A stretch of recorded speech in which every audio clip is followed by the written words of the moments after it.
President imposed these tariffs on China over the flow of deadly drug fentanyl into the U.S.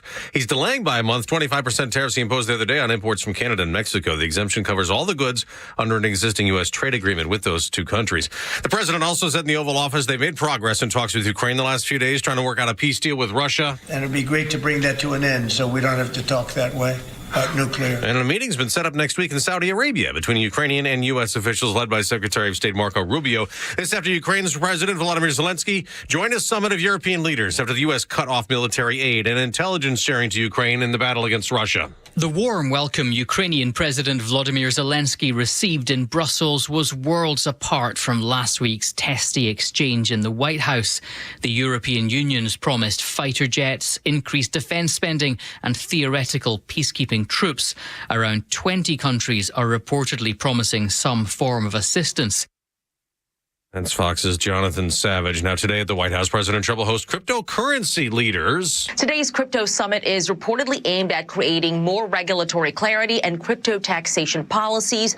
There's also expected to be debate around the president's recent executive order establishing a strategic Bitcoin reserve. Under the EO, the U.S. will hold about 200,000 Bitcoin that the federal government seized through criminal or civil forfeiture proceedings. America's listening to Fox News. Hey, you want to hear some great news? Preborn is bringing babies back to life. What you might not be aware of is that even though Roe has been overturned and abortion has been greatly restricted in many states, the abortion pill has now superseded surgical abortions, accounting now for 60% of these deaths. Preborn's network of clinics are on standby for women in their darkest hour, and when they meet them with God's love and free service to help them choose life, including a treatment that counteracts the toxic abortion pill, these life-saving and heart-changing measures, Preborn and their network clinics have rescued over 330,000 babies' lives. But the work has just begun, and every day thousands of babies' lives hang in the balance. Your tax-deductible donation of any amount is crucial in the fight and the heartbeat of our nation. Will you help us? All proceeds will go towards life. Just dial pound 250, pound 250, and say the keyword baby. That's pound 250, keyword baby. Or donate securely at preborn.com/hope. That's preborn.com/hope. Sponsored by Preborn. The Morning Xtra, only on Xtra 106.3. Morning, y'all. It is Friday. Thank God it is Friday. Tug and Los until 10. We got board op Jeray with us, who already got his cardio in this morning. Early this morning. His car broke down. He just started running? No, it's better than that. He did start running, though. Oh, no. So I'll let him tell the story, but basically he, you know how you got the key fob? Yeah. And it is not like a regular key anymore. He took his key fob. After he cracked his car, goes in, takes the key fob down, sits it on the counter, and then drives to QT. Guess what happens when you get to QT and you don't have the key fob? Oh, no. Yeah, dude. Had to catch an Uber back to the house, and it's about a mile and a half. And this woman, God bless her for picking me up, but she didn't speak a lick of English. And I'm thinking I'm coming to the Battery. He thought he had plugged in, come here. Not go back to his house. She took me right back to my house. I'm like, no. And she's saying no. First off, you're very fortunate.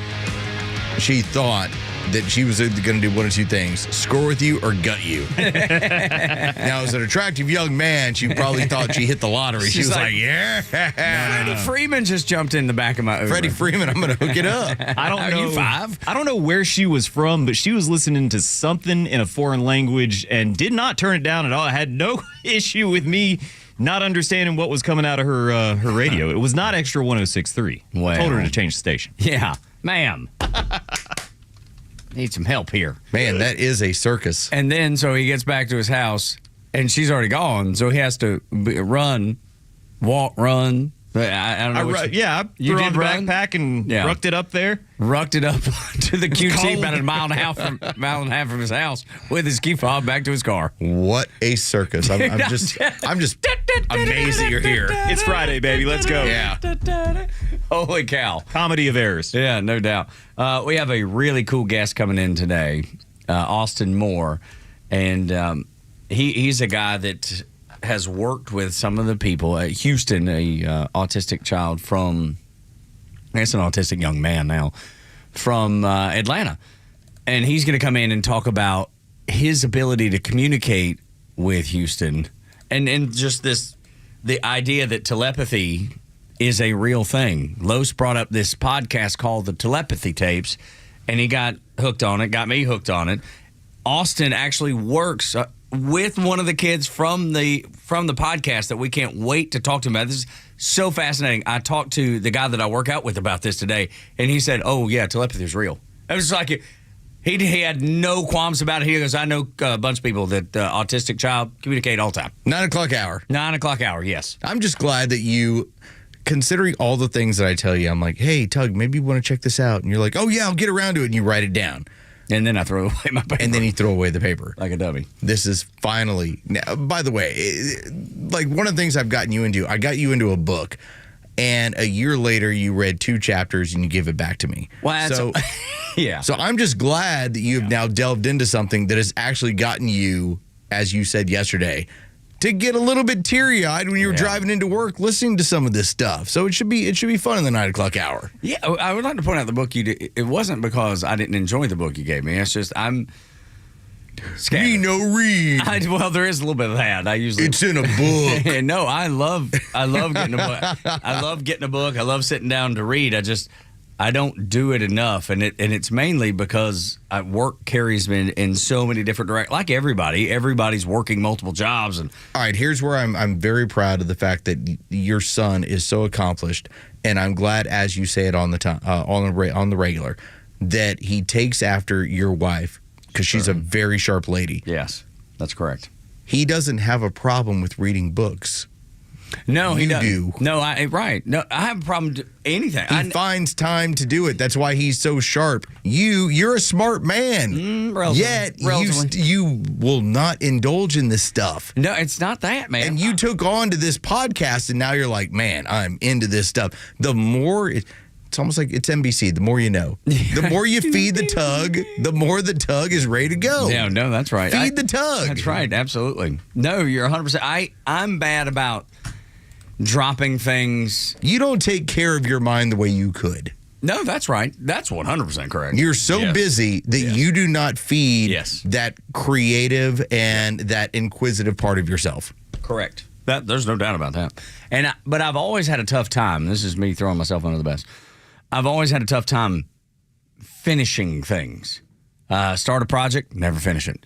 Start a podcast, never finish it. Start a TV series, never finish it. Start a book, never finish it. That's my entire life has been just like that. Like I'll get halfway through, or a couple chapters through, or 3/4 the way through, but it's something always pulls me away. It's happened my entire life, and I don't know how to fix it. So you're through our 4 episodes? I'm starting episode 4. Okay, so you're starting episode 4 of the on the way home tapes. today. All right. By the time and please finish this. I hope that you're inspired to finish it. I'm going to do my best. By the time you get through the remainder of it, you're going to text me and you're going to be like, thank you for giving me this gift. And it's not even me. I didn't do anything. Well, somebody just wrote it. You discovered did it. And I handed it over to you. And shared it. No, I am blown away by it. Have you started listening to it at all, Jerry? I listened to the first episode last night and skipped episode 2 because I wanted to hear the one about the child in Georgia. Yes. So listen to episode 3, and it's fascinating. And it is. It's unbelievable. It's hard not to be caught up in part of this is that I have a nephew who is non-speaking. Oh, I didn't know that. I don't remember you telling me that. And so when you kind of see what his family deals with, and then to understand that there is something on the other end of it, when society tells you this person is not going to be, capable of handling society, they're not smart, they're always going to be needed to take care of. When you find out what's actually going on inside, it blows you away. It absolutely does. And this, I don't know why I connect to it so well. If it's the faith aspect, I don't know what it is, but I know that unlike other phenomenon that I hear about, and I immediately just kind of roll my eyes. I know when I talk about UAPs, I mean, no, not. Okay, more so Bigfoot. Okay, Yes, Bigfoot, you roll dude. your eyes. You're I'm I've had it with you. I'm like Las Vegas, man. My eyes are rolling like Bigfoot for sure. I will roll my eyes at Bigfoot, but I still want to go to the museum up there near Blue Ridge. Okay, you see, I have no Smart play, sir. I have Yes, sir. no desire to go. Is it Blue Ridge, isn't it? Or LJ? Yeah, it's just, I think, One yeah, of the two. up One of there the two. somewhere. No, he wears size 24s. That's right. Look at this foot. Do not realize. No, but the one thing I admire is how Los is open to everything. I'll admit, sometimes I hear it and I just shut it off. I'm not even going to consider it. And that's a flaw in me. That's a character flaw. And I recognize it, but I struggle to eliminate it, to correct it. Like many things in my life that I struggle to correct. finishing projects. Like finishing projects or books or podcasts or whatever. But, and like, I just admire that Los is, like, he's willing to listen. If you Doesn't give matter what it is. If you give me a tip and you say, check this out, I don't care if it comes from anybody on X or it comes from you. More so when it comes from Tug, because when you say, hey, check this out, check out this album, check out something that I watched, I'm like, all right, I'm in. Because I also want to be that guy who says, man, that sucked. And you have bad taste. I can't wait to bounce past it back. I can't wait to tell How you. the hell you waste my time like that? Why did you tell me this? I got a good friend of mine who was in my wedding, Patrick. And Patrick told me one time, No, gosh. man, check out this Transformer movie. It's really awesome. It was like the newest of the Transformer movies, and they came out like 20 years ago. And I was like, man, that was like the worst movie I've ever had to watch. And then he was like, hey, saw this really funny movie, Hot Tub Time Machine. Yeah. And I was like, man, I will never take any sort of information from you when it comes to this ever again, because it's terrible. Yeah. So I will dabble in everything you offer, because I'm not judging the movie. Yeah. I'm judging you. It's actually you that I'm thinking about. That's funny. That's the best. That's the best I think I've ever heard, because I've never considered that either. Like if Jeray was like, hey, watch this and it's bad, I'd be like, dude, that wasn't. I'm not like. I look at my friend Patrick and I'm like, you're terrible at this. You're right. And I would be like, I just think he's dumb now. All right, I got to be real careful with any recommendations. That's exactly right. That's right. Only the best. I'm not judging the movie. I'm judging. I'm judging Jerry. Jeray is the problem. I love it. Jerry, you give me a documentary, I swear to you, I will watch a good documentary or any documentary. But when it's not good, I will sit back and say, man, Jerry dumb. Like, he was entertained by that. I'm gonna have to find some good ancient aliens or some Thank you. That'll work for something me. like that. Put that on your radar. Okay, so we know Los is. Everybody knows Los is an aliens guy, right? He believes. What about, Aliens guy. but I mean, probably you believe in aliens. I like looking. Okay, how do we build the pyramids, Tug? I don't know the answer. We still can't answer this. No, it is Friday. There is no way, even given modern techniques, we can explain the pyramids of Makes Egypt. No sense whatsoever. None.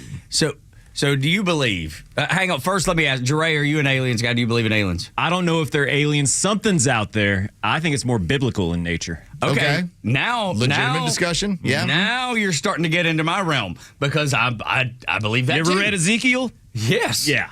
So that's where I go. I'm more that Ezekiel direction. Elliott. Yeah. Yeah, we're reading about Zeke Elliott. It's exactly because he's a Cowboys fan. Ran for a lot of yards through here.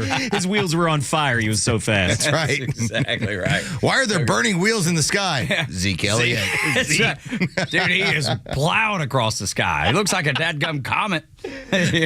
That's great. No, but I just struggle with the conditioning I have, maybe. Like that, because it's always the little green man with the crazy eyes, and I'm just like, oh my God. I can't with that. It just seems dumb to me. That's fine. You're going to find out when the lizard people show up at your door. I know. See, that's what I struggle with, the lizard people. Or the Nordics. The Nordics. They're going to be like, is that the White Walkers? no, it's not the White Walkers. No, that's the Nephilim. They're still walking around here somewhere. Yes, and then the people under the water, don't forget about them, right? We're off to a Los We're and off the- to a start here. We turned the show into Coast to Coast AM Yep. with George Norrie. Yeah, normally this is 3 o'clock in the morning across the entirety of the country. That's exactly one of the. But what you will hear here at 9 o'clock, Yes. come 9:20, you will Back hear to- actual information that is pretty amazing. Unbelievably amazing. Do not miss our new friend Austin Moore, who he has started his own. As a matter of fact, his own company. He feels so strongly about this. He started his own company, and it is called, he sent More Opportunities. More Opportunities. Yeah. And now, the cool part about all this is that he reached out to you on a number of occasions. It took me for you to come around, and now as he's responded to me and told me, he's like, I'm glad that you got Tug finally on board with this. This is where Austin messed up. He actually thought that Tug is inquisitive. I'm the inquisitive one. I don't care what you send me. Yes. If it piques my interest, I'm in. Tug is like, I'm so busy, I have no time to be curious. This is the truth, man. My wife is like, you have to slow down at some point. And I'm like, I can't slow down.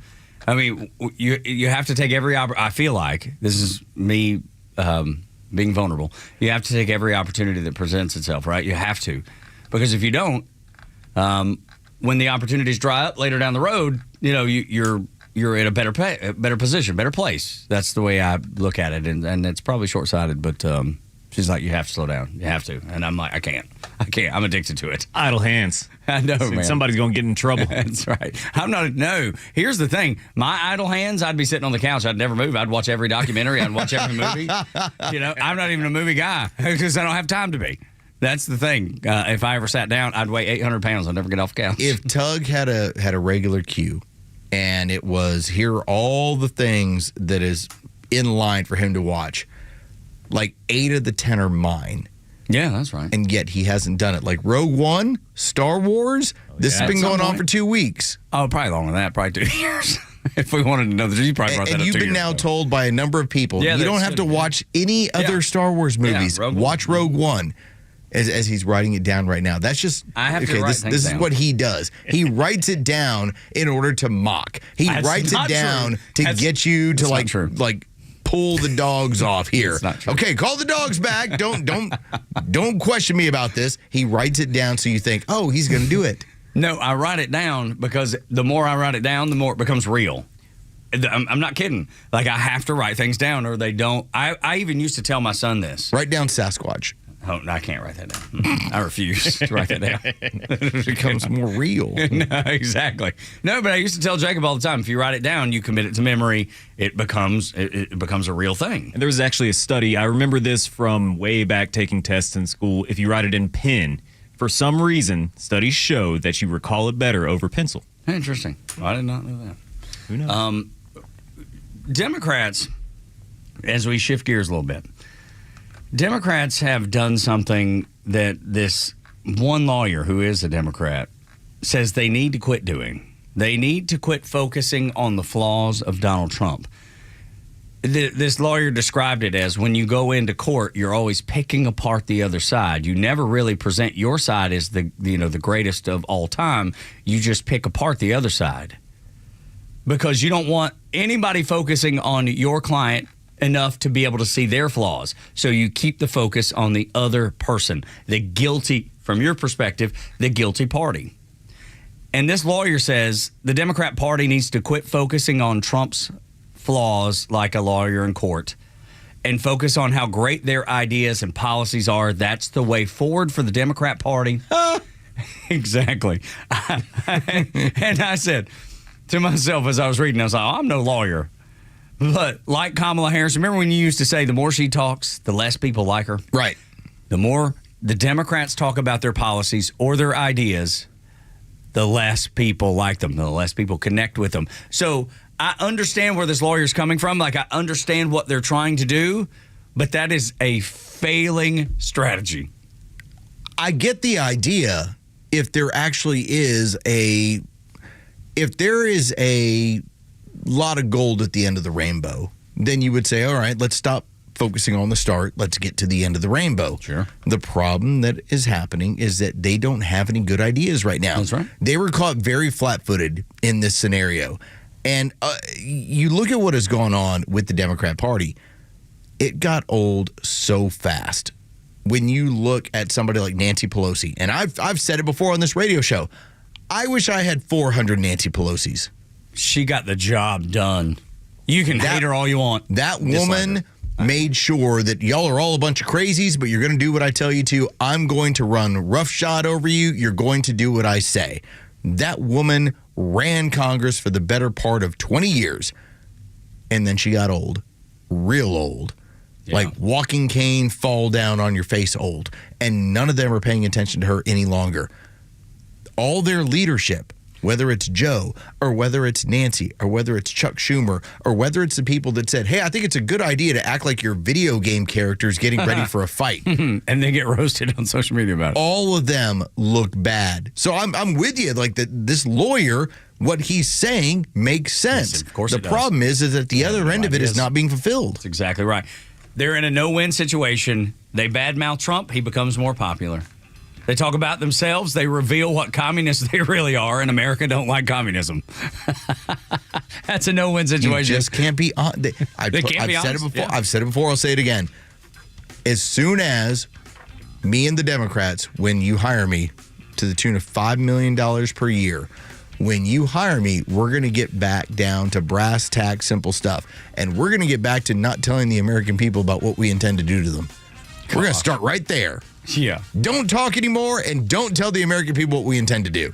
Oh, I'm glad Los Right, is on our comrades? side. Let's go. I'm glad Los is on our side because he could fix them, and they would but they would never listen. Just like they Conservative morning host fixes the entire Democrat Party in 2 days. It's amazing, and he made $5 million for his sweet family. They would be like, what if I say this? Don't say anything, ever. Say nothing. Say nothing. Talk in circles. Say nothing. When we continue, the left is looking for their own Donald Trump. Next on the Morning Extra.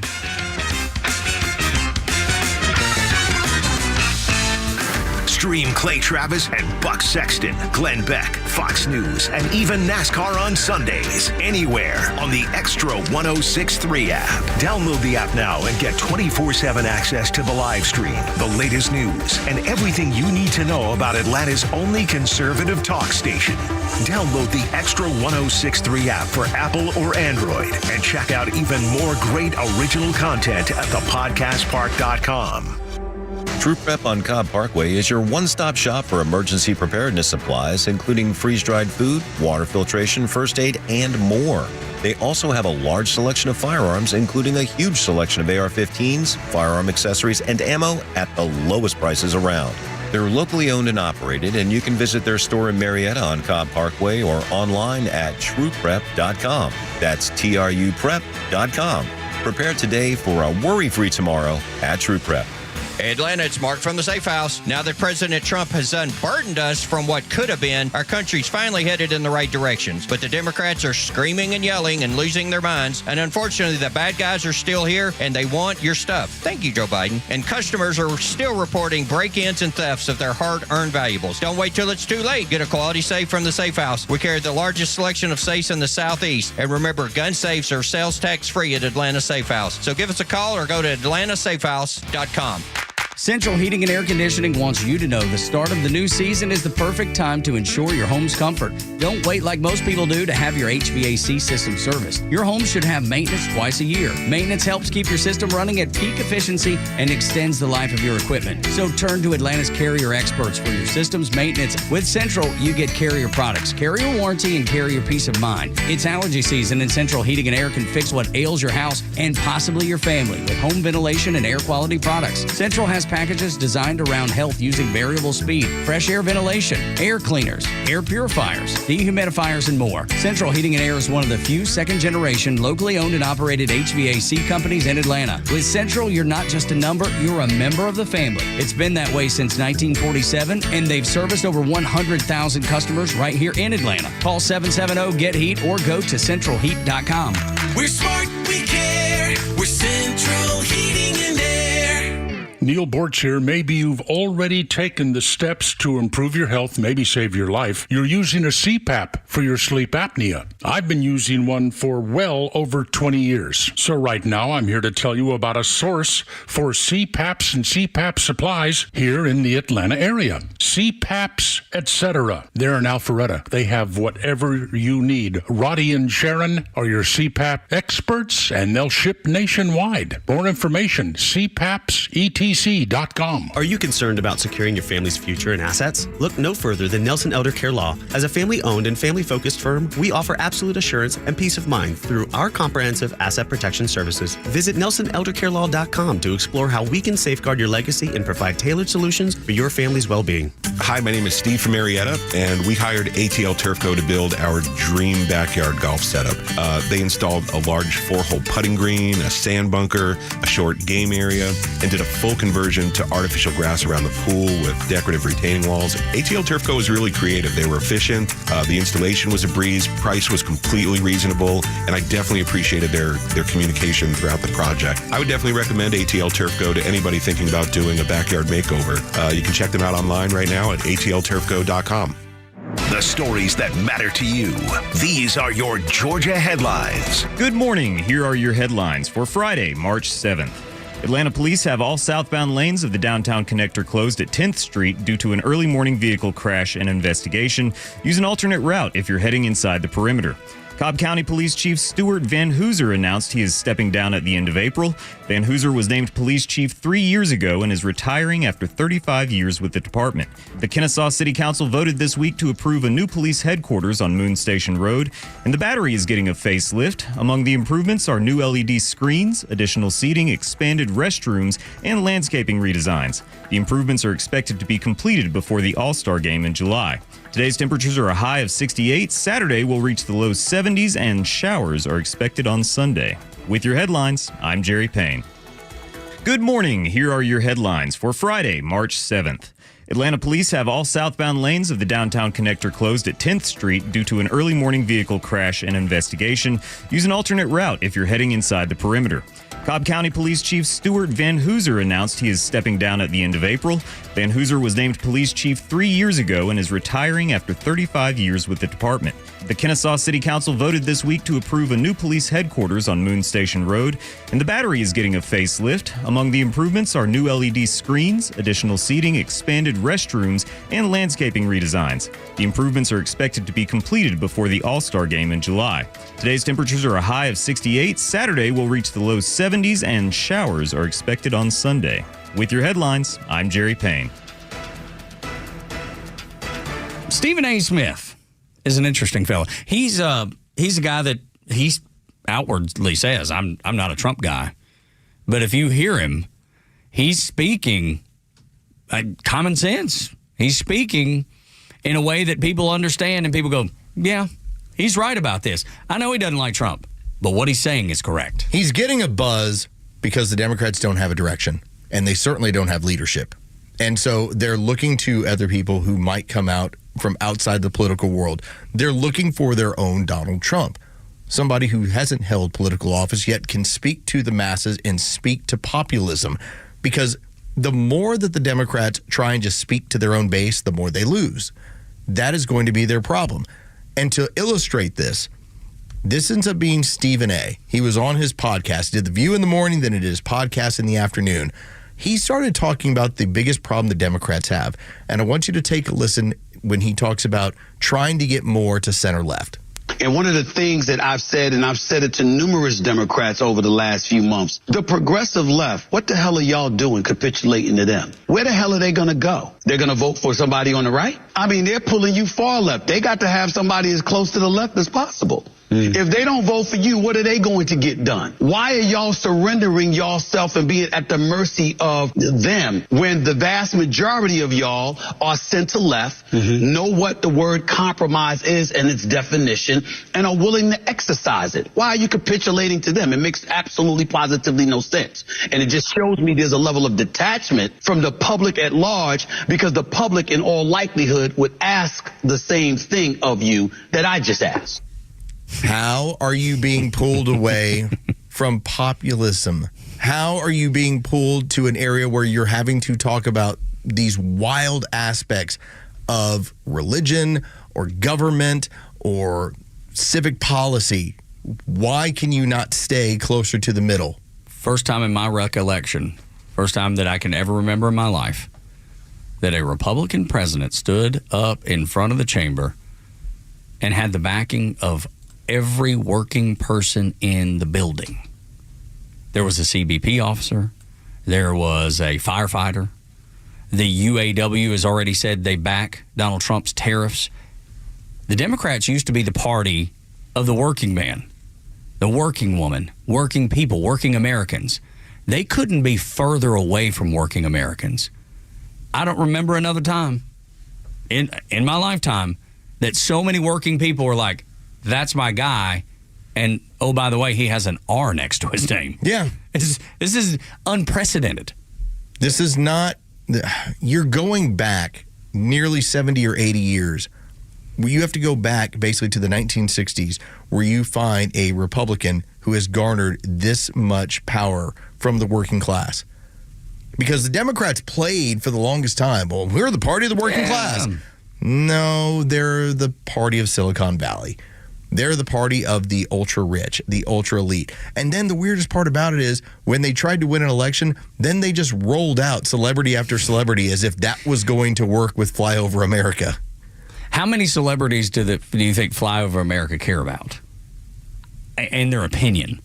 I'm not saying they don't like to see them on TV or on movies, TV shows, whatever. But when they come out and start spouting their opinion, how many flyover states, how many southeastern United States, how many working Americans say, yeah, man, I can't wait to hear Pearl Jam tell me what to think?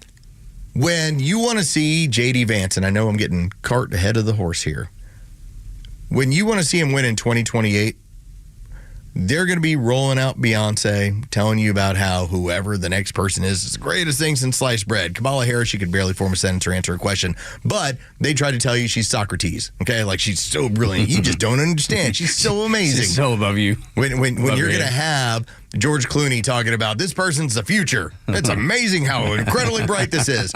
All you're going to need, pay attention, YouTube, all you're going to need is one time for John Cena to get up there in front of J.D. Vance and go, you can't see me. That's it. That's all it's going to take. And you're going to win. Done and over with. Cash the check. You need a different kind of celebrity endorsement. And then Stephen A. Smith, let's go backwards a little bit, because before he did that podcast, he was on The View, and he may have committed murder. I don't know. Yeah, he did. Somebody may need to call an investigative force. There's a body at The View. You can call the NYPD. Somebody, is that where they film? Is New York, right? You realize how bad it is when you get killed on your own show? With common sense, though. You got killed on your own show to Joy Behar. But it's not like they were doing algebra. They were just having a discussion about why the Democrats keep losing. You and I know. People listening to this show right now know. Dre knows. Everybody knows. It wasn't a battle of wits. It was merely, here's why you're losing. It's only been in office for 6 weeks. Seems like 6 years, doesn't it? Mm-hmm. And he's been going around with his cronies touting his so-called landslide and blowout win. But he won the popular vote by 1.5%, one of the smallest ever.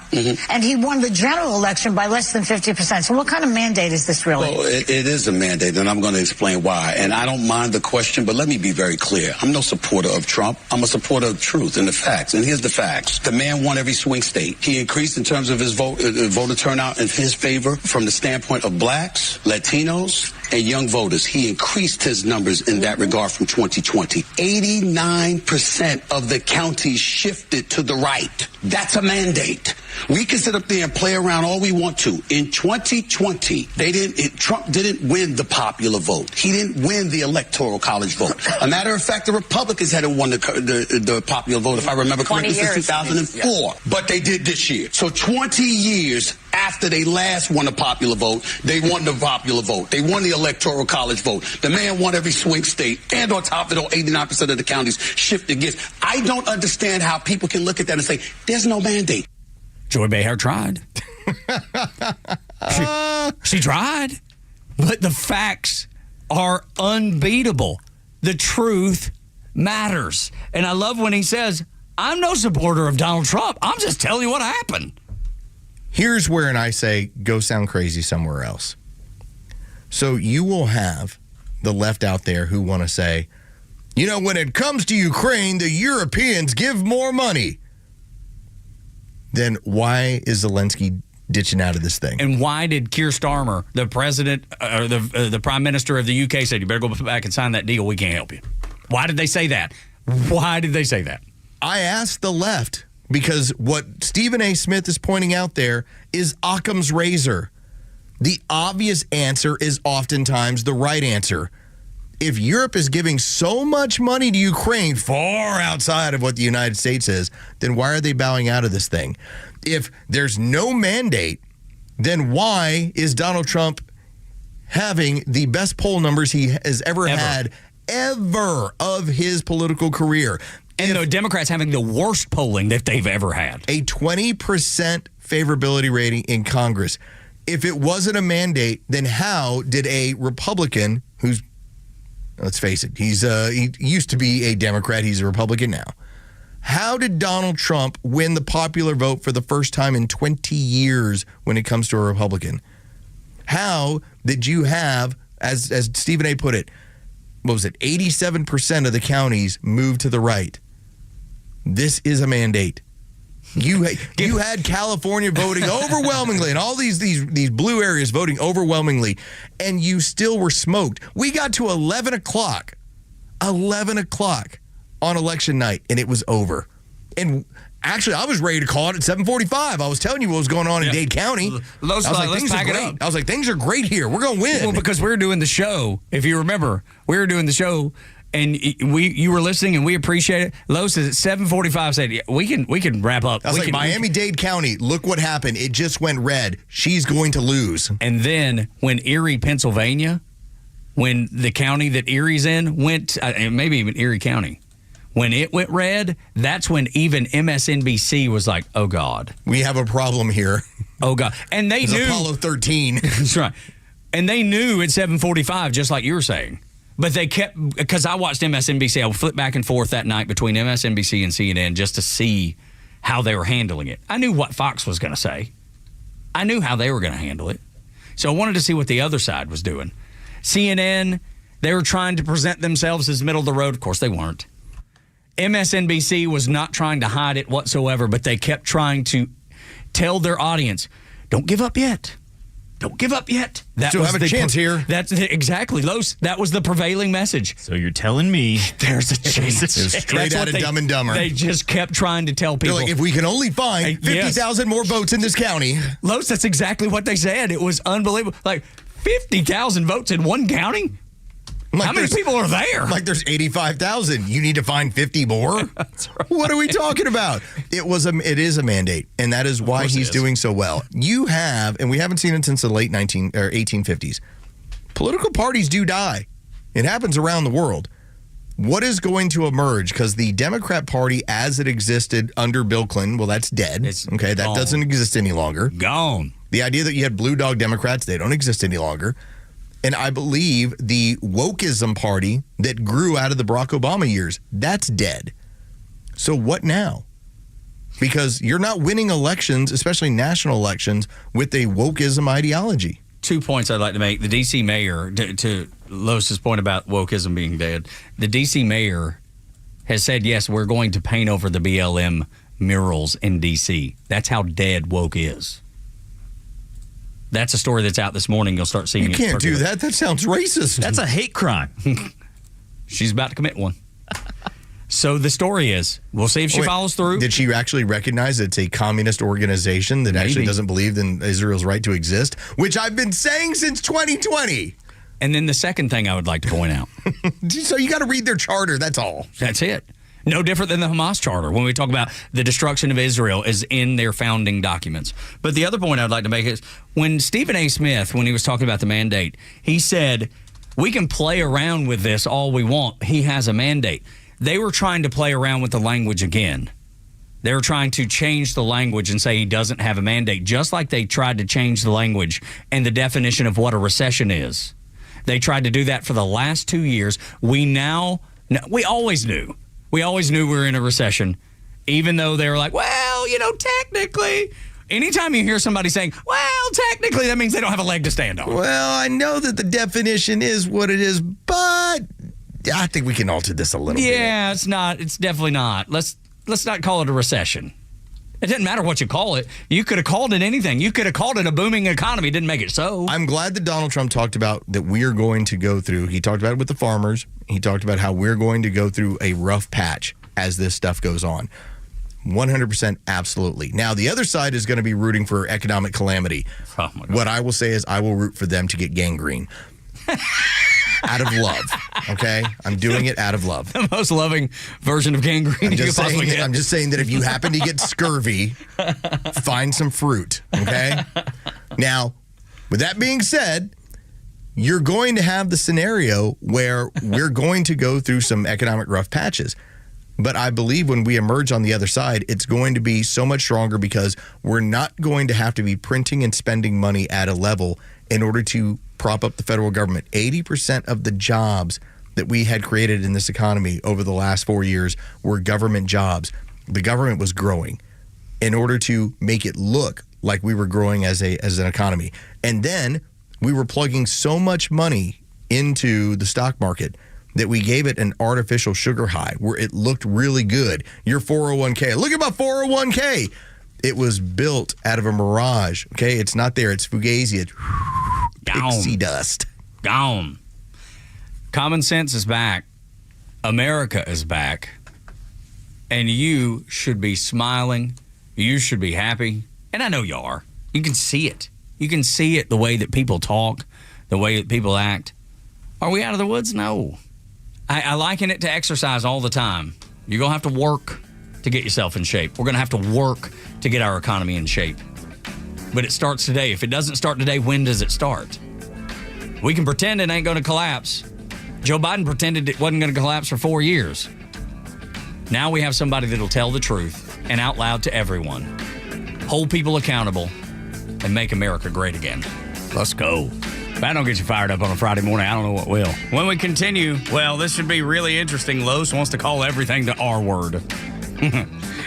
Next. Ooh, he's so edgy, this guy. I love it. I'm a little uncomfortable with this. I knew you would be. That's why I set it up that way. Next on the Morning Xtra. The latest sports news, powered by 680 The Fan, and driven to extra listeners by RBM of Atlanta in Sandy Springs, Atlanta's Mercedes-Benz connection since 1964. Here are your sports headlines for Friday, March 7th. The Atlanta Hawks moved back to 29-34 on the season after a 124-118 win over the Indiana Pacers last night at State Farm Arena. Trae Young scored 22 points and handed out 16 assists. The Hawks are back as the 8th seed in the Eastern Conference playoffs. For Major League Baseball and spring training, the Atlanta Braves are in action this afternoon as they're in Fort Myers playing the Minnesota Twins. First pitch is set for just after 1 o'clock. You can hear that game on our sister station's app, 680 The Fan. And from around Major League Baseball, Toronto Blue Jays first baseman Vladimir Guerrero Jr. says the final offer from his team that he received with an extension came well under the $600 million mark. Guerrero is chasing a similar deal that Juan Soto got during this past offseason from the New York Mets. With your sports headlines, I'm Carlos Medina. All right, as you think about what to do to the house, because as we get into spring, we spring forward on Sunday morning, 2 a.m., head into daylight saving. Do you want warm, earthy tones, neutral colors, maybe some Hamptons, shingles, modern, or traditional? You can focus on the details like the doors, the lighting, landscaping. There's all kinds of stuff that you can do for your home. But the point is, you have to go with someone who's done it, someone who has a track record of making your house the envy of the neighborhood. And that's where Southern Exteriors comes in. SouthernExteriors.co is their website. Don't mess up. That's the thing you cannot get wrong. SouthernExteriors.co, 8779 is their number. But they do windows, doors.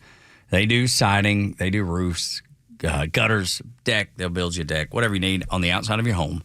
They can do it. 200,000 jobs is what they have under their belt. So they got a pretty good track record, and they have great ratings. If you go and look at the ratings that they have around the houses that they've done, everybody smiles when their job is done. And 200,000 wearing shirts, but if you ask, and you play New Kids on the Block, I think you probably have to play Hanging Tough. You might get some Hanging Tough New Kids on the Block. They might take the shirts off. That's right, because the guys at Southern Exteriors sound like they're in a boy band. It's Lance and Noah and Mike and Bradley. And Jason. I almost left out Jason. But if you run their names together. They are not the color me bad. No, nobody wants that. Of this sort of work. No, new kids. They're definitely in KOTB or BSB. Maybe some NSYNC in there. But regardless, they'll do good work. And, if you pay enough, they'll probably do it with their shirt off. Maybe. Possibly. You can ask. But here's how you ask. 877-9-SOUTHERN, southernexteriors.co. Plus, right now, you can get 0% financing for 12 months, or you can get 10% off any job. southernexteriors.co, southernexteriors.co. Don't miss the Braves home opener at Truist Park April 4th through the 10th when the Marlins and Phillies come to town. Fans can enjoy some fun during the week, including Braves Walk on April 4th, where fans can line the streets of the Battery Atlanta as the team parades down the street and into the ballpark, welcoming in the 2025 season. And of course, the Braves are back with some iconic giveaways and ticket packages like the Chris Sale Cy Young bobblehead presented by Delta Airlines on April 9th. And brand new to the lineup this year, the Hello Kitty ticket package on April 10th, which includes an exclusive Braves and Hello Kitty co-branded light-up figurine. Plus, don't miss the first Kids Club Day on Sunday, April 6th, where the first 3,000 kids will receive a Chris Sale Triple Crown to wear. Some great seats still remain, and it's the perfect way to spend your spring break. Visit Braves.com/promos to check out the fun and freebies during the opening homestand and purchase your tickets. Atlanta Braves Baseball. We are Braves Country. Advisory services offered through Master Plan Retirement Consultants, Inc., a registered investment advisory in the state of Georgia. Insurance, tax, and commodity services offered through Fricks & Associates, Inc., DBA Master Plan Retirement Consultants. The aforementioned are affiliated companies. Retirement means different things to different people. Some folks want to travel the world. Some folks want to spend more time with grandkids. For me, I'm looking forward to spending more time with my guitar. Whether extravagant and robust or simple and cozy, every retirement needs a plan. You wouldn't take a trip without directions. You have to know where you are before you know where you're going. Master Plan Retirement Consultants have helped many like you plan for their own retirement. Not only does Master Plan help you create the roadmap, they join you on the journey. So whether you want to travel the world, become a pickleball champ, or just looking for a good porch, a sturdy rocking chair, and an acoustic guitar, remember to plan well because the destination is worth it. Visit masterplanretired.com to schedule your complimentary consultation today. Join A Second Chance Bail Bond CEO Daniel Madelon and host Tug Cowart for the weekly radio show Back Your Blue. They will highlight special initiatives, criminal justice programs, and community events aimed at keeping our communities safer. Tune in Saturdays at 10 a.m. to learn some good news about and from the law enforcement and justice communities. This week's guest is Lou Kuhn, founder of Stop Suicide USA. Tune in on Saturdays or catch up on all past episodes wherever you get your podcasts or at the podcastpark.com. No one plans on going to jail, but when it happens, it's important that you know who to call. Call A Second Chance Bail Bonds, where we believe everyone deserves a second chance. Whether your loved one's been arrested in Cherokee, Clayton, or any of the other metro Atlanta counties in between, A Second Chance Bail Bonds works fast to help expedite release within hours. A Second Chance. It's better to know us and not need us than need us and not know us. Call A Second Chance 24/7 at 404-BAIL-OUT or online at atlbail.com. With over $1 trillion in interest payments, the government is borrowing money just to pay the interest. That isn't going to change. The financial system is under a pressure it cannot sustain. And the hard truth is, you are responsible for your retirement. And you have to get prepared. Because if you don't, there are consequences, and the consequences are not going to be kind. This isn't about fear. I don't want to scare you. It's about reality. And if you're not making moves to protect and prepare, you're leaving your retirement to chance. And hope is not a strategy. It's time to act. Before the markets start to act up, own some gold. If you want to know why gold could be your best performing asset in 2025, call Lear Capital today at 800-889-3070 for your free $4,200 gold report. See why gold could be headed for record highs in 2025. Call 800-889-3070 and ask how you can get up to $15,000 in bonus gold with a qualifying purchase. 800-889-3070. Live and local news talk continues at 3 p.m. with Kimmer, Pete, and Flounder. It's the Kimmer Show, only on Extra 106.3 and the Extra app. Tug and Los until 10 on a Friday. Thank God it's Friday. Now, we're not stealing Friday I'm in love. We're not doing that. Friday is racist. Well, Los. Everything can't be racist. Not everything is racist. Friday. What else is racist? Tuesday? Yeah, Tuesday's definitely racist. What about Wednesday? Racist. Monday? Racist. Only thing less Friday. Monday's the most racist of all days. Yeah, it actually requires you to be in work at a specific time. On time, or you'll get in trouble. Yeah, like if you do not adhere to white policy, racist. I got it. You see, back up in Dalton, Georgia, where I'm from, they have this thing where if you... Dalton's racist. It is? Yeah. Damn it. I knew that. I could tell growing up. I knew it the whole time. And now it's just being confirmed. Los just confirmed it. No, but they did the thing where if you clocked in and if you're like a minute late, you get docked 15 minutes. So people got there early. Which is racist. Oh. Why is that? Because if you have the worldview that everything is racist and everything is racist, but actually nothing is racist. That's yeah, right. We've said that a million times. If everything's racist, that's my enjoyment out of all of it. Nothing can be racist. What leads you to believe that everything's racist, Los? What is it that has put you down this path this morning? I would like to bring to your attention a piece of audio that played on MSNBC yesterday. They're really racist. Basil Smeagol. All right, now this is a professor over at Columbia University over in New York. Columbia, prestigious university. Yeah. I'm going to tell you the Paul Harvey end. I'm going to tell you the end of the story, okay? I love Paul Harvey. This is going to be great. I'm going to tell you the end of the story on the end of it, but I want you to hear how when he's discussing Doge cuts, what he considers them to be. Take a listen. There are people who are charged with trying to find savings. So yes, it's an attack on government, but it's also an attack on this government. What I mean by that is it's an attack on this government that used to be headed by a black man. It's an attack on this government that almost elected a black woman to the highest office in the land. It's an attack on a government that has been more welcoming and more supportive of people who have come to this country in search for a better life. Well, the one he's talking about was that's been years. Barack Obama's not been in office a long time. But he's pointing out, just as I believe, that if you happen to find waste, fraud, and abuse, that is racist. But now... Racist. Well, let me finish. Totally racist. How can I... Racist all day long. See, I can't even bring anything up because everything's racist. It's all racist. I see. Now, he's right. The English language. Racist. That's right.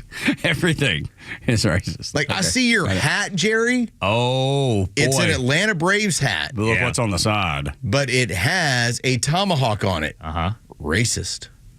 I mean, it's got an American flag, so that's racist. Definitely racist. Too. Racist. That's definitely racist.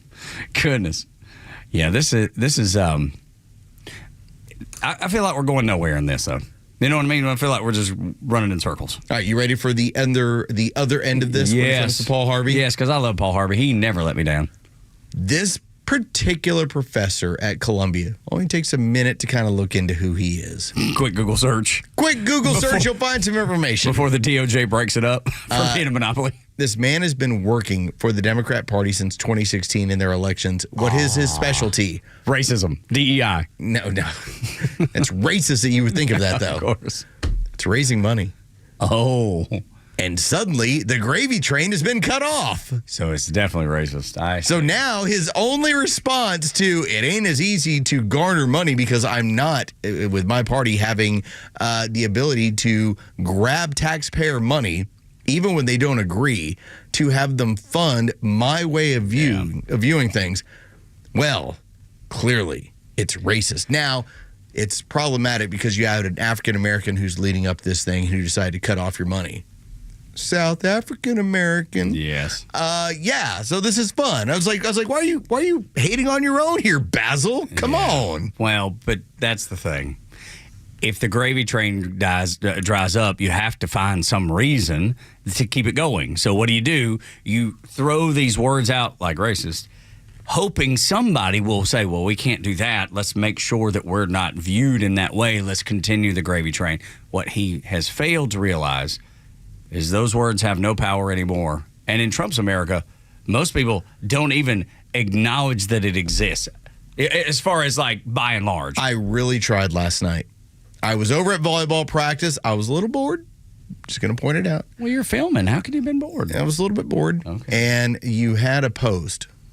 And the poster had put it out there about how Representative Green, look how he was censured.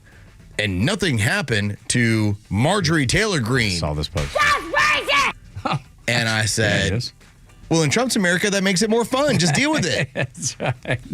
Because if everything's racist, nothing is racist. That's right. All right, that's very simple. If everything is everything, then nothing is nothing. If you cannot delineate between different actions and actually call them for what they are, then everything you say loses its power. So as far as I'm concerned, when the NFL got rid of end racism in the end zone, it was over. We already beat racism. Let's go. It's awesome. I already chose love. Yes. I was so racist until the NFL put this in the end zone. And so when you decide to go after Representative Green, but not Representative Marjorie Taylor Greene, it's not because of racism. It's because we already ended racism and you acted up and the other one really didn't. Your words have no meaning anymore, sir. I'm sorry. You can't cry wolf and have me keep listening. The old story rings true again. Carlos Medina with the rest of the story on Extra 106.3. 6 o'clock hours brought to you by Subaru of Gwinnett. When we continue, Charlie Kirk, founder of Turning Point USA, is trying to help Gavin Newsom. Next on the Morning Extra.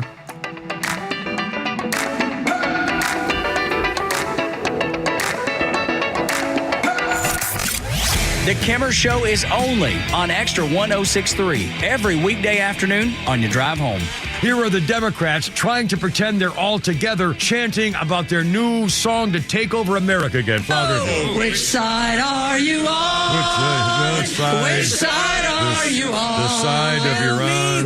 That's the Democrat Party. The Kimmer Show, every afternoon from 3 to 6 p.m. on Extra 106.3 and the Extra app. You know the old expression, I love it when a plan comes together? Well, with our First Liberty Notes, this has been so true. Hello, I'm Brant Frost, founder of First Liberty Building and Loan. You hear about our family's company all the time right here on this station. For over 30 years, we've been the local lender who said yes when the big banks say no. A couple of months ago, we opened up our First Liberty Notes program to Main Street investors just like you, and the response has been just incredible. Folks from airline pilots to physicians to even pastors are now earning 8 to 13% interest rates while helping to fuel the growth of local small businesses. If you're a qualified investor with a minimum of $25,000, you too could be earning 8 to 13% interest. We'd love to have you join our First Liberty family today. Go to firstlibertyga.com and see if our First Liberty Notes are right for you. Go to firstlibertyga.com. That's firstlibertyga.com. First Liberty Notes are not obligations of or guaranteed by any financial institution and are not secured by any collateral. They are not FDIC insured or guaranteed by any government agency. You could lose money. SEC accredited investor status must be verified. Securities not offered in any jurisdiction in which it is unlawful. Hey, it's a Kimmer. Okay, you're driving along. Suddenly you hear that horrible sound of metal and crunching. It's an accident. Even if it's a little minor fender bender, man, that could be a nightmare. First, obviously, take care of yourself. But before you make a deal with an insurance company or anybody else, call David Van Sant with Van Sant Law. You know why? Because he used to work for the insurance company, so he knows how to get the right settlement and right away. Van Sant Law. Don't forget, if you don't get paid, they don't get paid. Protecting your interests. Insurance is great, but it's complicated. 855-GA-INJURY or vansantlaw.com. Hey, it's Mike with Atlanta Painting Company. We invite you to transform your home. Our expert team brings color to life with top quality paints and flawless finishes, and leading the industry with our color consultants. Whether it's a fresh coat of paint for one room or an entire exterior makeover, the Atlanta Painting Company has you covered. So, trust the local pros for reliable, professional service when you need to revive your home or business. Find us at atlantapaintingcompany.com or call us at 1-800-PAINTING. That's atlantapaintingcompany.com. The Atlanta Painting Company, the painters you can trust. It's March 7th, and this is your Fox Daily Snapshot. It's National Flapjacks Day, and let's get this out of the way. There's no difference between pancakes, griddle cakes, or flapjacks. They are the same thing, a delicious filling food which we all enjoy from 8 to 80. The pioneers would start their days with a hearty breakfast of flapjacks to power them through a tough day of riding treacherous trails. Today, however, we get to enjoy flapjacks any way we want. Also on this date, in 1876, Alexander Graham Bell receives a patent for his revolutionary new invention, the telephone. And in 1965, the Bloody Sunday March took place in Selma, Alabama, as 600 black civil rights marchers were attacked by members of the Alabama State Police as they attempted to cross the Edmund Pettus Bridge. The brutal carnage was televised and became a turning point in the civil rights movement. I'm Tushar Saxena, and that's your Fox Daily Snapshot. WFOM and W292EV Marietta, a Dickey broadcasting station. This hour is presented by Van Sant Law, vansantlaw.com. Russia bombarded Ukraine again overnight.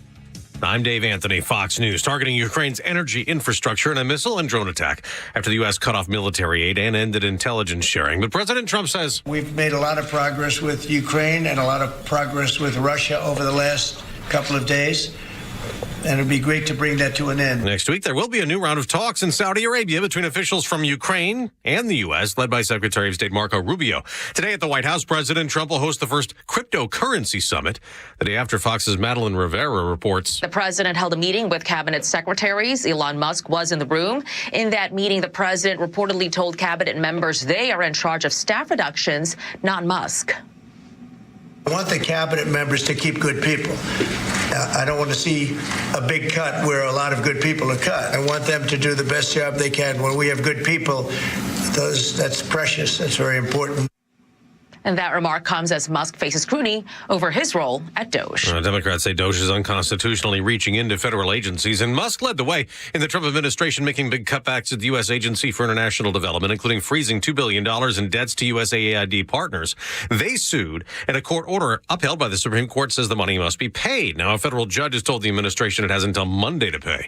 Now, a tariff update. Companies importing goods from Canada and Mexico will get a 1-month reprieve from tariffs imposed earlier this week by President Trump. During this interim period between now and April 2nd, this makes it much more favorable for our American car manufacturers. But the president says there will be no exemptions or delays from wide-reaching reciprocal tariffs next month. Fox's Jared Halpern at the White House. The tariffs and the ones on Chinese imports were imposed, the president says, to stop the flow of the deadly drug fentanyl into the U.S. China's foreign minister vowed today to keep retaliating with her own tariffs.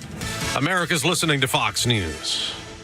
Meet Kelsey. When she found out she was pregnant, she wasn't sure where to turn. But after meeting with the counselors at a preborn network clinic who loved and supported her, and after hearing her baby's heartbeat on a free ultrasound, she chose life. When a mother looks at her child through a sonogram, it does something to you. You know, I ended up deciding to keep my son, who is now 5 years old today. He's amazing. He brings absolute joy to my heart. I could not imagine life without him. By introducing a woman to her baby on ultrasound, a baby's chance at life doubles. If you have the means, would you consider a leadership gift to save babies in a big way? Your tax-deductible donation of $5,000 will sponsor Preborn's entire network for 24 hours, helping rescue 200 babies. To donate, dial pound 250, keyword baby. You can be able to say, I helped save a life through Preborn. Dial pound 250, keyword baby, or go to preborn.com/hope. Sponsored by Preborn.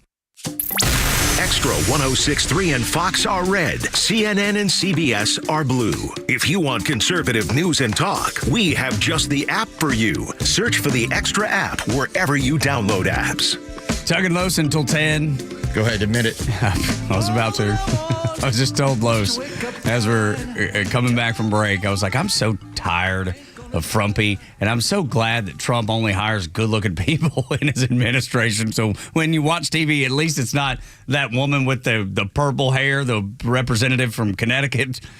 God. Who hides under bridges, and she's like, ha, little kids. You know, that's what she seems like. And she's always got that scowl on her face. Democrats like ugly people, and conservatives like us like attractive people. Well, they think it's fair in some weird way. You're right.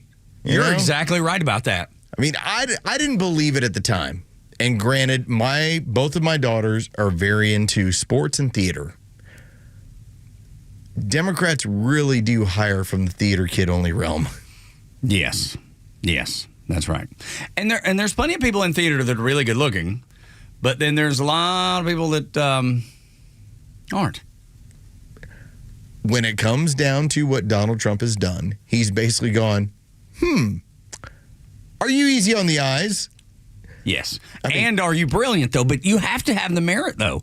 You can't you actually, like your daughters, they have to be good at multiple things. You have to be really good looking and really effective at your job. I'm just going to point out, when Pete Hegseth gets in front of the camera loves him. Yeah, it does. That's right. As much as Dan Bongino has been through so much when it comes to the injuries he's had to his shoulders and back, the camera's like, Dan Bongino's a dude. Scott Besson, same Dude. way. Yeah.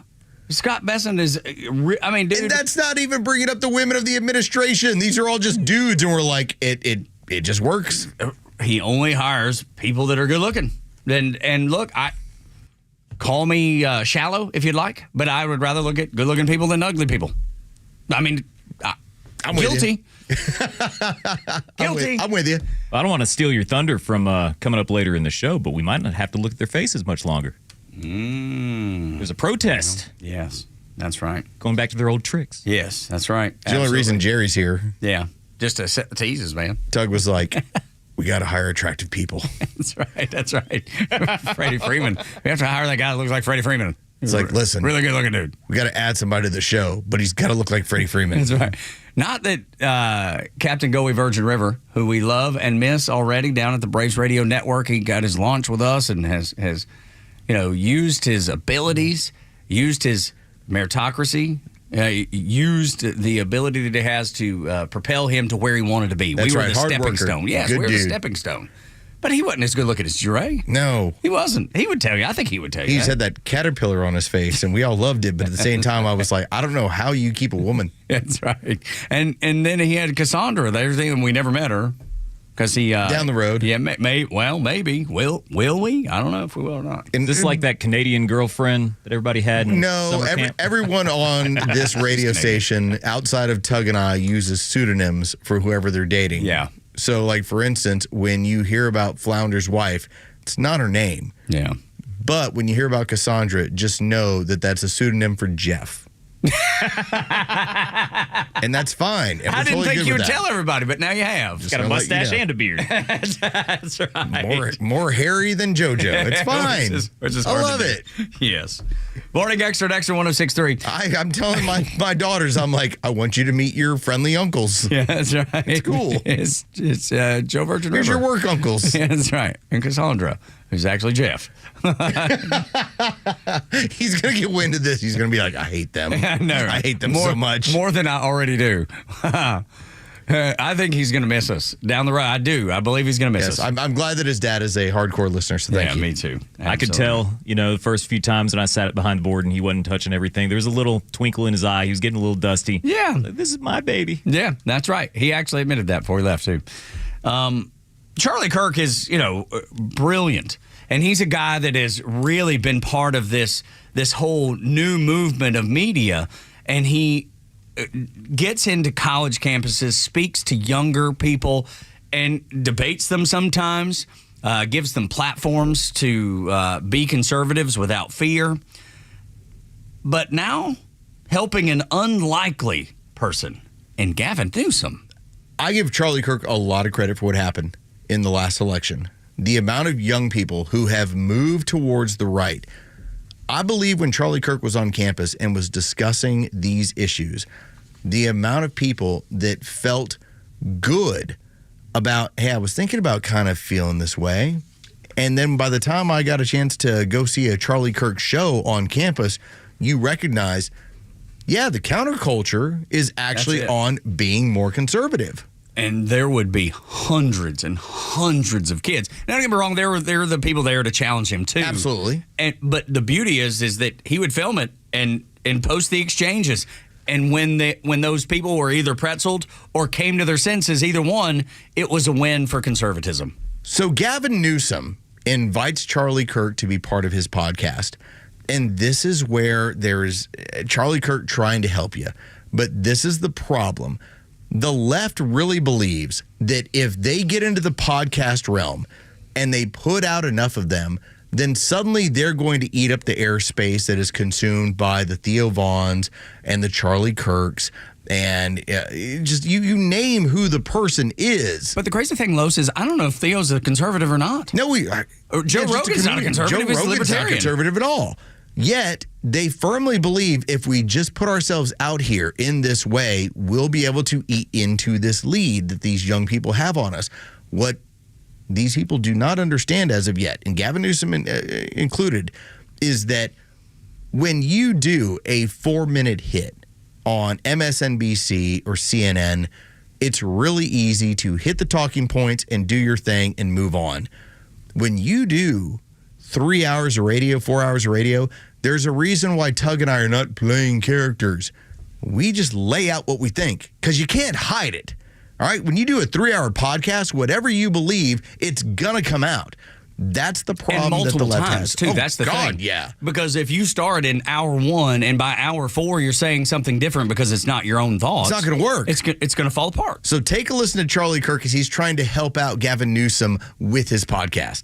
I think you talked about it the other day. A lot of folks were talking about that Carville article where he talked about roll over and play dead. In essence, he said that. I think it was a strategic retreat, right? That we need to come back. Trump's starting to implode. His numbers are getting soft. This was even before the tariff issues, et cetera. And then come back and strike when hot. And immediately, nobody else thought about you, who's just 24/7 flooding the zone, owning this space, every day getting a convert, every day picking up 1, 2, 10,000 folks, continuing the momentum, coming out of this damn election. And then I'm thinking about, we're going to stand back and watch you run circles around us for 6 months, the next 2 or 3 years, waiting for the moment to finally strike. Struck me as not necessarily the best advice, and it's not a knock on Carville, who I have deep respect for. What's your thoughts? That's okay. So I don't have to. He's read about one thing in the last 40 years. It's economy stupid, and boy, he spent down that one line pretty amazingly. Yeah, I hope you guys retreat. You kind of like the more advice. For us. I mean, there's no opposition. There's no activist spark.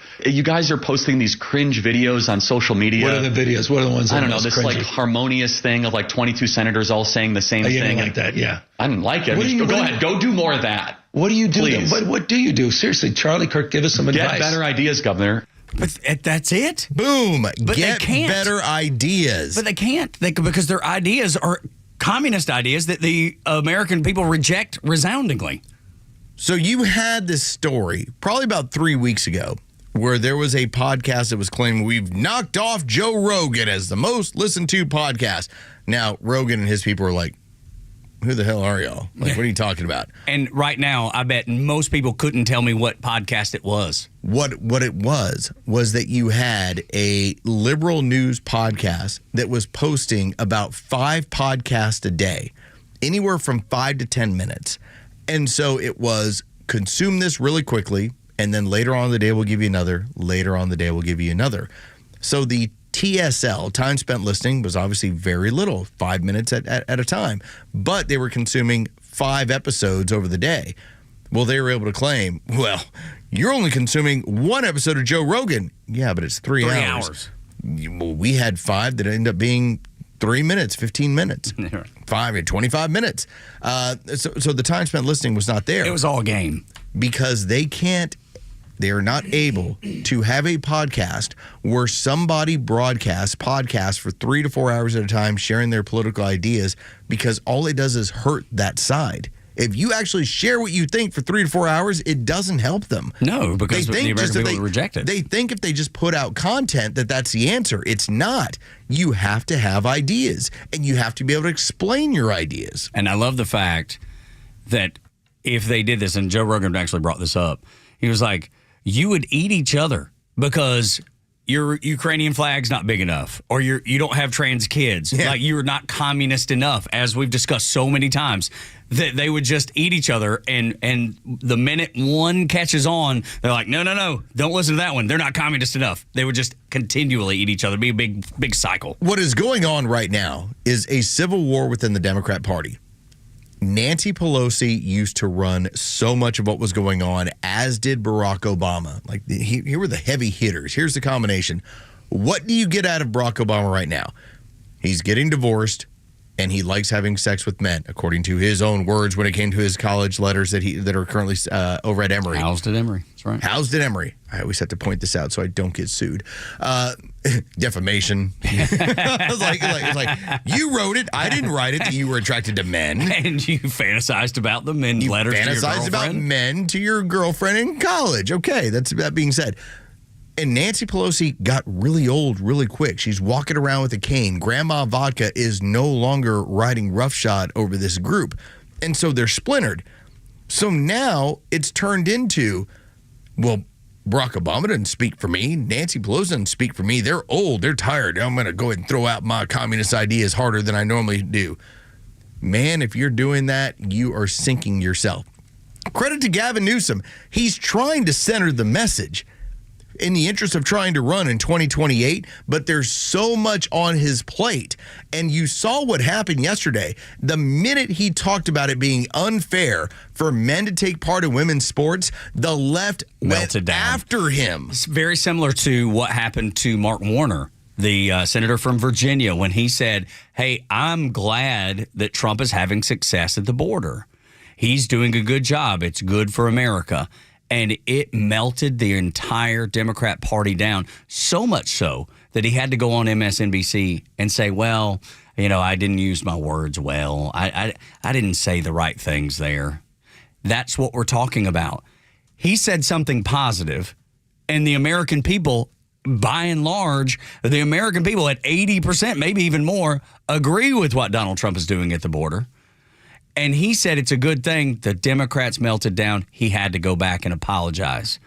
That's them eating themselves. And imagine putting that on a pot. That was like you were just saying, that was a 2-minute hit when he did that.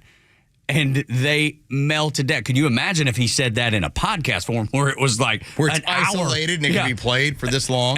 Or he talked about it for a full hour. But it really does solidify what we've talked about this week, where you can no longer, if you're a Democrat, you can't steer this party back into a direction that I believe is going to win nationally on a regular basis, because the minute you say something that fits in with an 80-20 issue, if you fall on the side of 80, their fringe party goes nuts and they won't elect you and they will go after you and they will be so upset. What Gavin Newsom said when it came to women and men in sports and it being a disadvantage for men to take advantage to play in women's sports, and it's a disadvantage for women. Yeah. There is nothing about that is controversial at all. That is an 80-20 issue. It's actually 86% of the American people do not believe that men should be participating in women's sports. And yet when he said it, man, knives out. Like they were ready to go get him. Like he went ahead and gave up the goat and he was no longer in with the fight with them. I've said many times, and I do believe this to be the case, there has to be another party for those center-left Democrats. Look, I'm not trying to help them because I don't agree with their policies. I don't agree with their politics. I don't agree with their message. But I can see the fact that they're never going to be able to get someone elected or even nominated, for that matter, that is center-left. And Gavin Newsom, I don't believe is center-left, but he's smart enough to know that if he wants to get elected in a general election, that he has to present himself that way. If not for drop boxes, okay, do this with me, America. If not for drop boxes, you recognize they lose 3 straight elections. We win 3 straight. Yeah. This is where we're headed. If not for Zuckerbucks and drop boxes and the silliness of COVID, we keep winning and winning and winning. Because it's sanity. See, but I think the best thing that happened, and we talked about this, the best thing that happened was to give Donald Trump 4 years to plan. Oh, sure. No, it worked out well. But I think that planning is going to continue to cascade in successes because look at J.D. Vance. Who are they putting up against J.D. Vance that can beat J.D. Vance? I would say right now, nobody. As of now, in the last numbers that were out there, that if you had a fictitious election where it was J.D. Vance versus Gavin Newsom, Vance, I believe the numbers were 69-30. Huge numbers. And but that's what I'm saying. When you plan, or as they've planned, this is taken our ability to win and stretched it even forward. The Democrats have given us a gift to be able to play. How many times have you said, okay, I'm going to go do something, you do it willy-nilly, it doesn't work out. You take the time to plan it out, and it happens just the way you want it to. By the way, the JD Vance memes from yesterday. Oh, yeah, with the head. Man, that was his fun. face. Yeah. That was weird. And the fact that he found it funny and indulgent, and I'm like, awesome. Right. So good. That's how you win the culture. Right, because you're okay with being made fun of. You're okay with being the butt of the joke or part of the joke and laughing at it. Having a sense of humor and especially being able to laugh at yourself. Democrats can't laugh at themselves. Give me one of those people that you see protesting that would be able to sit back and laugh at themselves in like a Saturday Night Live skit. They would melt down. Oh, they're upset over the fighting video that most people didn't really get it. Right. Now, I will say, and I feel bad about pointing this out a little bit. No, you don't. It took Kimmer a little bit to realize it was a video game reference. Oh, got it. But that's not, I get it. It's not Kimmer's thing. Yeah. Like that's what gave it away was the bouncing, Choose your right? fighter. Yeah, Yes. exactly. Was it Street Fighter, right? Well, Street Fighter, Mortal Kombat, yeah. all of them, they're all the same thing. Yeah. And so it took a moment. I was like, guys, I'm glad you got it. Welcome to the party. Love it. But I'm glad they were cracking on it too, because when they first saw it, they're like a majority of Americans, not like the nerdy gamer like myself. But I'm not a nerdy gamer, and I got it. But they went, what the hell is this? Yeah. No, it made sense to me. I felt like I knew what was going on. And I'm not a gamer at all, man. I tried to play a video game with my son. It was Fortnite. And I couldn't not look up. I was like, how do you look? You kept looking up at the sky. How do and he's I like, look? Dad, why do you keep looking up at the sky while you're running? It's like, I don't know how not to. And he tried to explain it to me, and my fine motor skills never developed, and I wasn't able to do it. That's why you're not a surgeon. That's right. And that's why I'm good at Burger Time, because it's one controller and one button occasionally. That's it.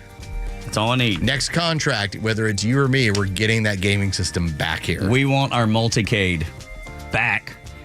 This is unacceptable. You that hear we don't that, have Mr. it. David Dickey? That's right. We're putting our foot down. Need that multicade back, sir. It hurts that we don't have it. How long do you want me to sign for? Exactly. Give me the multicade back. Do anything you ask, sir. Just get it back. This is the Morning Xtra on Xtra 106.3. The crazy cat ladies have a new plan to protest Donald Trump. Problem is, it's the exact same as the old plan. Next on the Morning Xtra. The legend Neil Bortz is only on Extra 106.3. Hey, it's the camera. How's it going? Here's what you missed from the Talkmaster. Guess who among Democrats is polling number one to be their next candidate for President of the United States? Kamala Harris. Boy, the Democrats and the Democrat voters have really learned their lesson this time, haven't they? Catch Neil's commentary every day on Extra 106.3 or listen anytime on the Extra 106.3 app. You can choose the time that you do it. It's up to you, but the sooner, the better. I mean, we're springing forward on Sunday morning, 2 a.m. And if you want to choose maybe a perfect time, changing of the season might be it. Don't wait to have your HVAC serviced. Your home should have maintenance twice a year, at least twice a year. You have to have it done. This machinery needs the maintenance done, just like your car needs the oil changed every 5,000 or so miles. If you don't, it doesn't last. It just won't last. You know that. I know that. Everybody knows that. But for some reason, people don't feel that way with their HVAC. Maintenance helps keep your system running to peak efficiency and extends the life of your equipment. So turn to your Atlanta Carrier experts at Central Heating and Air Conditioning to get that system maintenance agreement. 770-GET-HEAT, centralheat.com.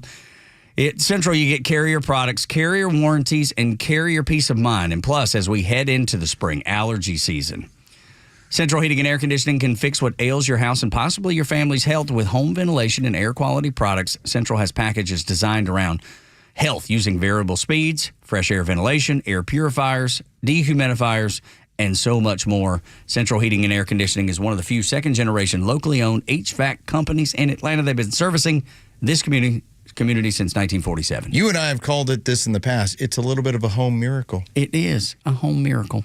That's right. 770-GET-HEAT, centralheat.com.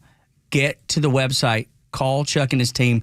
They've serviced over 100,000 customers in Atlanta. 770-GET-HEAT, centralheat.com. You may know that ATL Turf Co. has become a leader in artificial grass design and installation services, but you may not know that ATL Turf Co. is a large artificial grass distributor. We only sell U.S.-made premium name brand turf at factory direct pricing below wholesale. And now we're open to the public with large inventories of lawn and landscape, putting green, athletic, and pet turf on sale. Plus, all remnants are on sale for only $1 per square foot, direct from Dalton to our warehouse in Kennesaw. Visit atlturfco.com to learn more. atlturfco.com.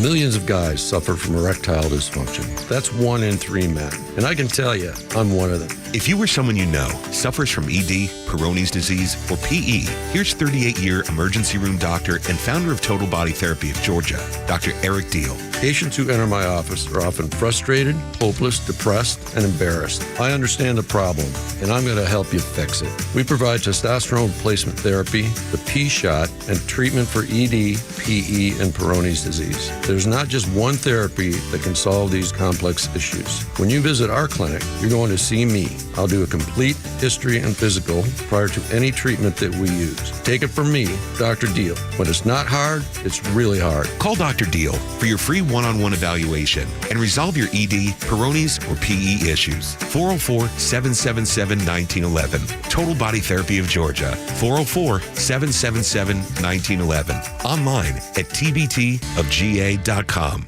Stovall & Company is a locally owned and operated family business that has been around for 75 years, offering quality wholesale landscape supplies to North Georgia. We just opened our 11th location in Canton, Georgia at 9500 Union Hill. Stovall provides contractors with personalized expert service from special requests to direct job site delivery for hassle-free jobs and quality relationships at competitive prices. From plants to irrigation to hardscapes, Stovall truly has it all. Check us out at StovallInc.com. Fox on Tech. You might know what is your password, but do you know where it is?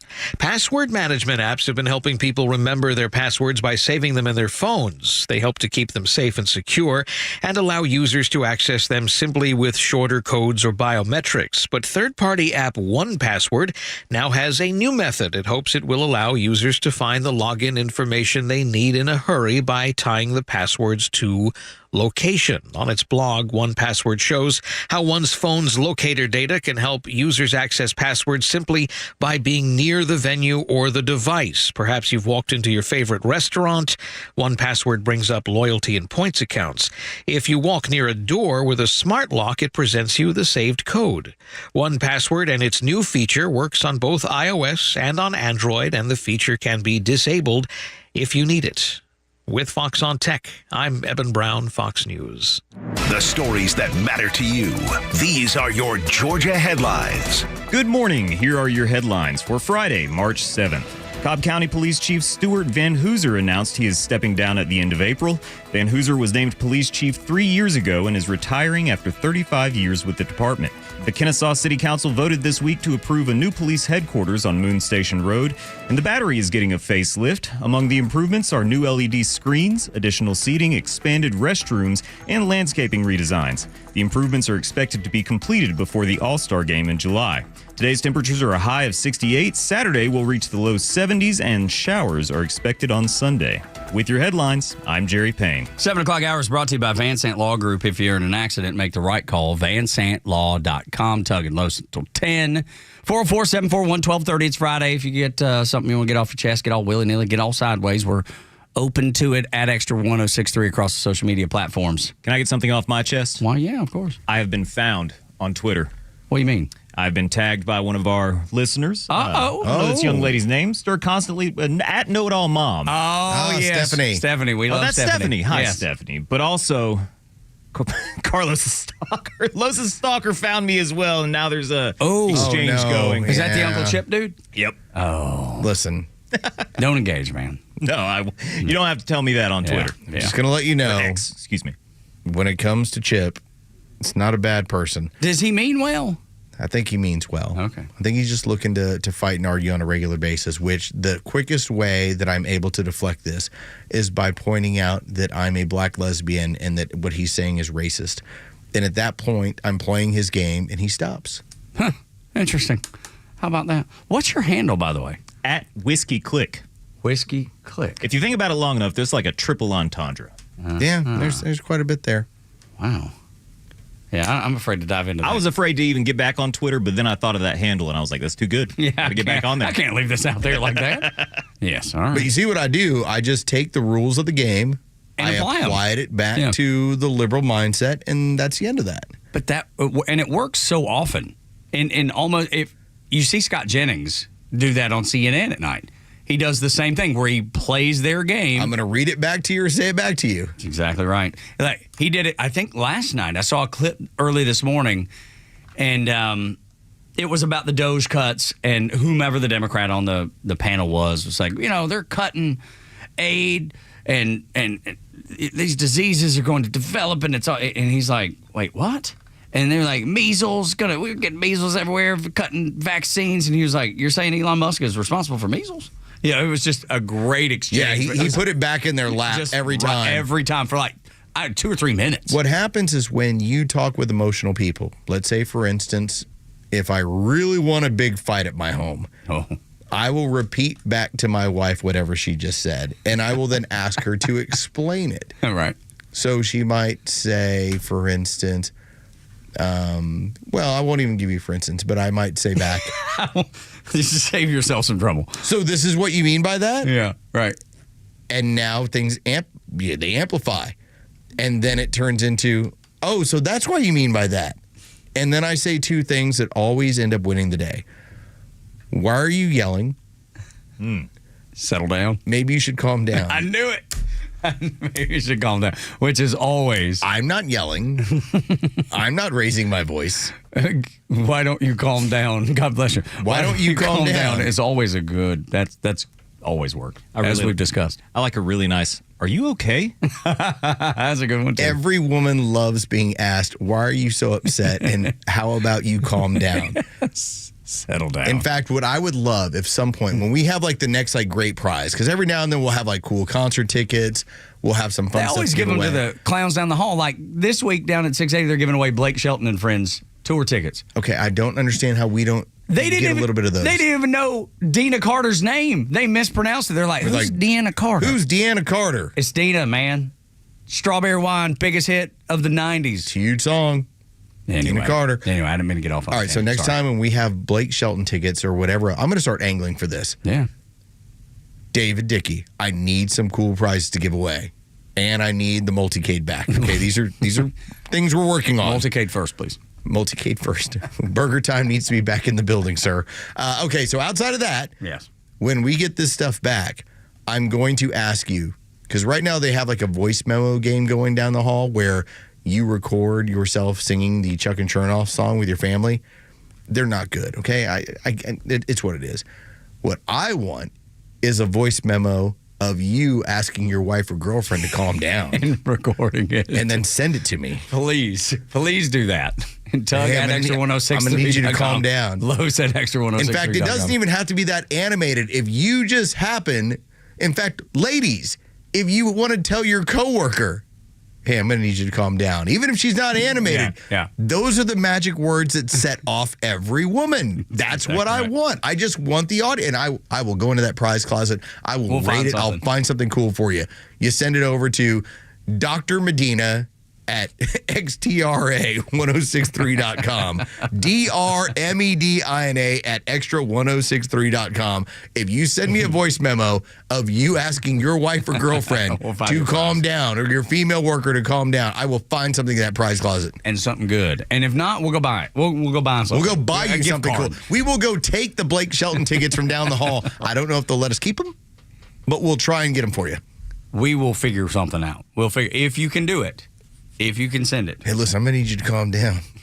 Boom. It's like Hiroshima, Nagasaki. Exactly. Right there together. There is a new movement. It's among the Crazy Cat Ladies. And the Crazy Cat Ladies have a new plan to protest Donald Trump. Bathing? That would be a start. But shaving? No, none of those. They need to calm down. Yes, they do. That'll work on them, too. No, it's very similar to the old plan. Listen to it. most effective form of protest you have right now that you can start immediately, put a mask back on. Stop letting them observe your face and have the side benefit of better health and protecting the rest of us in the world. Put a mask back on. What? Better health. You're going to inject. Breathing in carbon monoxide is going to help your health. I mean, these people are so off the wall. It made them ridiculous to start with. But that's the sign. How many times have we talked about that's the sign, right? That's the old plan. You still see people on the old plan walking around occasionally, once in a while with the battery. But anytime you watch a news broadcast where there's people milling around like outside D.C. or in front of a college campus, what is their one sign? They're wearing a mask every time. I try and give them the benefit of the doubt. Every now and then we'll be at a volleyball tournament and I will see somebody in a mask and in my mind, I go, all right, well, maybe they're dealing with something. Maybe they're recovering from some sort of issue. Maybe it was suggested to them. And then it hits me. Any of the particles in the air in here, it ain't going to matter. That's right, because they're going right through your that mask. Right. That's exactly. So what are you doing? Nothing. Now, I'm not trying to be mean about it. Maybe that gives you a little bit of self-confidence. Okay, fine. The fact that you have a woman who's like, let's show them. Yeah, I'm going to push it right back in your face. The other thing that made me think of is because, this woman's not the most visually pleasing. She is a woman of size. Yes. I will just say that she looks like she was made of pudding. Very blonde, pale pudding. Right. Like if Stay Puft came together, came alive, and decided to preach to you on social media. The evils of Donald Trump. The Stay Puft Marshmallow Lady was that. That's who she was. And I gotta tell you, she might need a mask. I mean, let's covered up her face face. I don't mind not seeing it all that much, and that's probably wrong in me. It's ugly to say, and I apologize. I know, but in Donald Trump's America, you get to be honest. You can be honest. I won't miss not being able to see her. I referred to her as a woman of heft. That's right. So that's the thing. And by the way, if you are a woman of heft, I'm sorry to cut you off on this, but I'm proud of you. Be proud of who you are. Yeah. Do your thing, women. Same thing with dudes. If you feel like, you know what, I got this extra tire on me. Do you want to get rid of it? Not we'll really. see. All right, cool. Not really. I like eating pizza and wings too much. But when it comes to a descriptive process, there is nothing wrong with describing people as to how they visually look. The other side has told you, don't do that. That's mean. Yeah. Right. Well, if you want to be described otherwise, then make a change. But they would say, old rich white guy, right? They use those same descriptors, right? Old white dude. That's what we can't listen to. We can't listen to him anymore. He's an old white dude. We need to get rid of these old white dudes. Whatever. That's just one of many examples. And if you're black and you're a conservative, think about all the names they call you. They just these filthy, horrible names because they don't agree with leftist ideals and politics. So that gives them the open door to call you the ugliest names in the world. We do it in jest as to make fun of them. That's all we're doing is putting it back in their face every morning. I enjoy in Donald Trump's America that we get to be so honest about things. We get to take PC culture, which has been around now for the better part of 30 years, and throw it out the window. Like, I love that aspect because the last 4 years have been a pain in my butt with the things that I was not allowed to say, or I have to worry about catching a strike on X, or I got to worry about being deplatformed or losing money. I'll be very honest about this. Part of what happens compensation-wise when I work with certain companies is that I will post things about my experience with them. If you took me off of X, I'm losing that opportunity. Sure. So I always had to make sure, well, don't say anything too crazy. Don't use the I word. That was ivermectin, by the way. There were certain things you were not allowed to say. Now that we're in Donald Trump's America and Trump is back in office and X is free, man, this is what it feels like to be honest again and ruthless when you want to be again. But some people mistake honesty for being ruthless, and those don't always mean the same thing. Just because you're being honest, and sometimes people don't like honesty, they'll describe it as ruthless, even if it's not. I'll flat out say this. I am, when it comes to how I operate, I am super nerdy at home. I am like the biggest freaking goofball nerd. My kids are embarrassed by me all the time. We're walking out of the building. You know what my favorite thing to do is? Wave at somebody. All right, so I've now introduced my daughters to the water boy. I don't say high five anymore. You know what I say? What? Slap hands! Slap hands! That's right. And they're like, our dad's a moron. Yeah, right. Our dad is ridiculous. You know what? I don't even say come on anymore. You know what I say? What do you say? Jamal! Jamal! And my daughters are like, is he doing Jamal again? I love it. Okay, these are the things I do in public. They're ridiculous. They're crazy. And I flat out say, this is how I operate. You can be honest about how ridiculous it is.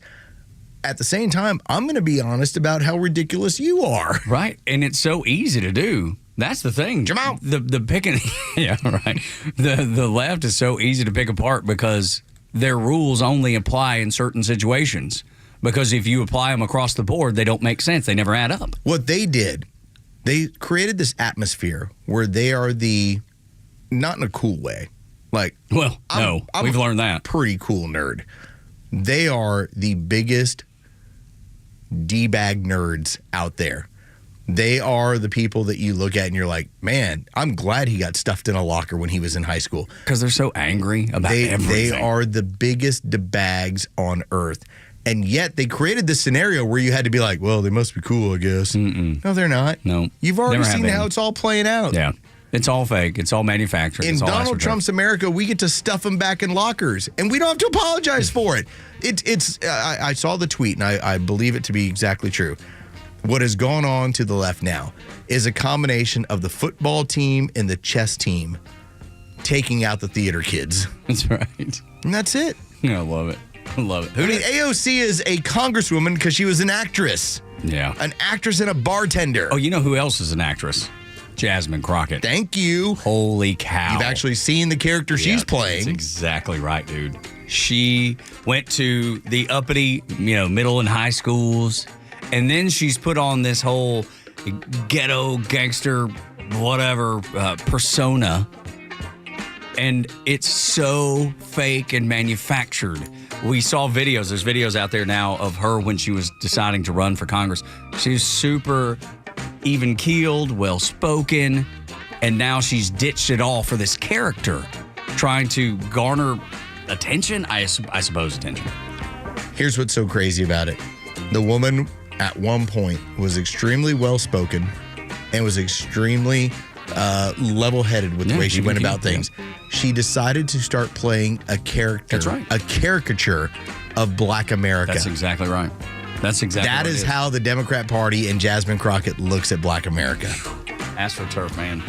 Fake. Let me just start yelling. Yeah. Let me be as ghetto as I possibly can. Yeah, no kidding, dude. She's playing a caricature of what her party looks at you as. Which is what has been, what cultural appropriation, that's what it was always yelled all the time. Well, you can't do that. That's cultural appropriation. That's exactly what she's doing. She is the biggest phony in the world. She's more phony than AOC. Man, I want to go back to calling everything racist. Well, you can.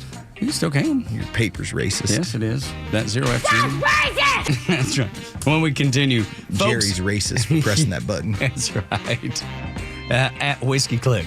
If you want to find him on social media, at Tug Cowart and at Front Office Los. When we continue, folks love Doge. Sorry, CNN.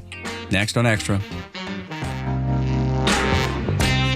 The latest sports news, powered by 680 The Fan, and driven to extra listeners by RBM of Atlanta in Sandy Springs, Atlanta's Mercedes-Benz connection since 1964. Here are your sports headlines for Friday, March 7th. The Atlanta Hawks moved back to 29-34 on the season after a 124-118 win over the Indiana Pacers last night at State Farm Arena. Trae Young scored 22 points and handed out 16 assists. The Hawks are back as the 8th seed in the Eastern Conference playoffs. For Major League Baseball and spring training, the Atlanta Braves are in action this afternoon as they're in Fort Myers playing the Minnesota Twins. First pitch is set for just after 1 o'clock. You can hear that game on our sister station's app.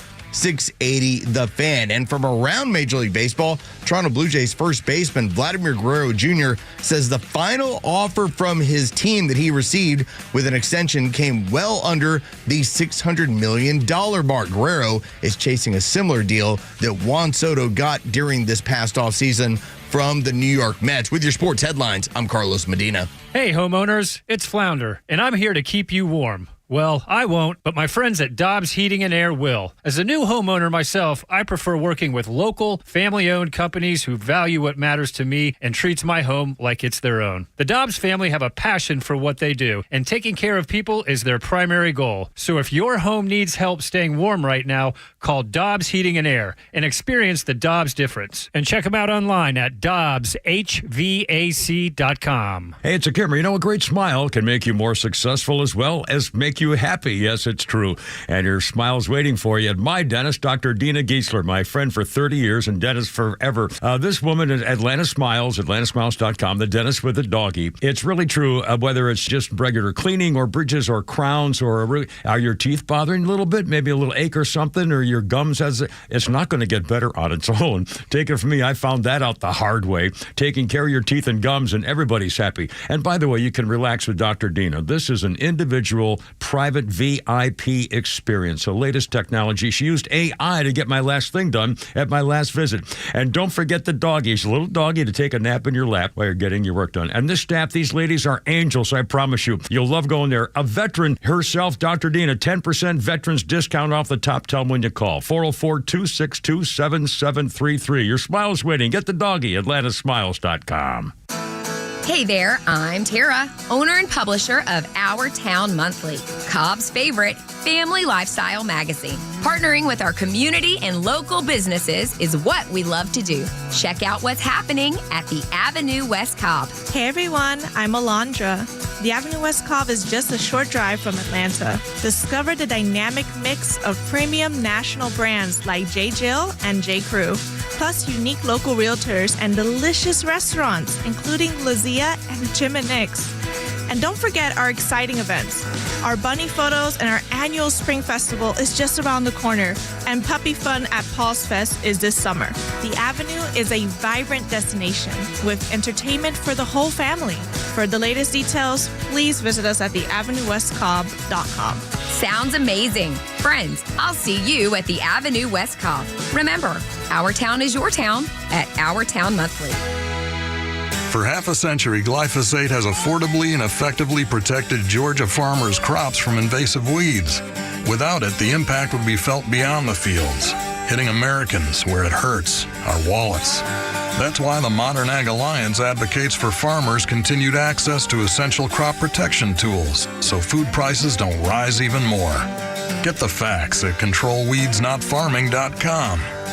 Paid for by the Modern Ag Alliance in support of Georgia farmers. You know the old expression, I love it when a plan comes together? Well, with our First Liberty Notes, this has been so true. Hello, I'm Brant Frost, founder of First Liberty Building and Loan. You hear about our family's company all the time right here on the station. For over 30 years, we've been the local lender who said yes when the big banks say no. A couple of months ago, we opened up our First Liberty Notes program to Main Street investors just like you, and the response has been just incredible. Folks from airline pilots to physicians to even pastors are now earning 8 to 13% interest rates while helping to fuel the growth of local small businesses. If you're a qualified investor with a minimum of $25,000, you too could be earning 8 to 13% interest. We'd love to have you join our First Liberty family today. Go to firstlibertyga.com and see if our First Liberty Notes are right for you. Go to firstlibertyga.com. That's firstlibertyga.com. First Liberty Notes are not obligations of or guaranteed by any financial institution and are not secured by any collateral. They are not FDIC insured or guaranteed by any government agency. You could lose money. SEC accredited investor status must be verified. Securities not offered in any jurisdiction in which it is unlawful. The president said it himself. America is back. And Extra 106.3 continues on as the only conservative news and talk station in Atlanta. The news changes by the day, and you can count on Extra 106.3 to bring it to you straight every day without the spin.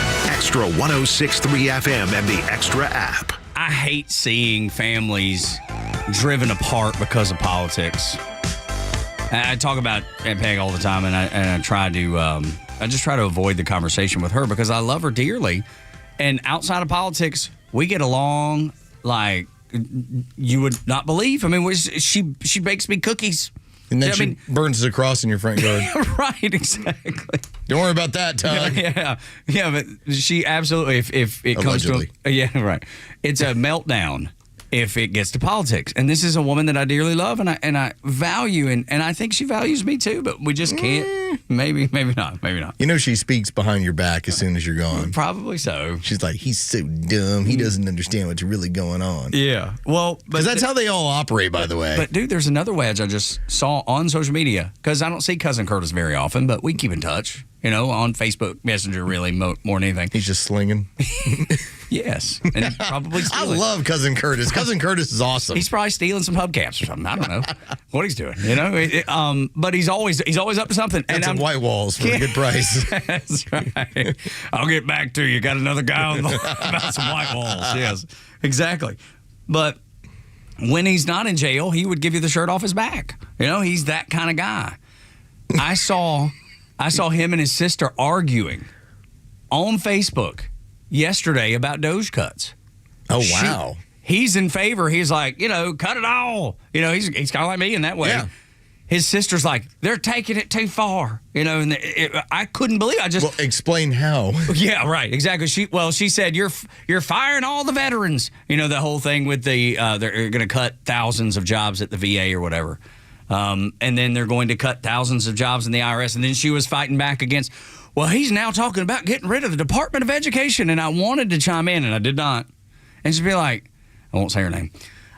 Heather. We'll call her Heather. I wanted to be like, Heather. Brenda. Give me a reason to keep the Department of Education. Like, I just wanted to spin around give me the reason that we should keep it. Why don't you validate this somehow? And of course she wouldn't be able to. And she's as sweet as she can be, so sweet. But I guarantee you she watches ABC News at night. Sweet don't make you smart. Oh, no, of course not. That's exactly right. And I bet she watches ABC every night or CNN every night, and she gets the talking points, and then she goes to Facebook and she's like, but what's happening? This is terrible. She takes her download, and she's got her marching orders. She doesn't even realize it, though. She doesn't even realize it, though. That's the sad part. She's never thought past what they've told her. She's never decided to go, well, what's the alternative to this message? Ever. Can I tell you before we get into this audio about how I'm a terrible person? Well, you're not terrible.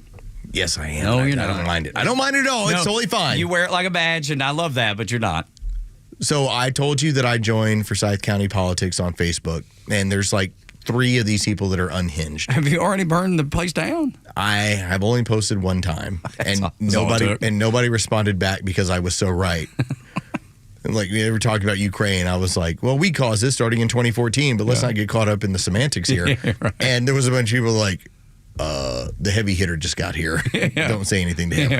Yeah. There's one woman who posts crazy all the time. One of the things she posted was a picture of her outside of downtown Cumming with a sign. Oh, here we go. Big old whiteboard sign that said, do not touch our CDC. And all I thought to myself is, do you realize how easy it is to scrub that sign and put whatever you want to on it? And I can repost it. Like they did with the bingo paddles? I didn't post them. Well, that's nice. Because it's her. Yeah. Do you know this woman? No, of course not. Okay. It makes it even better, the fact that I'm like, I like cheeseburgers. Yeah, right. Donald Trump was right. Yeah. Everything I was like, so I'm already pondering, like, there's going to be a point where I'm like, oh, I don't know, 5 drinks in with you, and I'll be like, this post seems like a good idea. Later today, good old days up and coming. I'm going to get, suspended from Facebook for posting somebody's picture in there with a Donald Trump was right poster. And then you got to put the glasses in the... That's right. It's going to happen. I love it. So Harry Enton from CNN, just as you're dealing with your cousin, friendly... It was, cousin Curtis' sister, and I won't... Okay. Yeah. So Heather does not understand how popular the Doge cuts are to regular everyday Americans. Harry Enton, the CNN statistical analyst, he was surprised by how popular they were. Take a listen to his bewilderment over the fact that America loves cutting waste, fraud, and abuse. This, to me, was one of the more shocking figures that I saw. Made me go, wait a minute, hold on one second. Whoa! Americans on Trump and Joe's efforts. Musk and Doe's should influence government spending and operations. Look at this.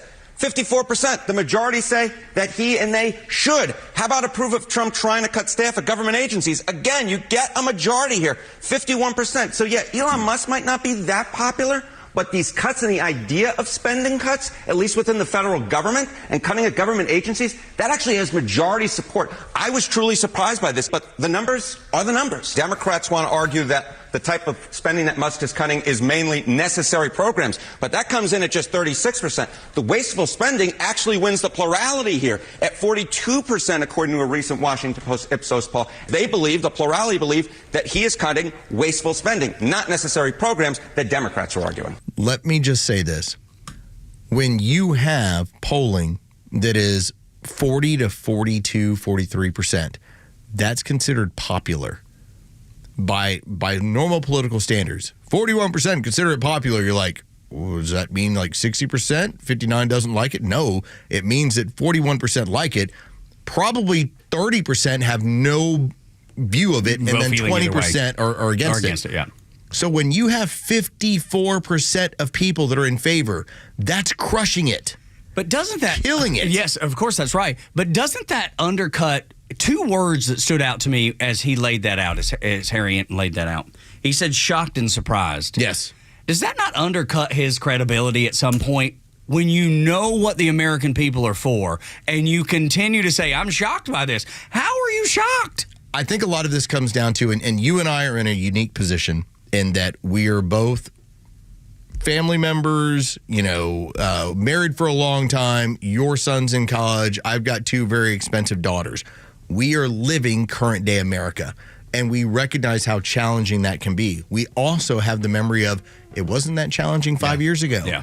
And so we know what this is going on. So when you tell me that this is now happening in America, I think you and I are much more indicative of what goes on with the population. And same with our listenership. And I think the experiences of our families, too, and what they're involved in, we actually see even more of what's happening in everyday America because we're involved, we're out there. When I win the lottery this weekend and suddenly I collect my $800 million or $400 million. It's going to be a good day. Jerry, I'm going to give you $1 million. Listen, that just right. so you Write know, that down. write it down. Put that in the vault. But just so you know, at that point, I will no longer be feeling anything going on in America, and I will be so much worse at this job, like Harry Ann, for not getting it. Yeah, right. Because you'll be unplugged. You won't need to be plugged in. I'll be big earns above the law. I don't know anything that's going on. That's right. When we continue on Extra 106.3, why victimhood is so dangerous. The science experiment. After the Neil Bortz Report and the Fox News Update, more of the Morning Extra.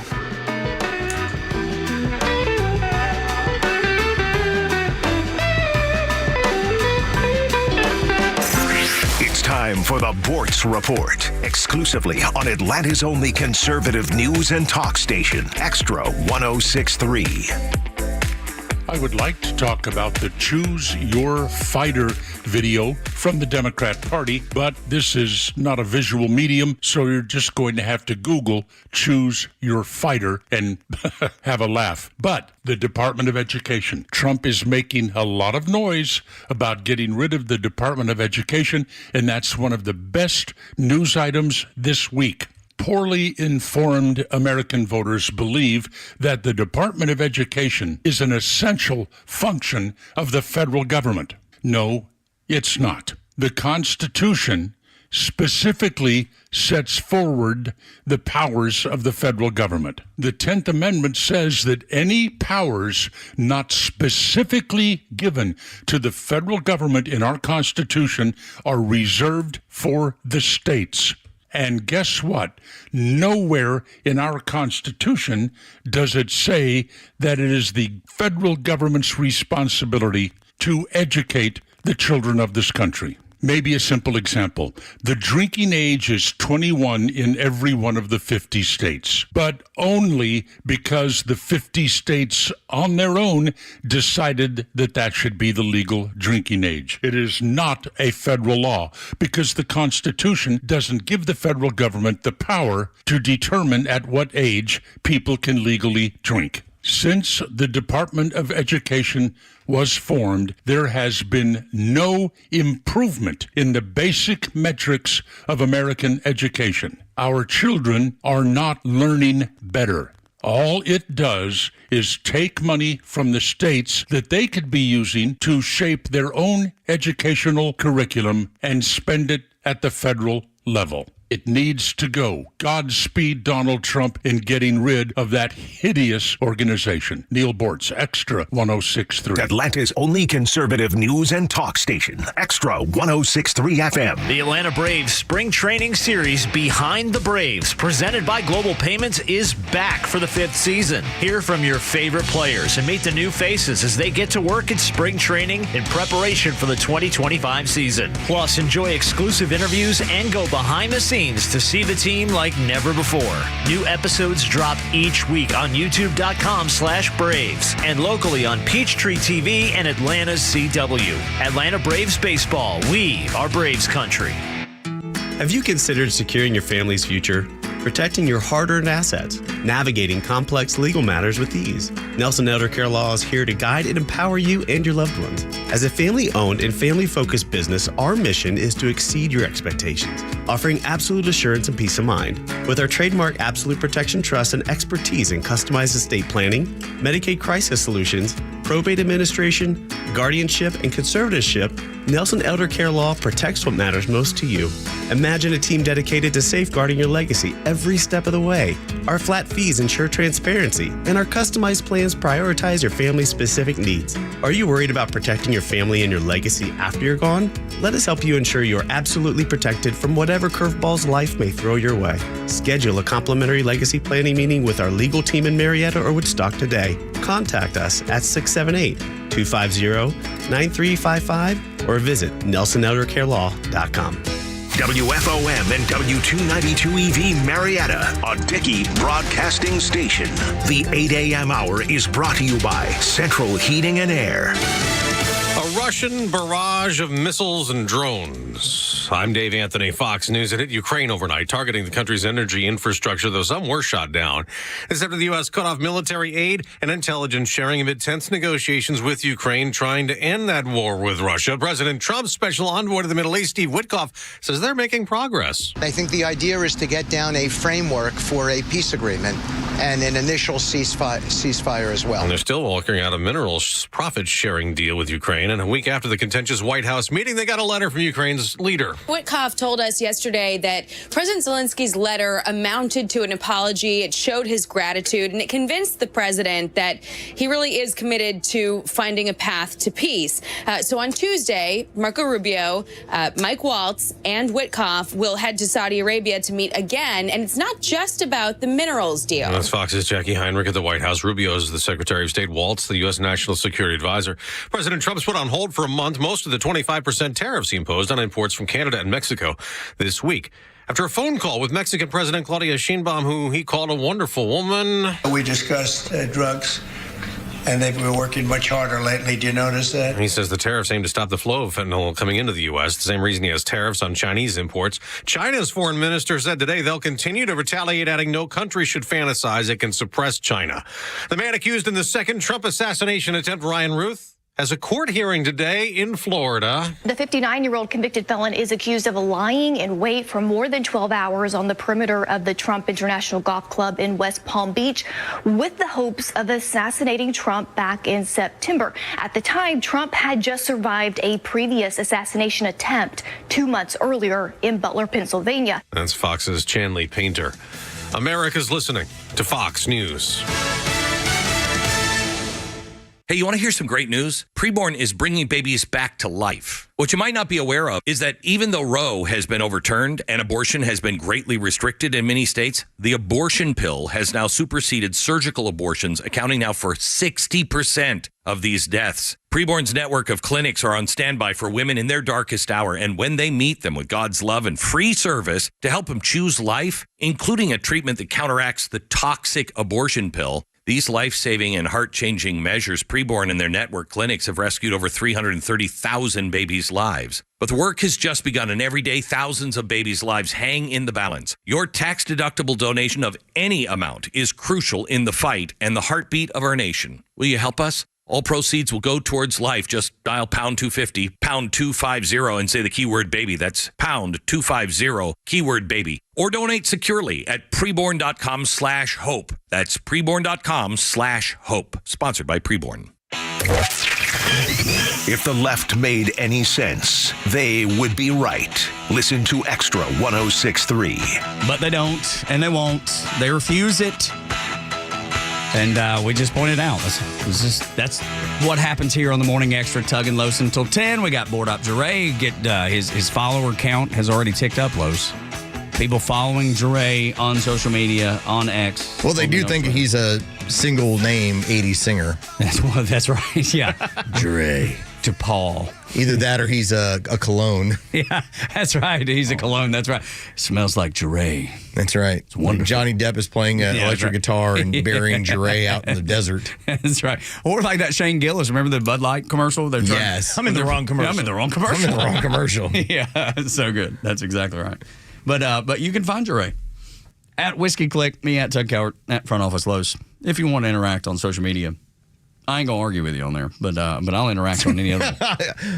Hit up me at Front Office Los. Yeah, I'll sometimes argue with you. I'm your Huckleberry. Occasionally, that's right. Yeah, are you an arguer on social media? No. Oh, no. Send all that love to Los. Yeah, absolutely. All that. And let me tell you, Los is. I just go to his. We have to finish the game, so play for blood. You daisy if you do. Flipping around the cup. My job on social media when I choose to partake is to fix you. Oh, that's right. All right, that's all. Calm down. Either to help you calm down or to fix your mindset. It's like the one time, and I don't know if you know this, Jure. There's an attorney that works in Atlanta, which you should probably never hire. But so by the time that he finished telling myself and our former coworker, John Kincaid, who now does mornings over in Philadelphia, that we'll just look at the Constitution, you'll see your separation of church and state. I said, hold on a second. That's nowhere in the Constitution. That is actually in the Federalist Papers. You will not find that anywhere in the Constitution. And you want to talk about... This is a lawyer. Like a cat on ice skates. Like... didn't know how to respond to the fact that how do I know that separation of church and state is a theoretical idea from the Federalist Papers? It is nowhere in the Constitution, and you're an attorney, and you don't know this. That's bad news. That's bad news if you're going in to stand. So now whenever he says anything, and it's rare when he does, he didn't 5 foot much. I always respond back, okay, church and state. It's 5 years later, and immediately, okay, church and state. It's become his nickname. Church and state. Foundational aspect of the founding of the country, and you don't know what, and you're an attorney? Seriously? I got 1 year of business law, and I know this. Do you know how many? I bet there's so many people that don't realize that.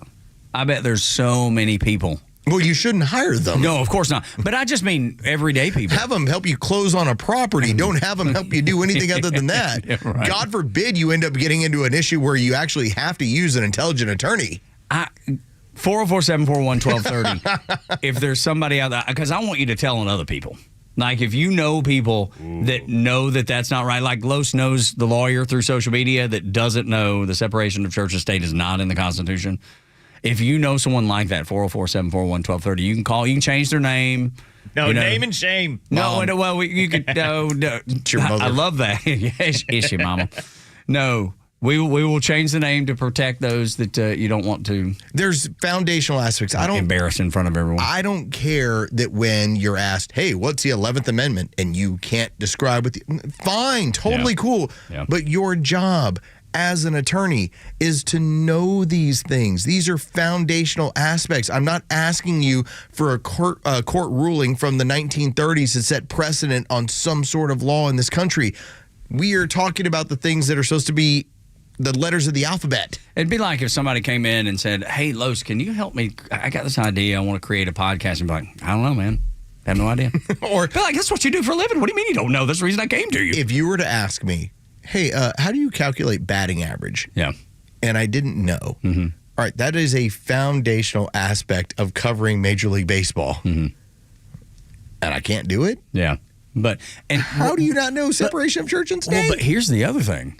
Because as bad as that would be, that's not going to change anybody's life. That's not going to get them a fine or keep them from being fined. Being a lawyer and not knowing that? Right. That could get you put in jail. If your batting average analogy ain't going to put nobody in jail. If one of our people on the sales floor did not know that, it's not going to change anything. You're an attorney. How do you not know that that's not in the Constitution? And then he tried to spin it like, well, it's been interpreted as a no. You've got no room. There's no wiggle room here, buddy.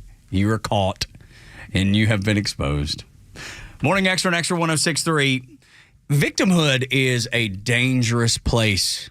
And it's easy to be like, well, what does that mean? Victimhood's a dangerous place. Well, there was almost like a science experiment that was performed.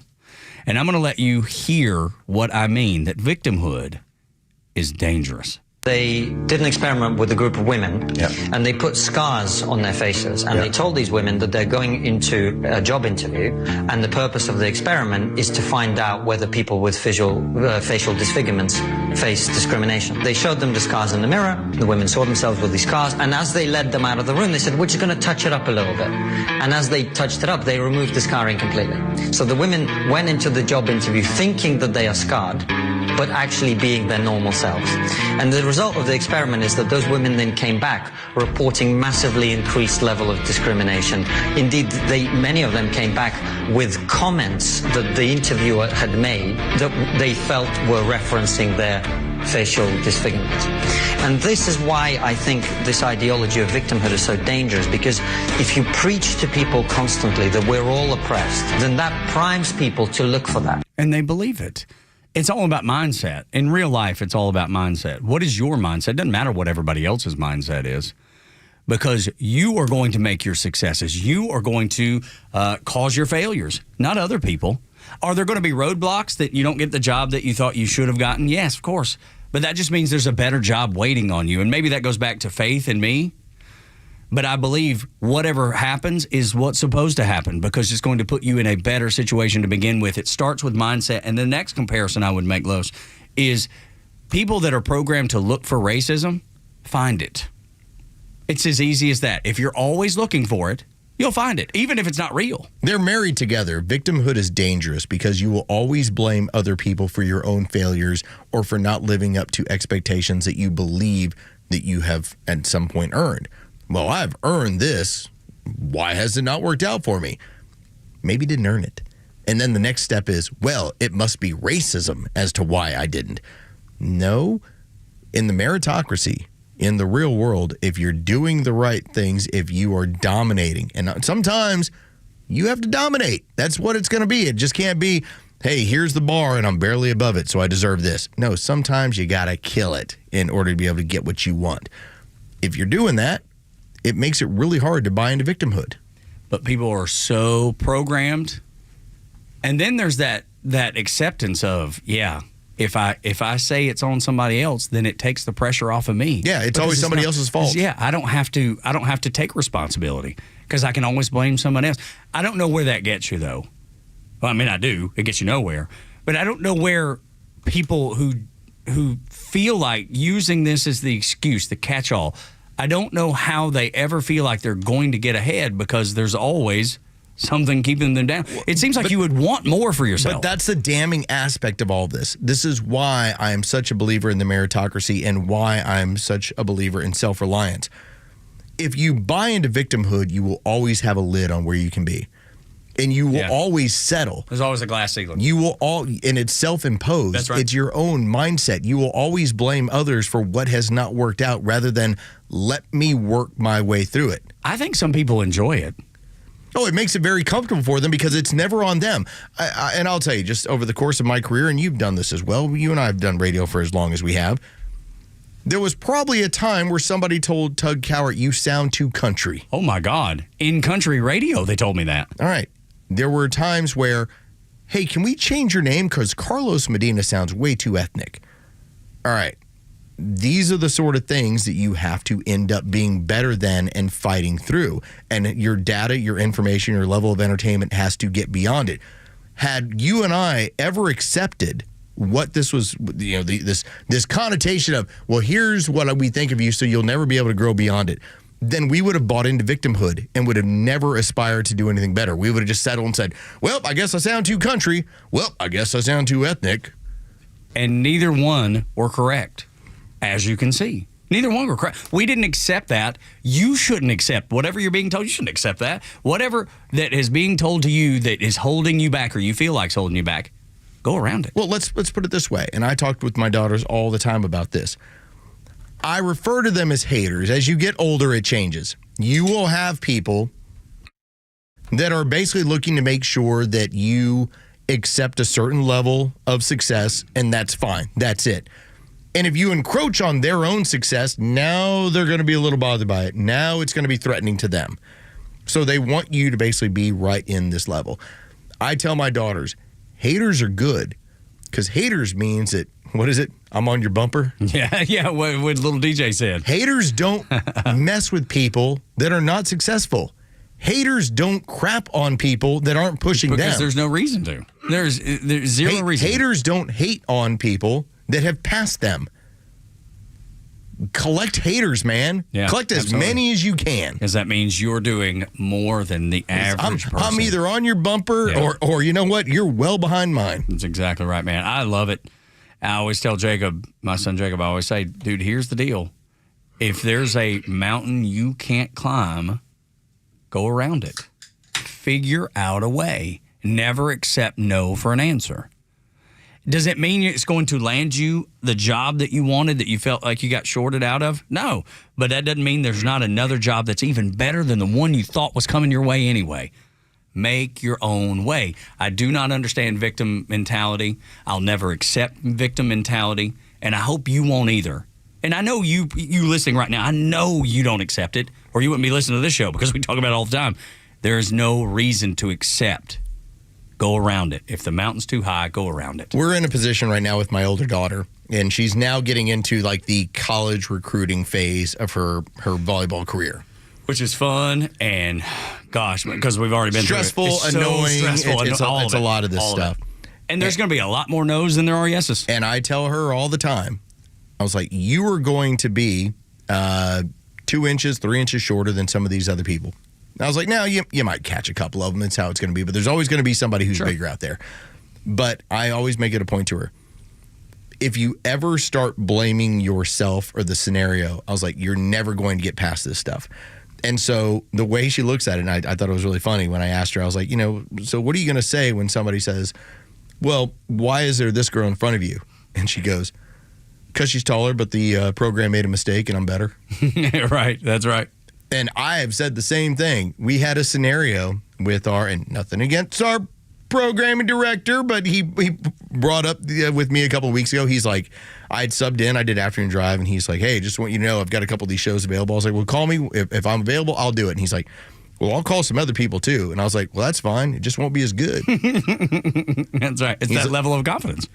I know what I'm going to do. And he's not, and you're not wrong. No, I'm sitting back and I've heard the show when it ain't me. It ain't as good. Maybe because I built it. There's going to be that confidence level. So I love that my daughter's mentality is you can call the other person, and that's cool.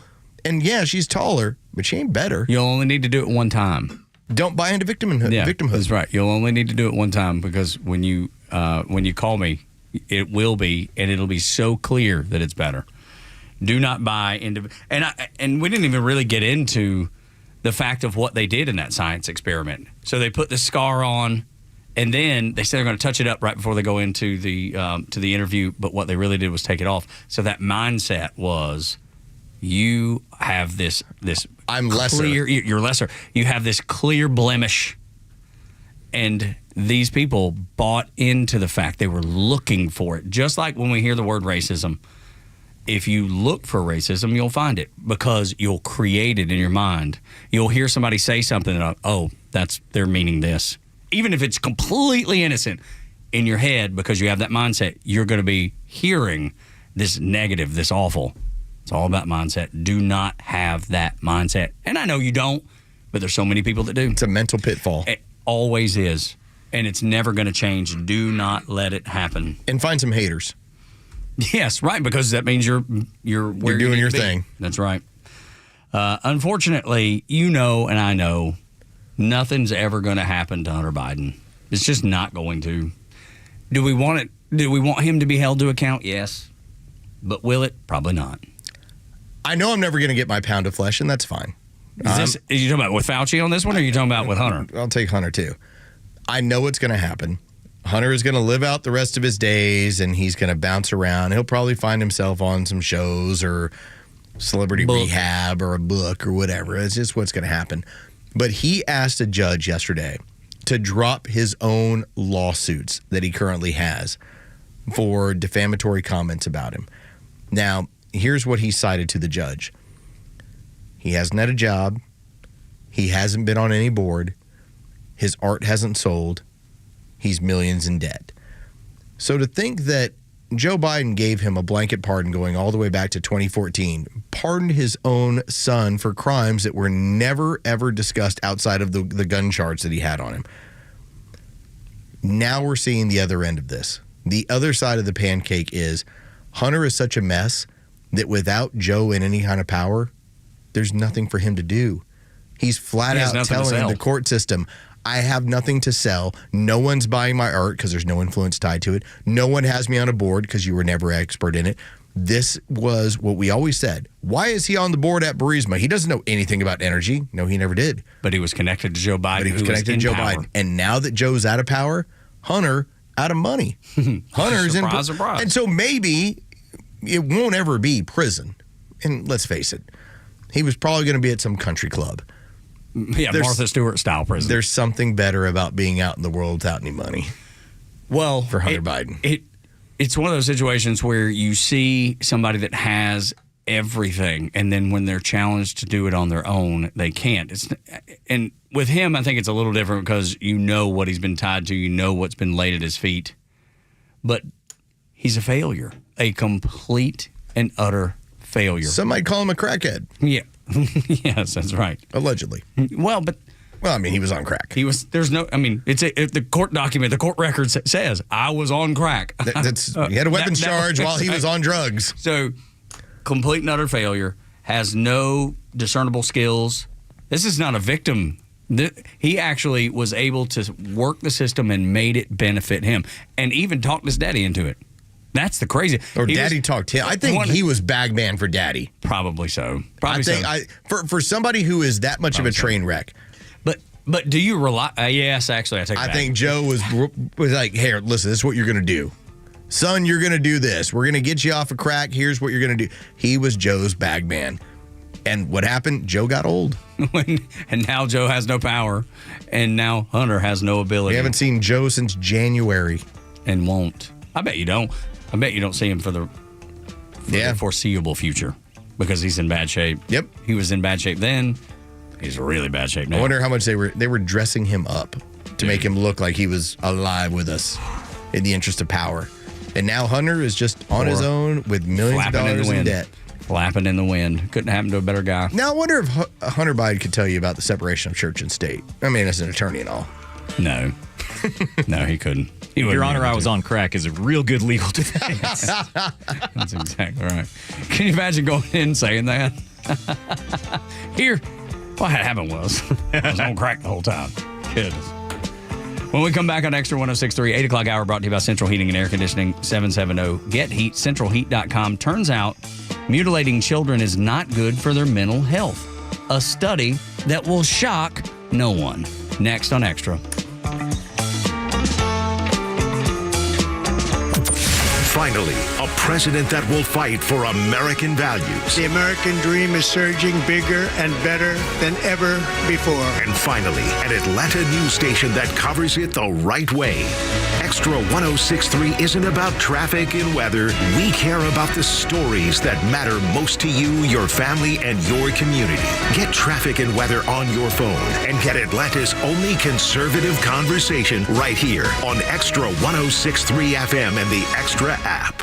HGI Wealth Advisors is your financial defense partner, preparing you for the unexpected when the inevitable happens in life. Our tailored strategies empower families to build wealth, generate infinite income, and mitigate taxes, fees, and penalties. At HGI Wealth Advisors, we help you transfer wealth while creating an everlasting legacy. Our goal is to ensure you meet your financial needs today, tomorrow, and into retirement. Our experienced team is committed to ensuring your legacy endures for generations to come. Learn more at hgiwealthadvisors.com. I enjoy a good night's sleep, and I like to breathe while I'm sleeping. My wife appreciates that, too. That's why I wear a CPAP. You want the right machine. You want expert advice. You want all the supplies that go with it. You get it all at CPAPs, etc. in Alpharetta. Machines, masks, tubing, filters, cleaning supplies, all of it, and they ship nationwide. Walk-ins, by the way, are welcome. CPAPs, etc. Alpharetta, CPAPSETC.com. Hey, it's a Kimmer. Okay, you're driving along. Suddenly you hear that horrible sound of metal and crunching. It's an accident. Even if it's a little minor fender bender, man, that could be a nightmare. First, obviously, take care of yourself. But before you make a deal with an insurance company or anybody else, call David Van Sant with Van Sant Law. You know why? Because he used to work for the insurance company, so he knows how to get the right settlement and right away. Van Sant Law. Don't forget, if you don't get paid, they don't get paid. Protecting your interests. Insurance is great, but it's complicated. 855-GA-INJURY or vansantlaw.com. Calling all contractors. Stovall & Company Wholesale Landscape Supply is here for you. We've been family owned and operated for more than 75 years, and we just opened our 11th location in Canton, Georgia. We are proud to provide all your wholesale irrigation, nursery, and landscape supply needs. We are partnered with Keystone Hardscape to offer a wide variety of products to enhance any outdoor living space. Here at Stovall, we have it all. Check us out at StovallInc.com or visit any of our convenient locations throughout North Georgia. Are you tired of dealing with drafty, inefficient windows? Do you have certain rooms in the house that you can't keep cool in the summer or warm in the winter? Hi, I'm Dan Watkins with All Four Seasons Garage Entry Doors and Windows. It's time to upgrade these old windows. Replace them with double-pane, beautiful, energy-efficient windows. Your new windows will help you regulate a perfect temperature throughout your house. Start saving big money on your energy bills and improve the curb appeal of your home. Give us a call today at 770-517-7078. Fox on Tech. You might know what is your password, but do you know where it is? Password management apps have been helping people remember their passwords by saving them in their phones. They help to keep them safe and secure and allow users to access them simply with shorter codes or biometrics. But third-party app 1Password now has a new method. It hopes it will allow users to find the login information they need in a hurry by tying the passwords to location. On its blog, 1Password shows how one's phone's locator data can help users access passwords simply by being near the venue or the device. Perhaps you've walked into your favorite restaurant. 1Password brings up loyalty and points accounts. If you walk near a door with a smart lock, it presents you the saved code. 1Password and its new feature works on both iOS and on Android, and the feature can be disabled if you need it. With Fox on Tech, I'm Eben Brown, Fox News. The stories that matter to you. These are your Georgia headlines. Good morning. Here are your headlines for Friday, March 7th. Cobb County Police Chief Stuart Van Hooser announced he is stepping down at the end of April. Van Hooser was named police chief 3 years ago and is retiring after 35 years with the department. The Kennesaw City Council voted this week to approve a new police headquarters on Moon Station Road, and the Battery is getting a facelift. Among the improvements are new LED screens, additional seating, expanded restrooms, and landscaping redesigns. The improvements are expected to be completed before the All-Star Game in July. Today's temperatures are a high of 68. Saturday will reach the low 70s, and showers are expected on Sunday. With your headlines, I'm Jerry Payne. Tug and Los until 10, 8 o'clock hour, brought to you by Central Heating and Air Conditioning. Your Atlanta carrier expert, 770-GET-HEAT, centralheat.com. So it should be no surprise that if you are mutilating a child, it is not going to be good for their mental health. But you've been told, no, this actually helps kids. When you give in to their gender dysphoria and you allow them to have all these surgeries and use all these puberty blockers and do all this non-changeable stuff at a hospital and change their body, physically change them, you're supposed to believe, if you listen to the leftist media, you're supposed to believe that is going to better them. That is going to keep them from having suicidal thoughts. That's going to put them in a better situation for the rest of their life. Your common sense tells you otherwise, and now research does too. I am very pleased to bring this to your attention because we had studies like this in Europe that would study about 1,000, 2,000 people at a time. And when you study a sample size that is that large, you'll get a pretty decent number. The University of Texas, from the People's Republic of Austin, so know that they're not looking to find this sort of data in this Horns way. down.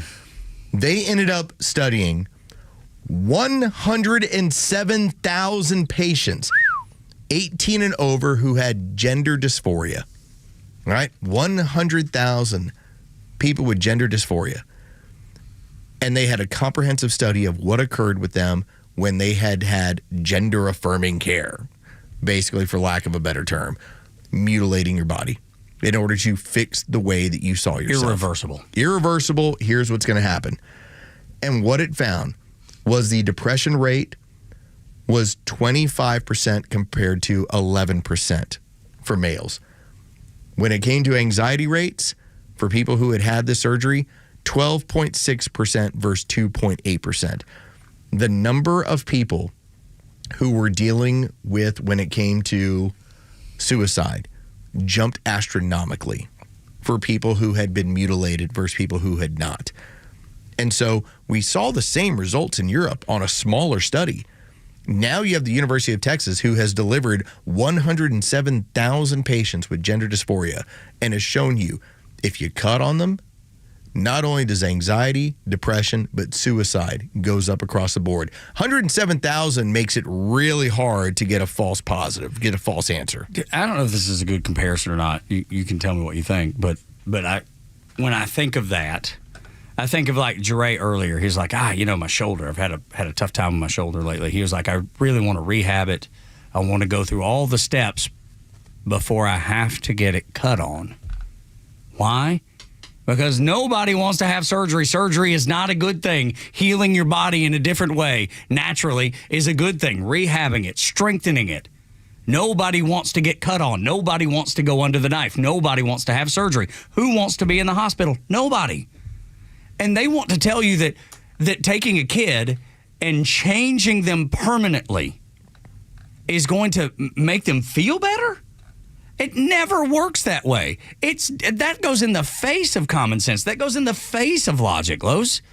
I could have told you that I'm not a well-educated man. I'm not a dumb man. I'm not the smartest man in the room ever. I could have told you this.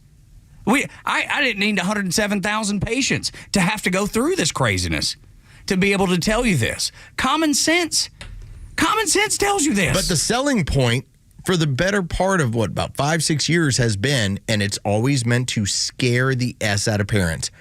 If you don't do this, they're going to kill themselves. Your son, your daughter will commit suicide. That's what, and they say it so emphatically that parents are terrified, just like you're saying. If somebody came to you, it wouldn't matter what it was.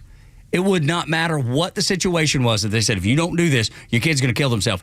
Immediately you're going to react because you want to protect your child. We've talked about this in the past. It remains true that when Roe versus Wade was sent back to the states, many of these hospitals that had specialized in when it came to abortion and abortion care, they changed what they were doing. They started focusing in a different direction.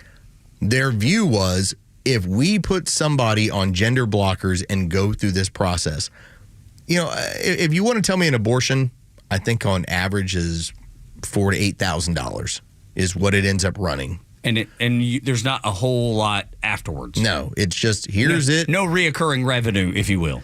Whereas the reoccurring revenue tied to gender dysphoria and mutilation and puberty blockers and everything else can run in the $125,000 to $225,000 range. And it is a lifetime of care that's needed. So I only need a handful of those people versus how many abortions? Hundreds.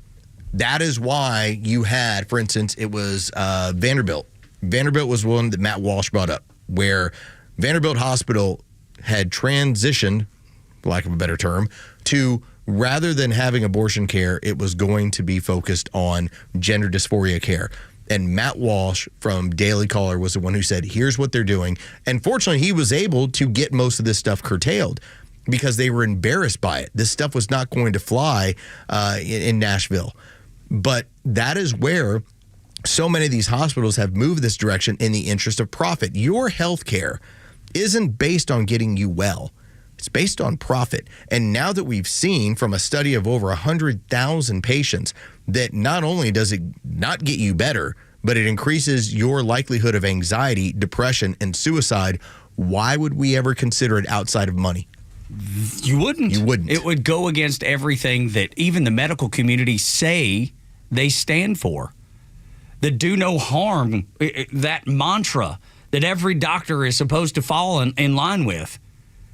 And they're doing the exact opposite, at least in these situations where they're like, we're going to find a way to convince these parents we need to physically change your child, not because we think it'll do no harm, but because we think it'll fill up a pocketbook. That's awful. That's disgusting. That's the worst. Like, that's the bottom of the barrel. That's evil. That's vile. Yeah, it's disgusting. And again, when you're talking about over 100,000, understand that the margin of error, when we have polling and you end up looking at, let's say, 4,000, 3,000 respondents, we can pretty much say margin of error, 3%, 3.5%. Do you realize your margin of error on 100,000 people that you're studying? Your margin of error is like 0.25, 0.5. It's not. So it's like, this is as definitive as it gets. The data doesn't lie. The data does not lie when you, to this sort of power, have 107,000 people that you're tracking to put this stuff together. What happens is that most of these people, especially when they're young people, they grow out of this stuff. An overwhelming number grow out of it. But if you don't let them, man, have you got a revenue stream? And so that crazy push to you're 12, 13, 14 years old, I got to get this thing done so that I can create this revenue stream. Think about how gross the medical field is to look at your child and say, that is a big revenue stream. I see dollar signs. I'll leave them alone and they'll grow out of it. And they already know this. It's not like this is a secret. No, it's just math. And yet, when they see your child, you see your child. I mean, think about the feelings that you have when you see your child. I know when I see my son's name pop up on my phone, because he never calls. You know, he's a college student. He never calls. When I see his name pop up on my phone, I have the most joy. I can't wait to answer the phone. That feeling that you have when you see your own child or see their number pop up on your phone, that feeling, they take that and they bastardize it, and that all they see is dollar signs. I want to play a piece of audio for you. This is a young woman who started transitioning 8 years ago. Now, this young woman has the look of, okay, kind of a feminine man, but you still know that that's a woman, okay? What happens is, one of the other aspects of the study is typically these people, when they get to this point, 8 to 10 years, is when the hardcore regret kicks in. Take a listen to this woman as she's, re-looking at her transition. An entire life that should have been mine. That was my birthright. I don't know how this happened to me. And I'm just so angry. I'm so sad. I just don't know how this happened. Like a virus or something. It just infected me, and it happened so quickly. It was like I was right there, agreeing to every single thing. And I don't know how that happened. Then now I can sit here and look back and be like, why did I do that? It doesn't make any sense. None of it makes any sense. If I just would have waited. If I just would have waited. if I just would have waited and let myself heal. I can't have kids. I'll never lose my virginity. Like, I feel like I'm left to just, like, accept the scraps of the life that I could have had. Man, that is the saddest thing I think I've ever heard. How does that not turn your stomach when it's a young woman who 8 years after she started transitioning got better mentally and recognized what a awful decision I made, and how did I let it get to this point where she went along with so much of this? Well, the crazy thing is she asked how did it happen. First, it was her decision, for sure. But then she had a room full of people. I told her, this will make you happy. It's right. And then an arm of social media that has a whole community that is saying, you should do this, you should do this, you should do this, you should do this. And then ultimately, they go, okay, you're right. This will make me happy because I feel so conflicted inside. And the doctor, a person that I'm taught to trust. As a child, you're always taught police are good, firefighters good, doctors good, everybody has your best interest. And they didn't. 107,000 people with gender dysphoria, and the study shows what goes on. Maybe, just maybe, this will have the dent that we saw in Europe. But I don't know, because it's such a moneymaker. And there is such a mentality in this country that says, let's cut on these kids before ever letting them mentally heal. Or let them figure out life as they go forward. That poor woman is 8 years in, and she's talking about how she can't have kids because of what she was given. We had Chloe Cole on the show that time. Yeah. And she talked about it, too, how she was preached to about this. And now you see Chloe out just talking about it. Make sure you don't let your kids fall into this trap. The trap that I fell into, please let them learn from my tragedy. And I don't know this woman's name. What do you know her name? No, it's anonymous. Yeah. When she posted. Yeah. This woman has now experienced what so many people have and have now regret and will regret for the rest of their lives. Make sure you're protecting your kids, your grandkids, kids in your community, kids in church. Jaleesa, by the way. Jaleesa. It's the saddest thing ever, and it's happening more and more and more. You have to protect. That's your whole job, is to protect. Do not fall for some doctor telling you that your child needs this. 107,000 kids studied. And we now know it does more damage than it does good. And with that being said, Bella's coming up next, and I don't know if she's transitioning or what she's doing. Well, she's vaping. I think that's what it is, not transitioning. It's kind of her thing. Yeah. All right, so from here on out, we promise you fun times for the remainder of this show. Yeah, that's right. It's been heavy today a little bit. Had to get into that was a big topic. You'll hear it all around the country. You will. But now that we've done that, Bella's going to bring the fun, and the 9 o'clock hour will be very uplifting. No kidding. Austin Moore. More opportunities. He works with kids who are severe autism. Autistic. Yeah. A lot of times non-speaking, or maybe even all the time non-speaking. Just like Bella. No, she is speaking. She's speaking. I'm sorry. She's actually going to tell us about Gen Z and all the crazy things. So if you ever have confusion about Gen Z, she's going to explain it to you. But Austin, this is going to be so good. It all started with the Telepathy Tapes, a podcast that Los ran across. I listened to and was so moved, near tears on Georgia 400 at 4:47 coming in on Tuesday morning. Kimber's going to be so jealous of the next segment. He will. He absolutely will, because Bella is going to be hanging out with Austin. Will be about a little less than an hour from now on Extra 106.3. Yes, burning one with Bella next. Or we should be vaping one with Bella, I guess. That would be more accurate. Next on Extra. The latest sports news, powered by 680 The Fan, and driven to extra listeners by RBM of Atlanta in Sandy Springs, Atlanta's Mercedes-Benz connection since 1964. Here are your sports headlines for Friday, March 7th. The Atlanta Hawks moved back to 29-34 on the season after a 124-118 win over the Indiana Pacers last night at State Farm Arena. Trae Young scored 22 points and handed out 16 assists. The Hawks are back as the 8th seed in the Eastern Conference playoffs. For Major League Baseball and spring training, the Atlanta Braves are in action this afternoon as they're in Fort Myers playing the Minnesota Twins. First pitch is set for just after 1 o'clock. You can hear that game on our sister station's app. 680 The Fan. And from around Major League Baseball, Toronto Blue Jays first baseman Vladimir Guerrero Jr. says the final offer from his team that he received with an extension came well under the $600 million mark. Guerrero is chasing a similar deal that Juan Soto got during this past offseason from the New York Mets. With your sports headlines, I'm Carlos Medina. Georgia is home to over 600,000 veterans who play an important role in strengthening our communities. The Warrior Alliance is recognizing these contributions at the 4th Annual Veteran Impact Awards and Gala on Thursday, May 22nd at the Coca-Cola Roxy Theater at the Battery, Atlanta. You may participate by nominating a Georgia veteran for their exceptional service after military service in categories such as first responder, healthcare, education, military spouse, and more. Go to thewarrioralliance.org today and submit your veteran nomination. Advisory services offered through Master Plan Retirement Consultants, Inc., a registered investment advisory in the state of Georgia. Insurance, tax, and commodity services offered through Fricks & Associates, Inc., DBA Master Plan Retirement Consultants. The aforementioned are affiliated companies. Retirement means different things to different people. Some folks want to travel the world. Some folks want to spend more time with grandkids. For me, I'm looking forward to spending more time with my guitar. Whether extravagant and robust or simple and cozy, every retirement needs a plan. You wouldn't take a trip without directions. You have to know where you are before you know where you're going.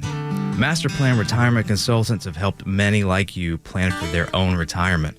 Not only does Master Plan help you create the roadmap, they join you on the journey. So whether you want to travel the world, become a pickleball champ, or just looking for a good porch, a sturdy rocking chair, and an acoustic guitar, remember to plan well because the destination is worth it. Visit masterplanretire.com to schedule your complimentary consultation today.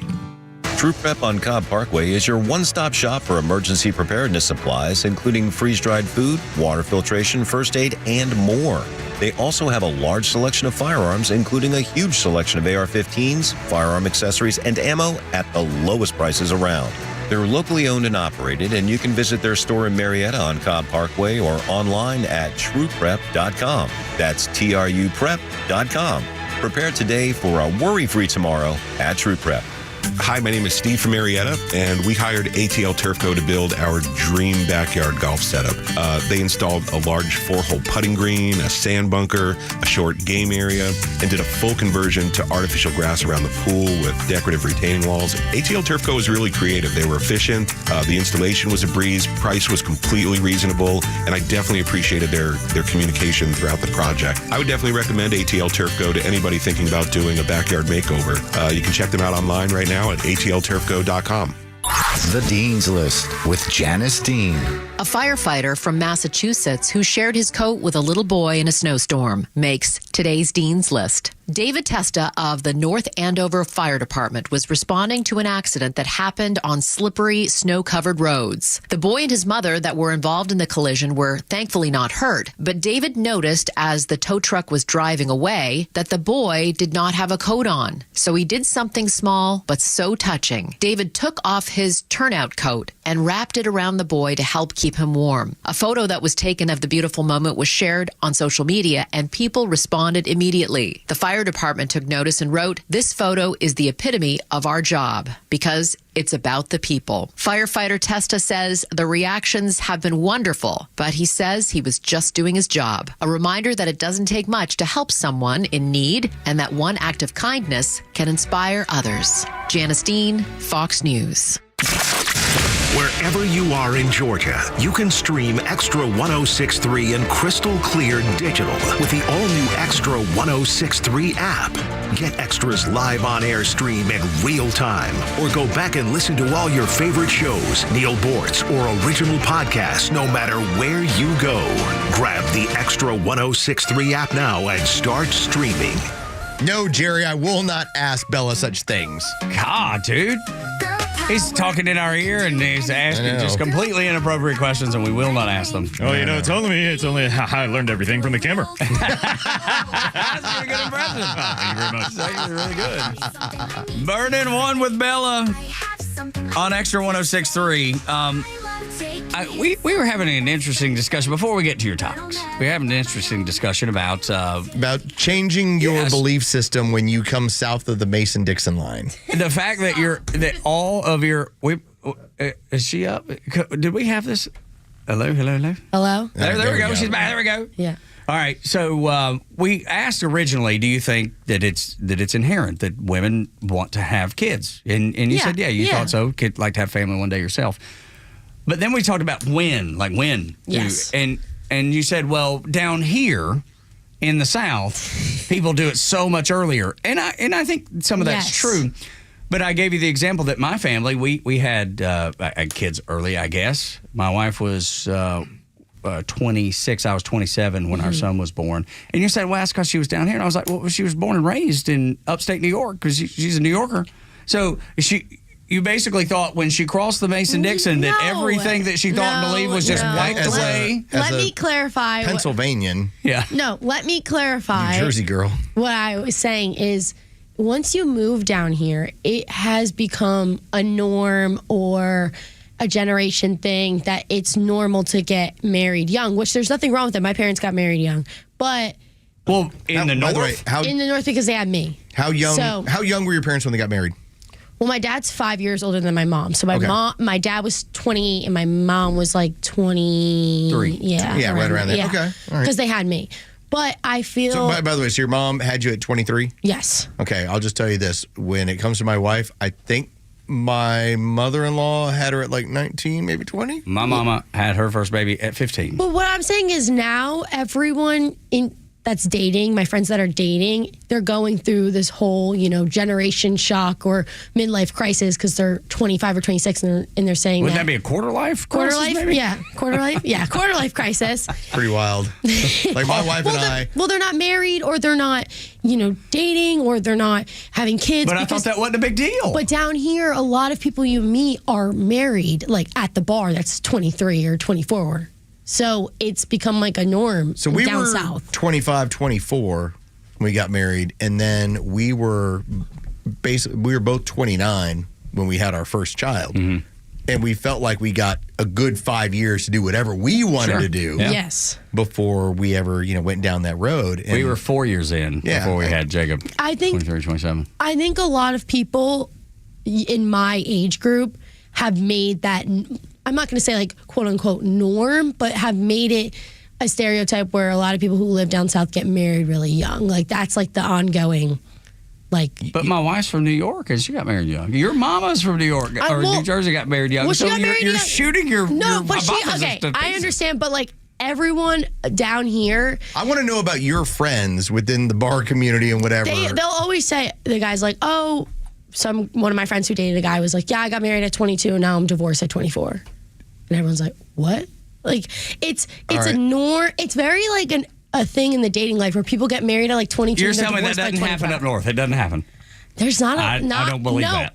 There's not a lot of people that get married up north young because no one has money. I have two friends. You know both. Well, you know one of them, Tug. Brian Hoyt. His first marriage lasted like 7 months. Wow. And then I got another friend where his first marriage lasted like 3 months. So it does happen. I'm not saying it doesn't happen. No, it's just a different culture. It's different culture. Like I'm just saying I believe it happens everywhere, not just in the South. More prone in the South, though. My friend who went to Clemson has been in 6 weddings, and she's my age, and we're 1 year post-grad. So when it comes to your boyfriend. Yeah. We've been dating for 5 years.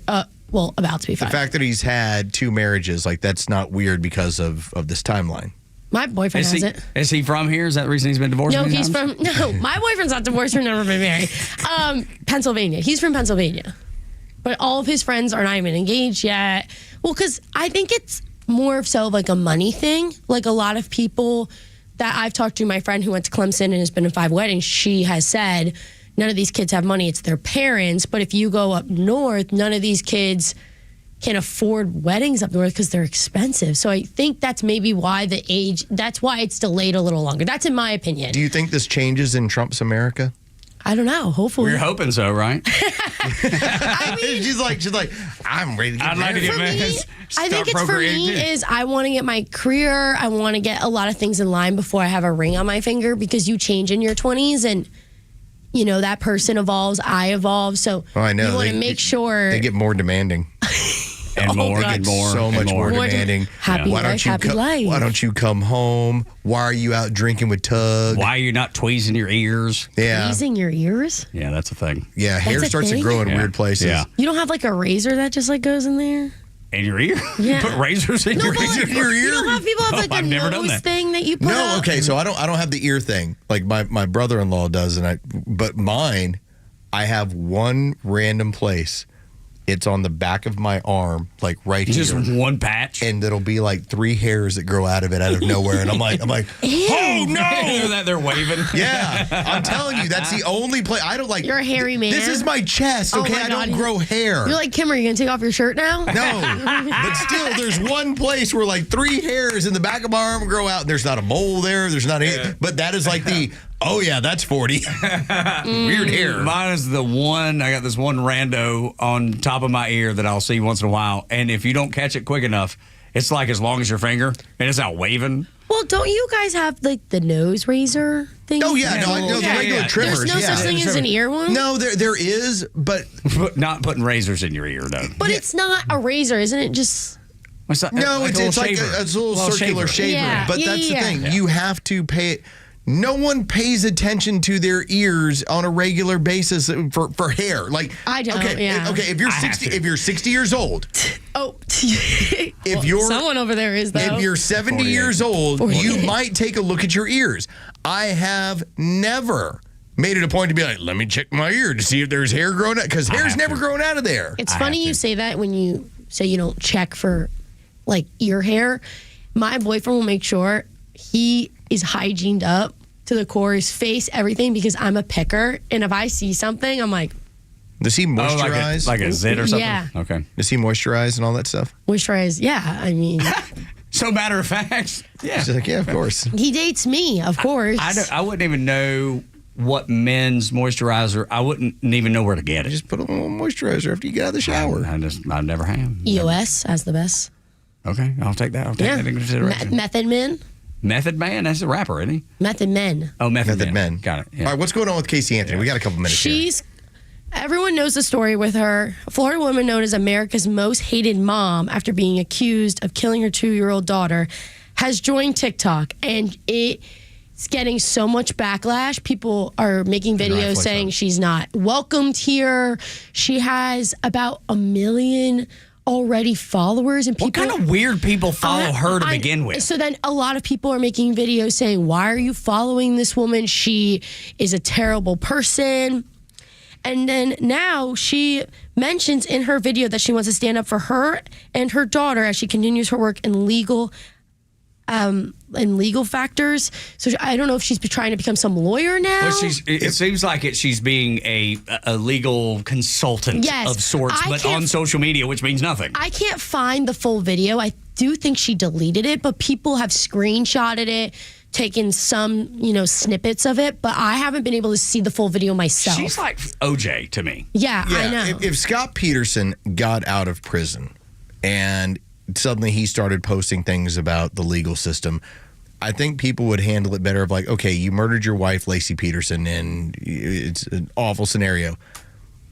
I don't, you can bounce back from that before she could bounce back from what she did, or at least what civilly been What's found. crazy is she wants to go in the legal system after she was accused of killing her 2-year-old daughter. That makes no sense to me. Now you want to be some legal advocate? It does not make sense. There's so much of that story that it's physically disgusting. So the fact that she even thought she could go on social media and without make a video on TikTok. But that's the thing. I don't believe that people are stuck as who they are in the horrible thing. I do believe people can change, right?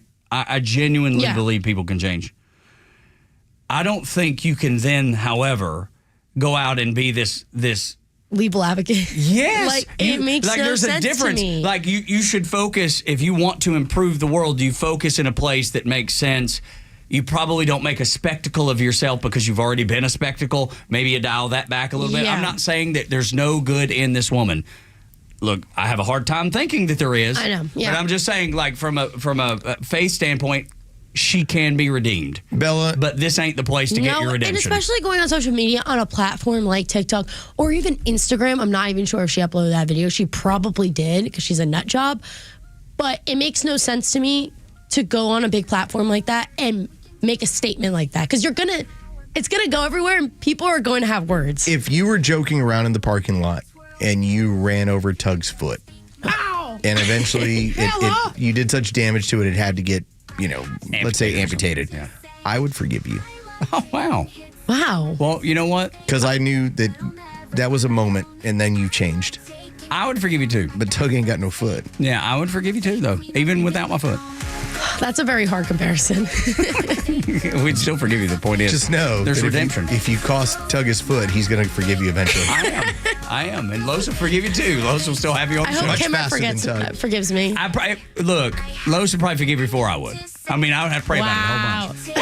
Well, if you ran over my foot and had to have it amputated, there's a reason that Los would forgive you before I would. I was just kidding around. It was just an accident. Oops, my bad. When we come back, Axios is skewing the numbers to convince you of something you know is untrue. Next on Extra 106.3. It's time for the Bortz Report, exclusively on Atlanta's only conservative news and talk station, Extra 106.3. I would like to talk about the Choose Your Fighter video from the Democrat Party, but this is not a visual medium, so you're just going to have to Google Choose Your Fighter and have a laugh. But the Department of Education. Trump is making a lot of noise about getting rid of the Department of Education, and that's one of the best news items this week. Poorly informed American voters believe that the Department of Education is an essential function of the federal government. No, it's not. The Constitution specifically sets forward the powers of the federal government. The 10th Amendment says that any powers not specifically given to the federal government in our Constitution are reserved for the states. And guess what? Nowhere in our Constitution does it say that it is the federal government's responsibility to educate the children of this country. Maybe a simple example. The drinking age is 21 in every one of the 50 states, but only because the 50 states on their own decided that that should be the legal drinking age. It is not a federal law because the Constitution doesn't give the federal government the power to determine at what age people can legally drink. Since the Department of Education was formed, there has been no improvement in the basic metrics of American education. Our children are not learning better. All it does is take money from the states that they could be using to shape their own educational curriculum and spend it at the federal level. It needs to go. Godspeed Donald Trump in getting rid of that hideous organization. Neil Bortz, Extra 106.3. Omnichannel data management lead positions offered by UCB Inc. in Smyrna, Georgia. Work with the agencies, marketing, commercial data operations, and IT to help gather requirements, support the design of data integrations, and help us uncover new opportunities to leverage how we use technology and automation to elevate our customer experience. Support marketing's instance of Salesforce Marketing Cloud through the building of data extensions, complex customer journeys, and other automations in support of UCB's marketing campaigns. Position based in Smyrna, GA. Telecommuting permitted 60% of working time. Apply with resume to HRANSWERS@UCB.com. Reference job ID 8113391. A little more hiring and a little more unemployment. I'm Dave Anthony, Fox News. That is in the February jobs report just out this morning. 151,000. The expectation was for 160,000. The unemployment rate goes up to 4.1%. Fox Business Network's Lauren Simonetti. The jobs created is an increase over January hiring, which was revised lower from 143,000 to 125. Not much reaction on Wall Street. Stock futures have been up modestly after another big sell-off. The Dow has plunged more than 1,200 points this week under a dark cloud of tariff and inflation worries. Witkoff told 150. This is very much about companies and countries that have ripped off this country, our beloved USA. and they're not going to be ripping us off anymore. President Trump is delaying a month most of the 25% tariffs he imposed Tuesday on imports from Canada and Mexico, saying the Mexican president is doing more to stop the flow of the deadly drug fentanyl. He blames China for sending it, and those tariffs remain in place. China's foreign minister vowed today to keep retaliating with tariffs of their own. The president also says they're making progress in talks with Ukraine to end Russia's war, though Ukraine was hit with another barrage overnight of Russian drones and missiles targeting Ukrainian energy infrastructure. Its president, Volodymyr Zelensky, got support from European leaders at a Brussels summit. The European Union's promised fighter jets, increased defence spending and theoretical peacekeeping troops. Around 20 countries are reportedly promising some form of assistance. Still, it's going to be hard for Europe to fill the military and diplomatic hole left by the Trump administration's hard line.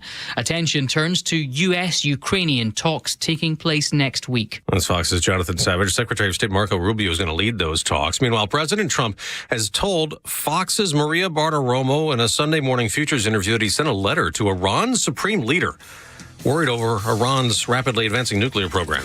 America's listening to Fox News.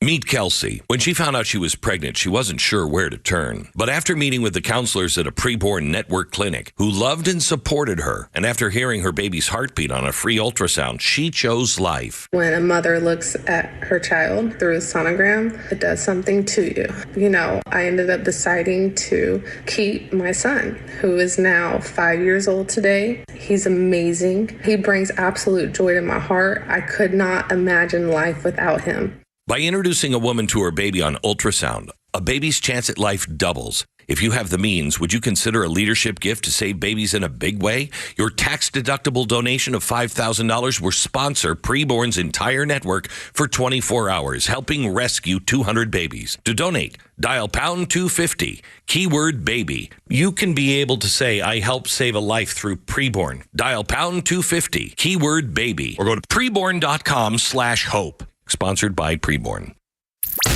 You may have seen the Bortz billboard all across town. Let everyone know Bortz is back and his new home is Extra 106.3. We should have kept our social media maven, Bella, who did Burning One with Bella, just the insights into Gen Z in for this conversation, too, because Axios is sharing some fake news, and I know... Don't say it. She'll run back in. Right? She'll kick the door back open. That girl... She grabs that microphone. She's like, this belongs to me. Yeah, right. This is what she wants to do for a living, and that's great. And she's good at it. And it's so funny because she gets so dialed into the most, the smallest of details. We had a conversation about country artists who are dating or not dating and broke up, or maybe they were spending time with one another, brushing one another's hair. Was she cracking on my girl? Which one? You know. What's her name? She was talking kind of like the Megan Maroney. Oh, you're talking about no? That's Lainey Wilson. You're thinking? Yes, Lainey Wilson. Lainey's a doll, sweetheart. Just about. Jerry. You struck a nerve now. Yeah. Lainey's great. She is beautiful. She just got engaged to a guy that was the quarterback for the Steelers for a little bit, Duck Hodges. Of course. Went to, but that's the thing. Duck's like. I'm glad it's not an actual good big time player. Yeah, no, that's the beauty.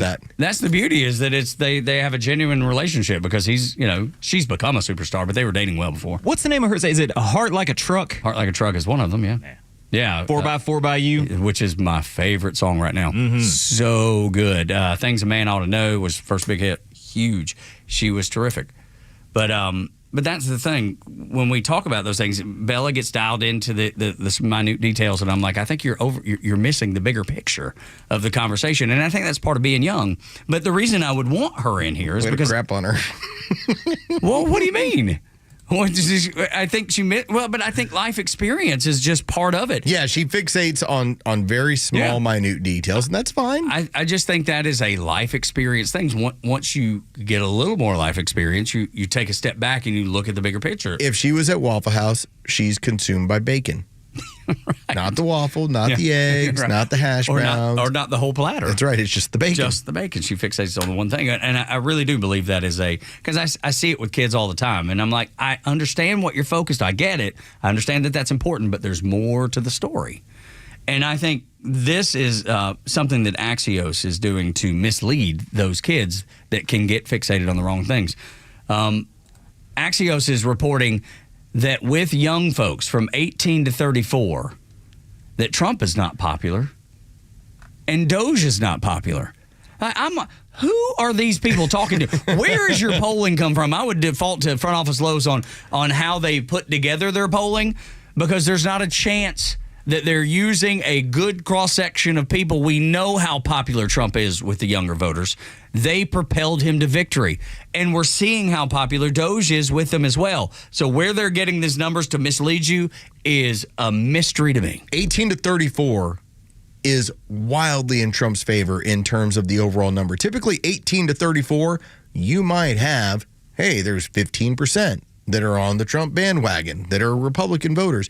When it's 45%, you might say, well, that's not a majority. That's an overwhelming number in comparison to what it's been in the past. No doubt. It's no comparison. So I'm curious that when Axios tries to make it out to sound like there is somehow some sort of issue where there's a lack of popularity, like, where is it coming from? Because CNN, MSNBC, all of them have said Doge is wildly popular by 50-some percent. It's the exact opposite. And listen to these numbers, Los.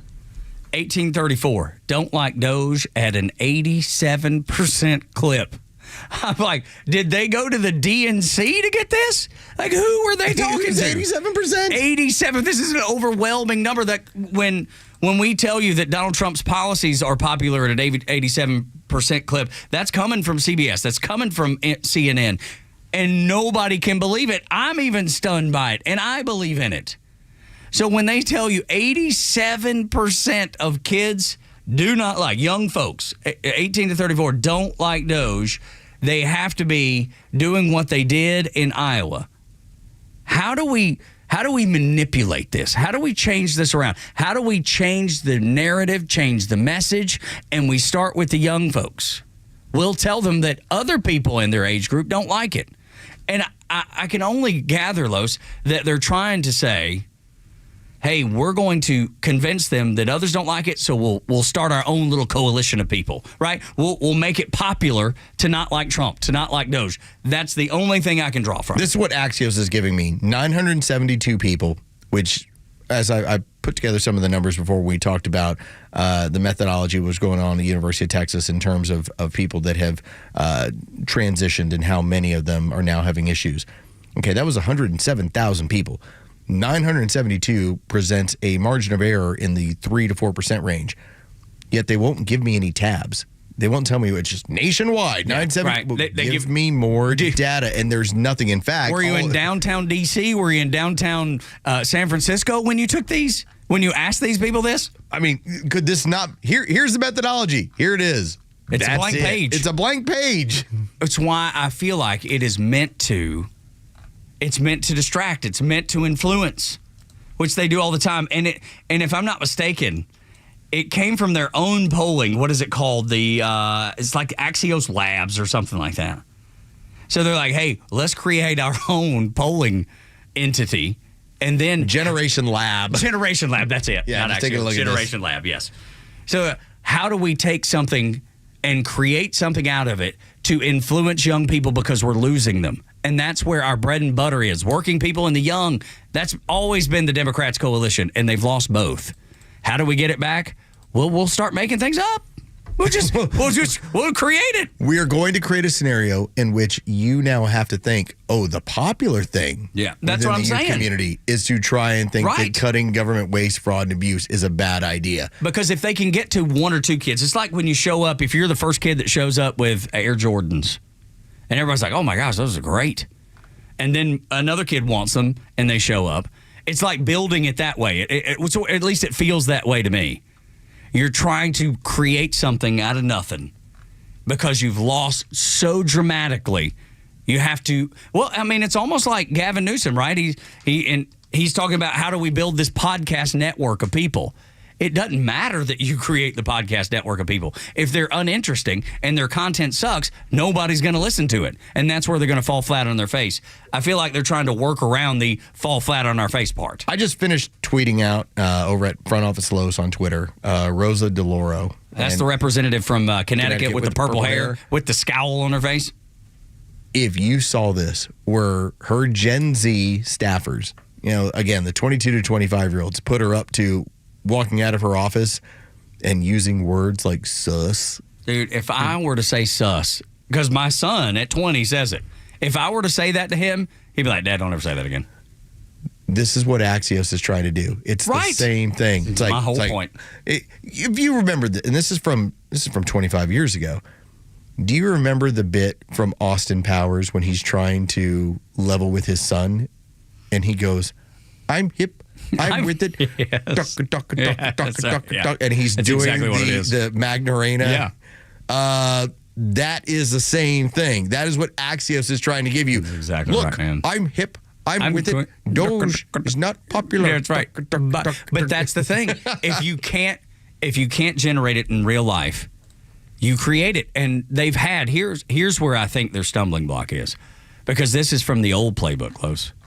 When they had the media behind them, like the mainstream media was important to people. Oh, they protected them. That's right. Saved them. And so they're playing, the old playbook is, hey, let's create this. We're going to feed this out, and the media is going to run with it. And this is going to create the ripple that will turn into a wave, that'll turn into a tidal wave, and will convince young people, don't like Donald Trump, don't like Doge, like us.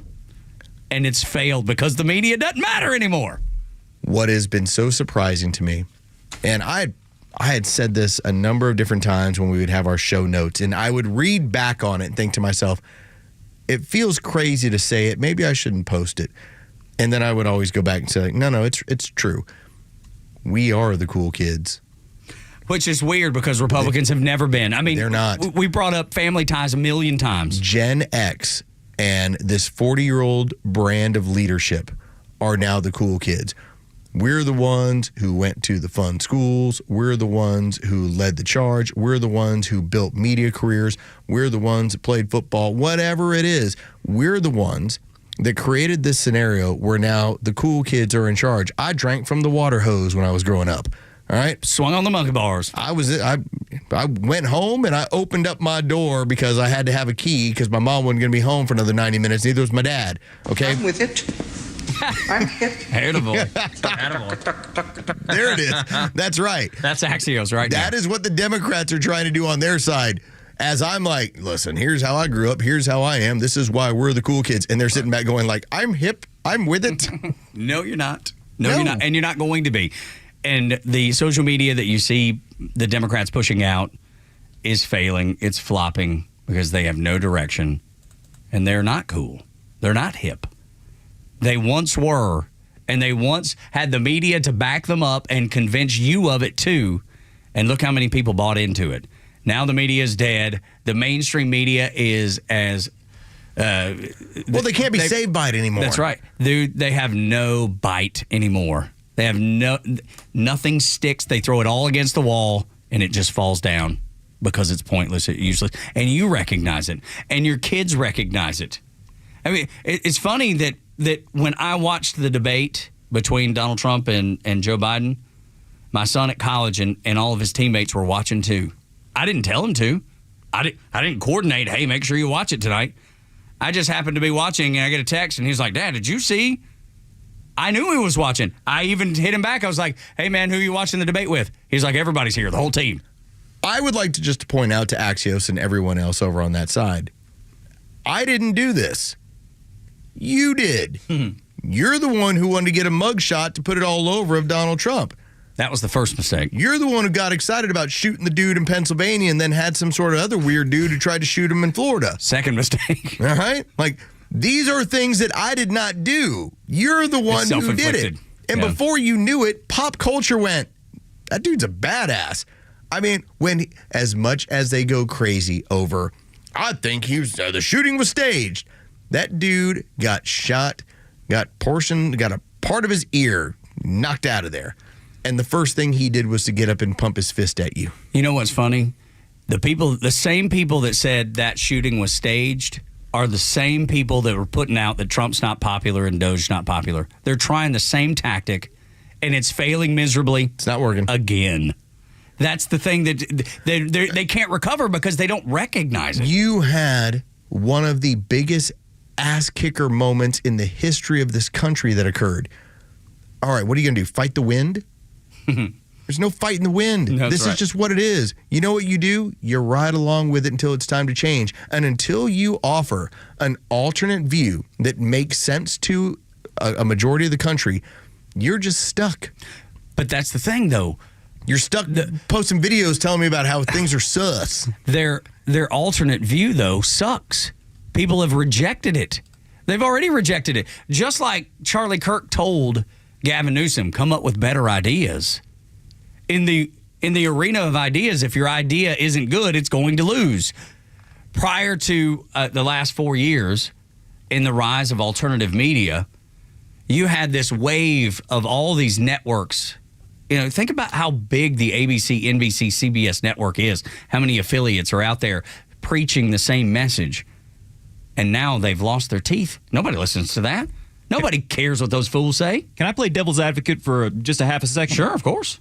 Charlie Kirk said, get better ideas. Is there one idea? Is there one kernel that they can start from and build off of? Because I can't come up with one. Well, but that's not devil's advocate. I think that's exactly what we're saying. I think you're saying the exact same thing that Los and I have been saying, is they don't have good ideas. Everything they choose and everything that they say ends up being a disaster for them, because it always comes back to, I'm a victim. It's got to be an ism or an ist at the end of the word, a racist, a sexist, whatever, the isms that go along with it. And nobody wants to hear that anymore. Everybody's like, make your own way, work hard, be successful. If you can't climb the mountain, you go around the mountain. Don't be a victim. And that's all they do. That's who they are. They're victims by nature. That's how they feel like they can be successful. If I tell somebody I'm a victim, then I'll get the promotion.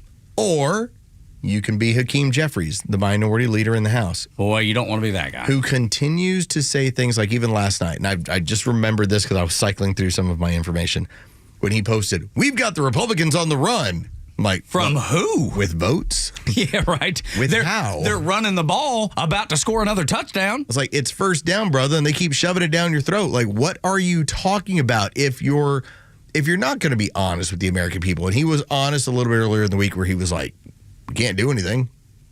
Okay, so how, if you have no power, are you now assuming and trying to point out like you have some sort of influence and power? Well, you don't have public opinion. Right, but they have to. That's all Axios is trying to reach at. What is it that they can do other than just grovel and wheels spinning? Because they've got so many... Make awkward videos? Yeah, that. But they have nothing else. That's what you've got left. Make awkward videos. And try to create a network of your own podcasters to share your terrible ideas. There's 2 billion podcasts in the world. Each of them, the majority of them, get less than 25 downloads. Every podcast that they put out on the Democrat network will be in that same category, 25 or less. It'll be the staffers, it'll be whomever. They'll continue to share it. People might give it one listen, and when there's no ideas attached to it, they'll never go back to it. You and I have been in the top 1%. Yes, we have. Do you remember the podcast they gave the Royals? That flopped. $60 million or something. Meghan Markle and Prince Harry. Yep. I think 5 episodes. Gone. Complete flop because it was uninteresting. There was nothing new to it. There were no entertainment value. There was no entertainment value to it. It's weird how boring people make boring podcasts. Yeah, right. I tell you, dynamic people make dynamic podcasting. And here's the other thing, Los. When people are putting together a podcast, they say, I got this great idea. And they may. But once they've talked about that idea once, twice, 3 times, it's over. And it's work. If you can't develop content, then you can't do this on a regular basis. And I think that is the area that people, they underestimate how important it is to develop content all the time. And they underestimate how long it takes to put it all together. Because everybody's got a microphone, everybody can hit record, and then where do you go from there? Like, do you edit it? That takes time. Do you produce it? Do you make zips and zaps and jingles and music in and out of the breaks? That takes time. Well, by the time you're in your 3rd episode, you're out of ideas, and you still have to record this, and then you still have to take the time to edit it and produce it and put it out and pray somebody listens to it. You're like, man, this is not worth it. I'm not making a penny. I'm taking a lot of time. Most of the time, it is a passion project, and it lasts for about 5 minutes. And then it's over. That's what Axios...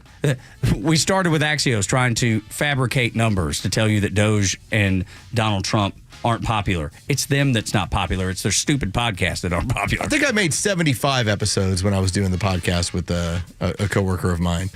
That's, that's a good number, man. Pretty legit when you get to about 75, 77 episodes. Right. You couldn't, if you didn't or weren't able to develop content, you wouldn't go that far because you would be out at 3. And then he left the station. And that's why it ended, right? That's why we're not doing the podcast anymore. Yeah. Morning Xtra on Extra 106.3 when we come back. We have a guest named Austin Moore. He is a guy that has an unbelievable connection with a kid that we've been talking about named Houston on the Morning Xtra from a podcast, speaking of good content, and it's called The Telepathy Tapes.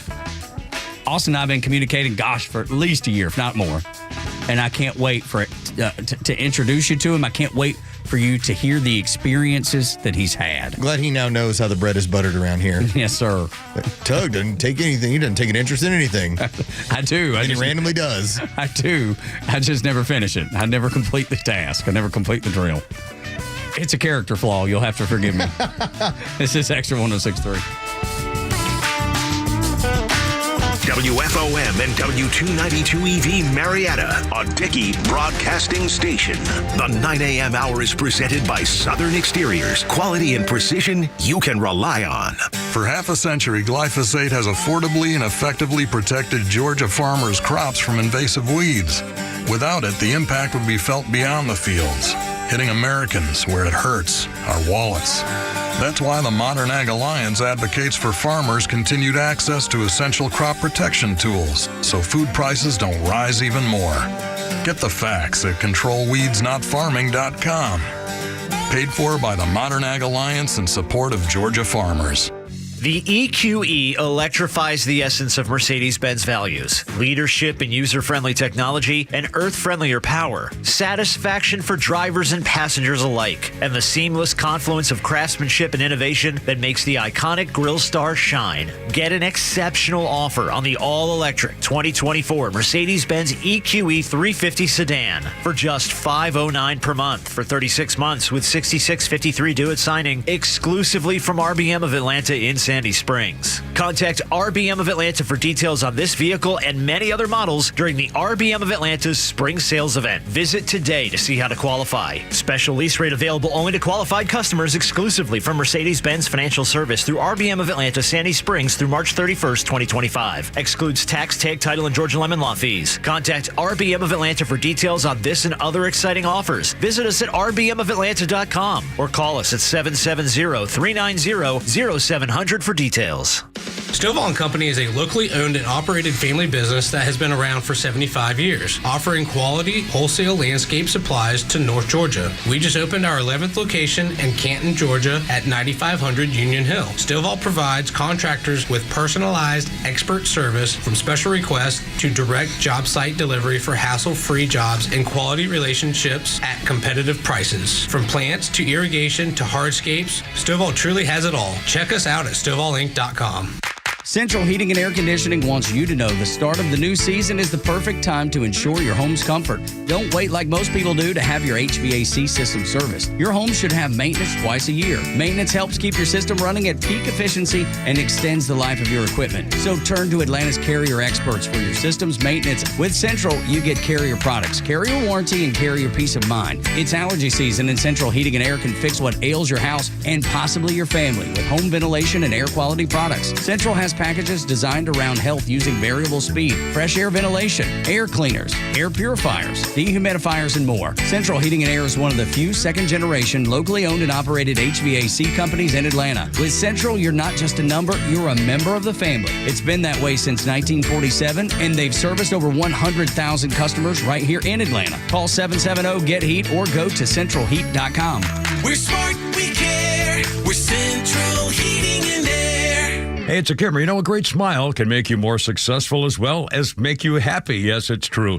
And your smile's waiting for you at my dentist, Dr. Dina Giesler, my friend for 30 years and dentist forever. This woman at Atlanta Smiles, atlantasmiles.com, the dentist with the doggy. It's really true, whether it's just regular cleaning or bridges or crowns or are your teeth bothering a little bit, maybe a little ache or something, or your gums it's not going to get better on its own. Take it from me, I found that out the hard way. Taking care of your teeth and gums, and everybody's happy. And by the way, you can relax with Dr. Dina. This is an individual, private VIP experience. The latest technology. She used AI to get my last thing done at my last visit. And don't forget the doggies, a little doggy to take a nap in your lap while you're getting your work done. And this staff, these ladies are angels, I promise you. You'll love going there. A veteran herself, Dr. Dina, 10% veterans discount off the top. Tell them when you call. 404-262-7733. Your smile's waiting. Get the doggy at atlantasmiles.com. At Nelson Elder Care Law, we understand that family's everything. That's why we prioritize your family's future with personalized asset protection solutions. Call us today to schedule your legacy planning meeting and discover how our team can tailor our services to meet your family's unique needs, ensuring a secure and worry-free future. NelsonElderCareLaw.com. Keep up with all of our shows and the latest headlines by following Extra 1063 on Instagram, X, Facebook, Truth Social, and all your social media platforms. Plus exclusive giveaways and more. So follow now at XTRA 1063. I'm so delighted that this guy is in the studio with us this morning. Austin Moore is a guy that I've been communicating with for so long. You've been listening to the show, and we talked about the stuff that happened, and I knew that you were working with kids who are autistic, and we had that discussion because I have a nephew that has autism. And I had reached out to you when I was working at Recliff, which is in Peachtree Corners, as I was in the clinic, and I said, hey, we do this great work. Tell your nephew, or tell your, is it your brother-in-law? Yeah, brother-in-law and his son. Yes. Right, and so I said, if you ever need it, we'll give you a tour, show us what it's all about. And that was 22, because I remember thinking, are you serious? It's been that long? I was still in the clinic, yeah. I'm so glad that you've been reaching out to him for that long, because it took, and we talk about how things just happen in their own time. So I ended up watching an episode of Joe Rogan, and that led me to Kai Davidson, who did the whole telepathy tapes and did that entire podcast as far as these autistic children that are non-speaking. And I brought it up with Tug on Monday, and I get your post, and then that got everything going, and Tug's like, oh, no, man, I've been talking to Austin for this long. Like, I've been hearing from him for this amount of time. I was like, what? A few months ago, I reached out with the telepathy tapes to you, and I just said, hey, give it a chance. I promise it's real. And then when you said it, I said, this is my sign to reach out to Carlos. Can I throw myself under the bus, as I always do? Yes. I didn't even remember you sent them to me. Yeah, until you brought it up just now. So I totally for anybody else out there, this is Austin Moore, and Austin has done this work in the community, working with these children, working with these young people that we're talking about all types of forms of autism, but he's a communication specialist. And so when you get into the telepathy tapes and what some of these young people seem to be capable of doing, it seems supernatural, but you were the one who reached out and was like, no, this is like legitimate. We see this all the time in this line of work. Sure. And let me, the first time this happened to me, can I give a little bit? Please, by all means. All right, so 18 years old, senior in high school, knew nothing but autism. I kind of fell into this world with a family, learned ABA, which is a behavioral therapy, in-house on the job. And so as I'm learning on the job, I get to see the spectrum of autism. It's, open my eyes that it's not just to my friend who I was working with. I grew up, put myself through college thinking I wanted to be a doctor, and this was just kind of like a job for me. But it was deep in my heart. I had good patience. I think it was God that put that in me. And so I kept working, and none of the spelling was in our lives at that point. So we had tried everything with my friend. The crystal therapy, the light therapy, any therapy that you can think of, he had gone through, and nothing really had gone above and beyond to show us something.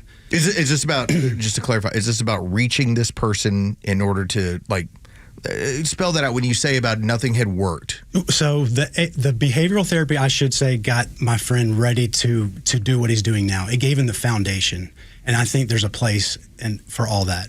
The education part of it is what struck me once he was able to openly communicate. I thought everyone felt, holy cow, we have been just letting you down all these years, and he all of them are so graceful. He basically said you did the best with the knowledge you had at the time. And he was able to communicate it through 19 years old. I started when he was 6. 19 years old, he's able to get this out, and we are heartbroken. And again, see, I get chills talking about it because it changed my life the first time I saw him spell. I knew I'd gotten away from just a few years, went into a side story of physician recruiting. I learned quick I'm not supposed to be on the phone making sales calls. I saw Reese speak through the letterboard for the first time and thought, what am I doing? There he is.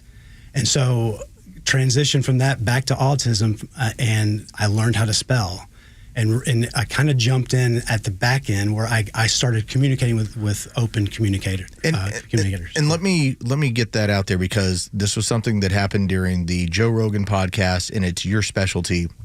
When you talk about spelling. Yes, that's right. That's where I was going to. Clarify that for the audience about what that means when you're working with somebody, especially when they're nonverbal and they're autistic. Yeah, thanks for bringing me back to that. So the spelling is all about purposeful pointing. So the gross motor of touching a letterboard. I know we're on the auditory. Well, but we're on YouTube as well. You told us you watch us on YouTube. Yeah. Exactly. Put them up with the camera. So we have our letterboards, very basic, A through Z. My bread and butter is getting my guys up to typing, and you're holding the letterboard. You're building this what I call a battery system of you got your client, you're the coach, you're holding the letterboard. It helps to hold it at their eye level. It's an ocular motor thing, less stress in the body. The motor breakdown is really what we think of with our autistic friends. They're there inside, but it's a motor breakdown to get the communication out. So the gross motor of pointing to each letter is much simpler than trying to speak with the hundreds of muscles we have here. Sure. And so this method, somehow, Soma RPM was the original OG. She kind of is the reason we're all here. She figured this out with her son, and it kind of spread into other. There's spelling to communicate. There's the speller's method. There's a lot of things that can help people with this communication technique. Now, my thing is that it's all about just purposeful pointing and noticing these patterns in these kids that shows me that it's them, that they just have trouble getting there. And after time, I joke all the time about being Mr. Miyagi. Early on, it is very disciplined and very regimented. Yes. And so when that muscle memory starts kicking in and then their confidence builds, my voice stops being so like, yes, you're constantly coaching them. Go, find it. Right, and being encouraging. Right. And so when you're doing that stuff fades. People always see it early on, like, oh, you're prompting so much. Well, duh. Right. They all because need we're learning. Because that's the criticism sometimes. Yes. It's like, oh, you're coaching them up or you're touching them in certain ways. Absolutely. Right? And don't get me wrong, there are practitioners that have done some harm to what I do, and it's frustrating. But I'm in the point in my career where the results are the data. We're talking to Austin Moore. He runs more opportunities, and he's connected with Recliff over in Peachtree Corners, the nonprofit side of that. And on the board, right? You're on the board? I'm on the board. So, yeah, I went from the day-to-day. I'm still on the board with Reese. They're my family. But, yeah, I learned how to spell through them. They're like second family to me. But as I started working with other families, especially Houston was one of the guys that in the telepathy tapes. Well, let's set that up because episode 3 is where I got introduced to Houston, who's here in Georgia, and his mother was like, we were the outcast. Yeah. We couldn't go to the grocery store, we couldn't go to church, we couldn't go anywhere because it was always a problem for somebody else. It was causing an issue for somebody else. As she said, I felt so trapped. She went through being a believer to losing her faith to having this breakthrough with her son, Houston, who came up, who'd never spoken, been nonverbal, and says, Mama, I love you. And she was like, that changed everything. Yeah. And she found her faith, and you know them. You've worked with them. Yes, Katie. And she's written a book of Heaven, that anybody can find on, if they look up our group online. I ordered it through Amazon already. Hey, right, Carlos. All right, Los, my man. I saw it when I saw the book. I was like, I'm ordering this thing. I read the reviews, and it explains a lot. Yeah. And it does tie in spiritually. You know, there's a lot of stuff that these kids really at some point changed my life into where I thought they are so gracious and so loving, and it's all about love with them. And I think that is the key to communication is dropping all our ego and focusing on the love. Well, let's get to that because that's the most important. I mean, that I don't know the most important thing, but it's the most fascinating part, being able to communicate. It's key. Telepathically. That is the idea of the telepathic bond, is that it always seems like when you went through the podcast that it was, whether it was a caregiver, whether it was the instructor, there was a bond with them that was more than just, I work with this kid. It's like, no, I care for this child in a way that goes beyond just a regular professional relationship. And it seemed like their telepathic ability was tied to love. Yes. It's unconditional love too. And it's something that you experience when you get ingrained with these non-speakers. What drives me crazy are I understand the skepticism. I get it. But until people get ingrained and work, get their hands dirty and see it. And when I do this, I'm over 100 students I've worked with in just the spelling. I've gotten so many to open, and it's the same pathway. And if I keep experiencing the same thing over and over again, you can't tell me that you can't deny my experience. That's right. And so when I hear people on the other side of the world saying and feeling the exact same thing I am, and I've been holding it back not to sound woo-woo or crazy, but I'm like, this is so real, and why is no one talking about it? That is the factor that I was amazed by listening to that podcast with the telepathy tapes, was the amount of people from around the country. These are not people that know one another. They don't have regular interactions, yet they're all talking about the same sort of connections they have with these non-speakers. You say you've experienced this, and I like how you called it, I'm not woo-woo, because every single one of them are like, listen, I'm not woo-woo. But that's the thing. It's crazy because as a guy that had no experience, I've heard of telepathy, but that's it. Like, I had no experience with it, no understanding of it. And as soon as it was explained to me, I was like, that makes sense to me. Right. I never felt like it was Sasquatch. I never felt like it was far off or woo-woo, to use your word. I never felt that way. And I don't understand, to be honest, how anybody that can listen to it and just dismiss it without at least wanting to explore it. And so I learned to spell, and the heavy hitting stuff, which we can get into, came when I was working with powerful communicators in the clinic setting. I kept hitting this. It's a small percentage of people I've worked with. Again, I'm speaking from my experience only, and I don't represent any of these spelling groups out there. I have to put that out there because I know how some things can be cut up. I'm an independent contractor, and I had the opportunity to do this. I wavered. Should I do this? And I thought, I don't know if I'll get this chance again, and I'm already involved with something big that is kind of a snowball effect going. You two are not this fanboy right here too. So I had to take this opportunity to come and just talk to you guys. I'll tell you, I know we're going to be up against it here for a break, but I guess my question as we get into the break and we get into some of the details of what you've experienced, how wild is it when you do what you do professionally to try and explain something that is almost completely unexplainable to people, where it goes completely against the science, that this is not possible. Right, and going back to love, how do you measure love? Yeah, it's impossible. And so that's the same but you thing. Know it. Yes, and so it's the same feeling. Yes, it's one of those things where they want the material, they want the data, and it's something that can't be measured. It can't be quantified. Yes, and it's like momentum in a baseball game or a football game. Yeah, and I don't want to get sciencey, but maybe that is the quantum. Maybe it's something bigger than us that we don't understand yet, but we will figure it out. And I know that I'm on the right side of this wave of people changing how they're thinking. That's all we're asking, is to be open and change the way you're thinking towards these kids and adults. There's a wave of them coming, adults that have nowhere to go, parents that are going to eventually need support. Yeah. And no one's really thinking about it. And no one's talking about the giant elephant in the room that we all want to figure out what's going on, but it starts with people accepting that this is a possibility. Let's get in that elephant in the room next. Yes, absolutely. Because I need to hear about these experiences. I want to know the relationship. So now we got the background all cleared out. You and Houston are able to communicate. Yes. And I'm telling you, God's timing is everything. Absolutely. Los had told me about this. You'd told me about it forever ago. But it wasn't until God had the plan to have you in here today. And to be He used my imperfection. And again, to be under the umbrella of the Dickey Broadcasting Board, this is a soundtrack of my life. So that's awesome. Yeah. I'm telling you, I wrote this down. God's timing. He used my imperfection to bring this message to you. I hope you enjoyed as much as we enjoyed talking about it. Austin Moore is our guest. We'll continue discussing the telepathy tapes and his own experience working with autistic children and the ability to communicate in ways that you could never even imagine until recently. Tug and Los, along with Austin, on Extra 106.3. The latest sports news, powered by 680 The Fan, and driven to extra listeners by RBM of Atlanta in Sandy Springs, Atlanta's Mercedes-Benz connection since 1964.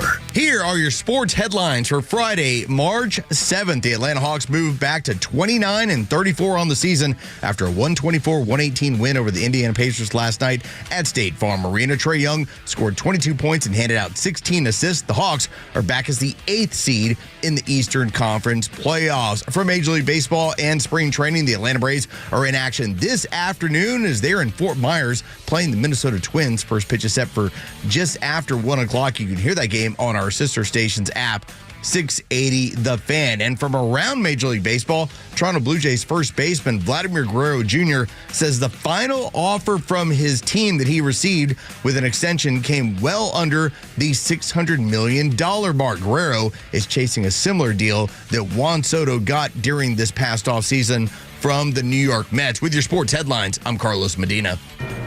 Atlanta Braves fans, May is Military Appreciation Month, and a great time to show your patriotism by purchasing a VIP table at the Warrior Alliance 4th Annual Veteran Impact Awards and Gala. The event will be held on Thursday, May 22nd at the Coca-Cola Roxy Theater at the Battery, Atlanta, and features dining, live entertainment, and Georgia-based veterans being honored for the significant contributions they are making in our communities. Purchase your VIP table today or make a donation at thewarrioralliance.org. You may know that ATL Turf Co. has become a leader in artificial grass design and installation services, but you may not know that ATL Turf Co. is a large artificial grass distributor. We only sell U.S.-made, premium name brand turf at factory direct pricing below wholesale. And now we're open to the public with large inventories of lawn and landscape, putting green, athletic, and pet turf on sale. Plus, all remnants are on sale for only $1 per square foot, direct from Dalton to our warehouse in Kennesaw. Visit atlturfco.com to learn more. atlturfco.com. Don't miss the first MLB All-Star Week event at Truist Park as talent meets tradition in the 3rd annual HBCU Swingman Classic presented by T-Mobile and powered by the MLBPA Youth Development Foundation. Join fans, athletes, and alumni to watch Hall of Famer Ken Griffey Jr. shine a light on 50 of the best young ball players from HBCUs around the country on baseball's biggest stage, July 11th at 7 p.m. Get your tickets today at allstargame.com/swingman. Hair Volume is the best-selling hair tablet in the world and one of many award-winning natural hair products from New Nordic. Purchase at newnordicusa.com or CVS. HGI Wealth Advisors is your financial defense partner, preparing you for the unexpected when the inevitable happens in life. Our tailored strategies empower families to build wealth, generate infinite income, and mitigate taxes, fees, and penalties. At HGI Wealth Advisors, we help you transfer wealth while creating an everlasting legacy. Our goal is to ensure you meet your financial needs today, tomorrow, and into retirement. Our experienced team is committed to ensuring your legacy endures for generations to come. Learn more at hgiwealthadvisors.com. If you're living with dry age-related macular degeneration or dry AMD, you may be at risk for developing geographic atrophy or GA. GA can be unpredictable and progress rapidly, leading to irreversible vision loss. Now there's something you can do to slow it down and get it going slower. Izervay is proven to slow GA progression. Izervay gets GA going slower. Izervay or avacincaptad pagel is a prescription eye injection used to treat GA. Don't take it if you have an infection or active swelling in or around your eye. Izervay can cause eye infection, retinal detachment, or increased risk of wet AMD. Izervay may temporarily increase eye pressure. Your vision may be impaired after an eye injection or exam. Don't delay. Ask your doctor about Izervay today. Izervay gets GA going slower. Visit Izervay.com. That's IZERVAY.com. Paid for by Estella's Pharma. Are you tired of dealing with loud, ugly, drafty garage doors? Do you have certain rooms in the house that you can't keep cool in the summer or warm in the winter? Hi, I'm Dan Watkins with All Four Seasons Garage, Entry Doors, and Windows. Now is a great time to upgrade with brand new, efficient, quiet, and beautiful garage doors. Your garage door is the biggest opening in your home, which is why it's such an important part of your home's curb appeal and energy efficiency. Give us a call today at 770-517-7078. Get started today by visiting us at all4seasonsgarages.com. The president said it himself. America is back. And Extra 106.3 continues on as the only conservative news and talk station in Atlanta. The news changes by the day, and you can count on Extra 106.3 to bring it to you straight every day without the spin. Extra 106.3 FM and the Extra app. Tug and Los until 10 with our guest, Austin Moore. More Opportunities is his company, and he's connected with the Recliff folks over in Peachtree Corners on the nonprofit side. And we know that, some of the Atlanta Braves are involved there and very, very proud of their service because of the relationship that they have. So Matt Olson also worked with my buddy Reese. There was a time where just a couple of days when he was still in high school where I introduced Matt to some of the ABA or the behavioral therapy we were doing in the basement of, or he would go on many walks with my buddy Reese. That's so cool, man. Yeah, and then they just just that stayed, heart. Yeah, if you go and watch recliff.org, it is RECLIF 1F community.org. Recliffcommunity.org. Let me get that out. You can see the story of them. It's a beautiful story. That's great. So yeah. All right, so the elephant in the room. Yes. So whether it's through Reddit and they tell you, well, telepathy isn't real with these children, or when you have the telepathy tapes, they say this is something going on. What has been your experience? Because listening to that podcast and then hearing from other people, we've got a friend of ours that works in the industry, and she was like, no, it's legit. Yes. So I started learning the spelling method, and this is so crucial that I am 100% convinced now after doing this with, again, hundreds of students that spelling is the absolute easiest gateway to this process. You have to follow there's a formula. I made a joke recently on one of my posts. It's like baking a cake. If you don't follow the recipe, it's going to be a mess. So it's all about you're starting on these YouTubers. We have a board that's smaller letters, bigger targets. So they're you're picking nouns from a lesson. Let's person, place, or thing. I know the answer. You know the answer. And when you're spelling these words together and graduating to this, and then eventually, again, my bread and butter is the wireless keyboard to a screen. They can see what they're typing. As they're building these skills, you start noticing these patterns. Again, you know what you're spelling together. And this battery system I talk about is absolutely real. So as you're spelling, you're learning their patterns. You're seeing how they move letter to letter. And when you do that, I'm convinced that you're building these neurological like bridges. And as you do it more and more, these bridges get stronger and stronger and stronger to where the known words, okay, now we're talking about a radio station. Can you put into your own sentence where we're going today? So then they have to use their own words, but it has to be about we're going to the radio station. So you start building conversation that way. And then when they start using words that you're like, whoa, that was cool. Where did that come from? Yeah. And then you start, oh, cool. And then you just trust like this, there they are. They're communicating with me. And then when they start giving me paragraphs and this and that, it was beautiful. And then so in the case of Houston, when we got to a certain point and he's going on sentences of his own. And Houston is one of the people, one of the episodes children 3 and 4 in telepathy episode, tapes. Yeah, there you go. When me and Houston got to a certain point, he's writing sentences. He types out a word that I'm like, man, I was just thinking that a second ago. What a weird word, but appropriate for what we were talking about. Oh, wow. So that's what triggered it immediately. Yeah, and I was like, that was weird. So we kept going, and then it happens again, and it's too coincidental. Can you give me an example, like what one of the words might have been? Oh, it could be like in the description I used, we were talking about school safety or something, and I had used the word school bus, which then turned into my word to help test my friends, and we had not used it, but then all of a sudden he went to this word as clear as day, almost like what I was thinking. He started spelling. He could tell that I was like, okay, not that. Where we at? And he went immediately and started spelling that word, and I was like, whoa, that was weird. I think. Well, one of the aspects of the telepathy tapes is when you had some of these teachers that would talk about how they started having to blank out their mind and think about different words because they felt like their students were able to draw on exactly what they were thinking and give them the answer that they were already thinking. And it's kind of like the stages of grieving or whatever, where at a certain point, when it felt like it was a one-way thing, like what's going on, you start getting in your head. And then that's when I learned later on, the more people I worked with, they would tell me, you've got to stop being so anxious. And they'll tell my parents that same thing. You're too anxious. You got to calm it down. And so once I started meditating, once I had, quite frankly, a spiritual awakening, that was a personal thing with me. Their gracious words and their positive energy and love got me through a pretty heavy time in my life. Wow. And it's the reason I'm sitting here with you guys today, because I could have gone and done a lot of things. But I knew something was drawing me to autism. And then the telepathy thing, when it happened, and it doesn't happen with everyone I work with. I have to say that. It's a very small percentage, and it's usually very powerful spellers.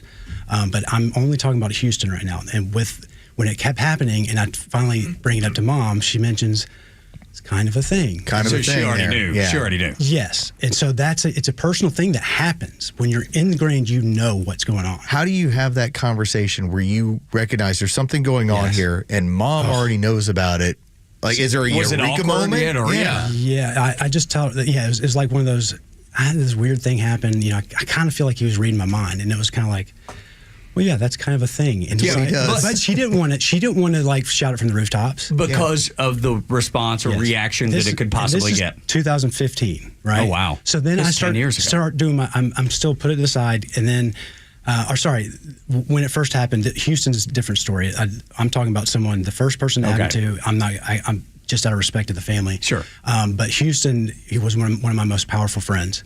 But when I went to get trained and saw these parents in these conferences, they would try to talk about it in public and everyone would shut it down. Yeah. Strange. And I thought, why does nobody want to say anything? Yeah. And so I still don't know to this moment. Right. And then I realized, like, you can't lead with that because of the woo-woo people that are just like, you're crazy. Yeah. And so all of my parents that have come to me and said, I think something's going on, I'm like, thank goodness we can talk about this now, because they've told me it's not really my thing to share. It's something that's got to happen through the how am I trying to say this?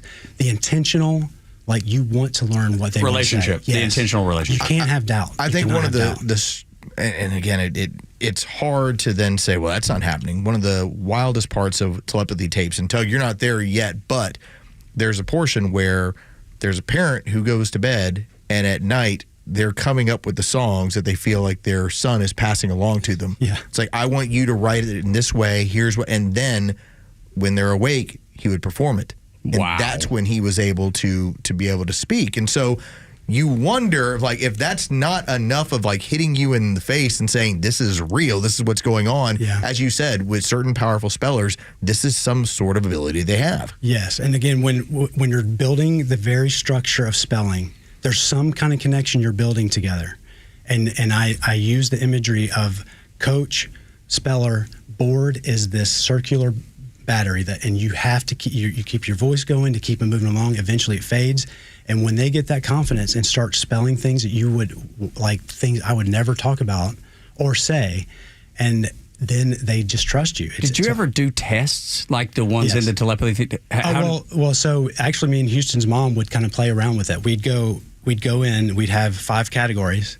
One, and for example, would be southern states, just keeping it local. Sure. So she would text me from a different room while she was there, and she'd say, okay, category 1. And so he would spell a state with me. He would then have to go and spell it with Mom. And the percentages were not very high. Like we're talking, he'd hit on like 10, 15% on that. Mm-hmm. So that's a part of it where we don't quite understand. Like, how is it? Some people can. And how does it transfer? Yeah. Because there's definitely things that they've said that, again, in a place of the time of my life that I was in a spot where I wouldn't be so positive, where their words would pick me up. Mm-hmm. And good Lord works in mysterious ways, man. Oh my God! I mean, it makes me emotional thinking about it. Yeah. Because their words are beautiful. They don't hold grudges with the past, and this is absolutely a real thing. But I just warn people, like, this is not like a sideshow. This is, in my experience, it's not every single one, but it very much could be.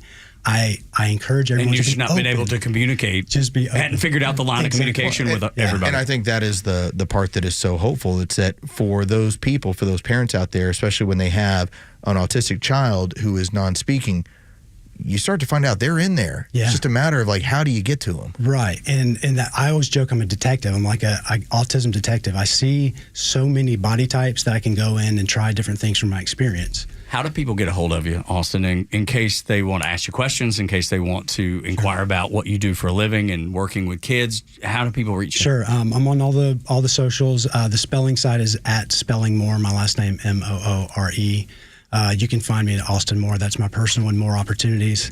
The nonprofit is recliffecommunity.org.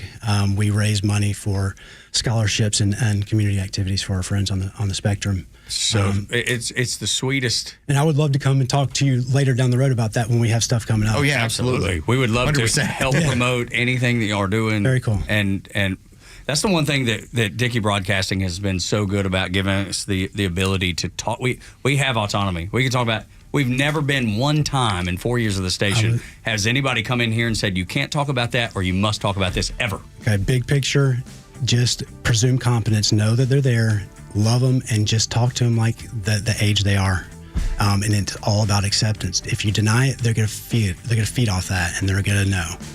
Just like anybody. Just accept people for But that's any relationship. Sure. Right? If you're kind and thoughtful and caring, that's the way we all. I just love how they pick up on it. Me too, man. It's amazing. I can't thank you enough for having me. Austin, God bless you, man. Thank you, Thank Austin. you. It's a pleasure to have you. Pleasure to meet you. That'll do it for us. The 9 o'clock hour brought to you by Southern Exteriors, 8779 southernexteriors.co for Austin Los and Jeray. I'm Tug. Y'all come back now. You hear?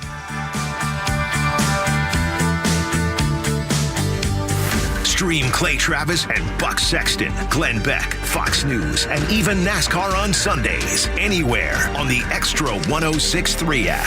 Download the app now and get 24/7 access to the live stream, the latest news, and everything you need to know about Atlanta's only conservative talk station.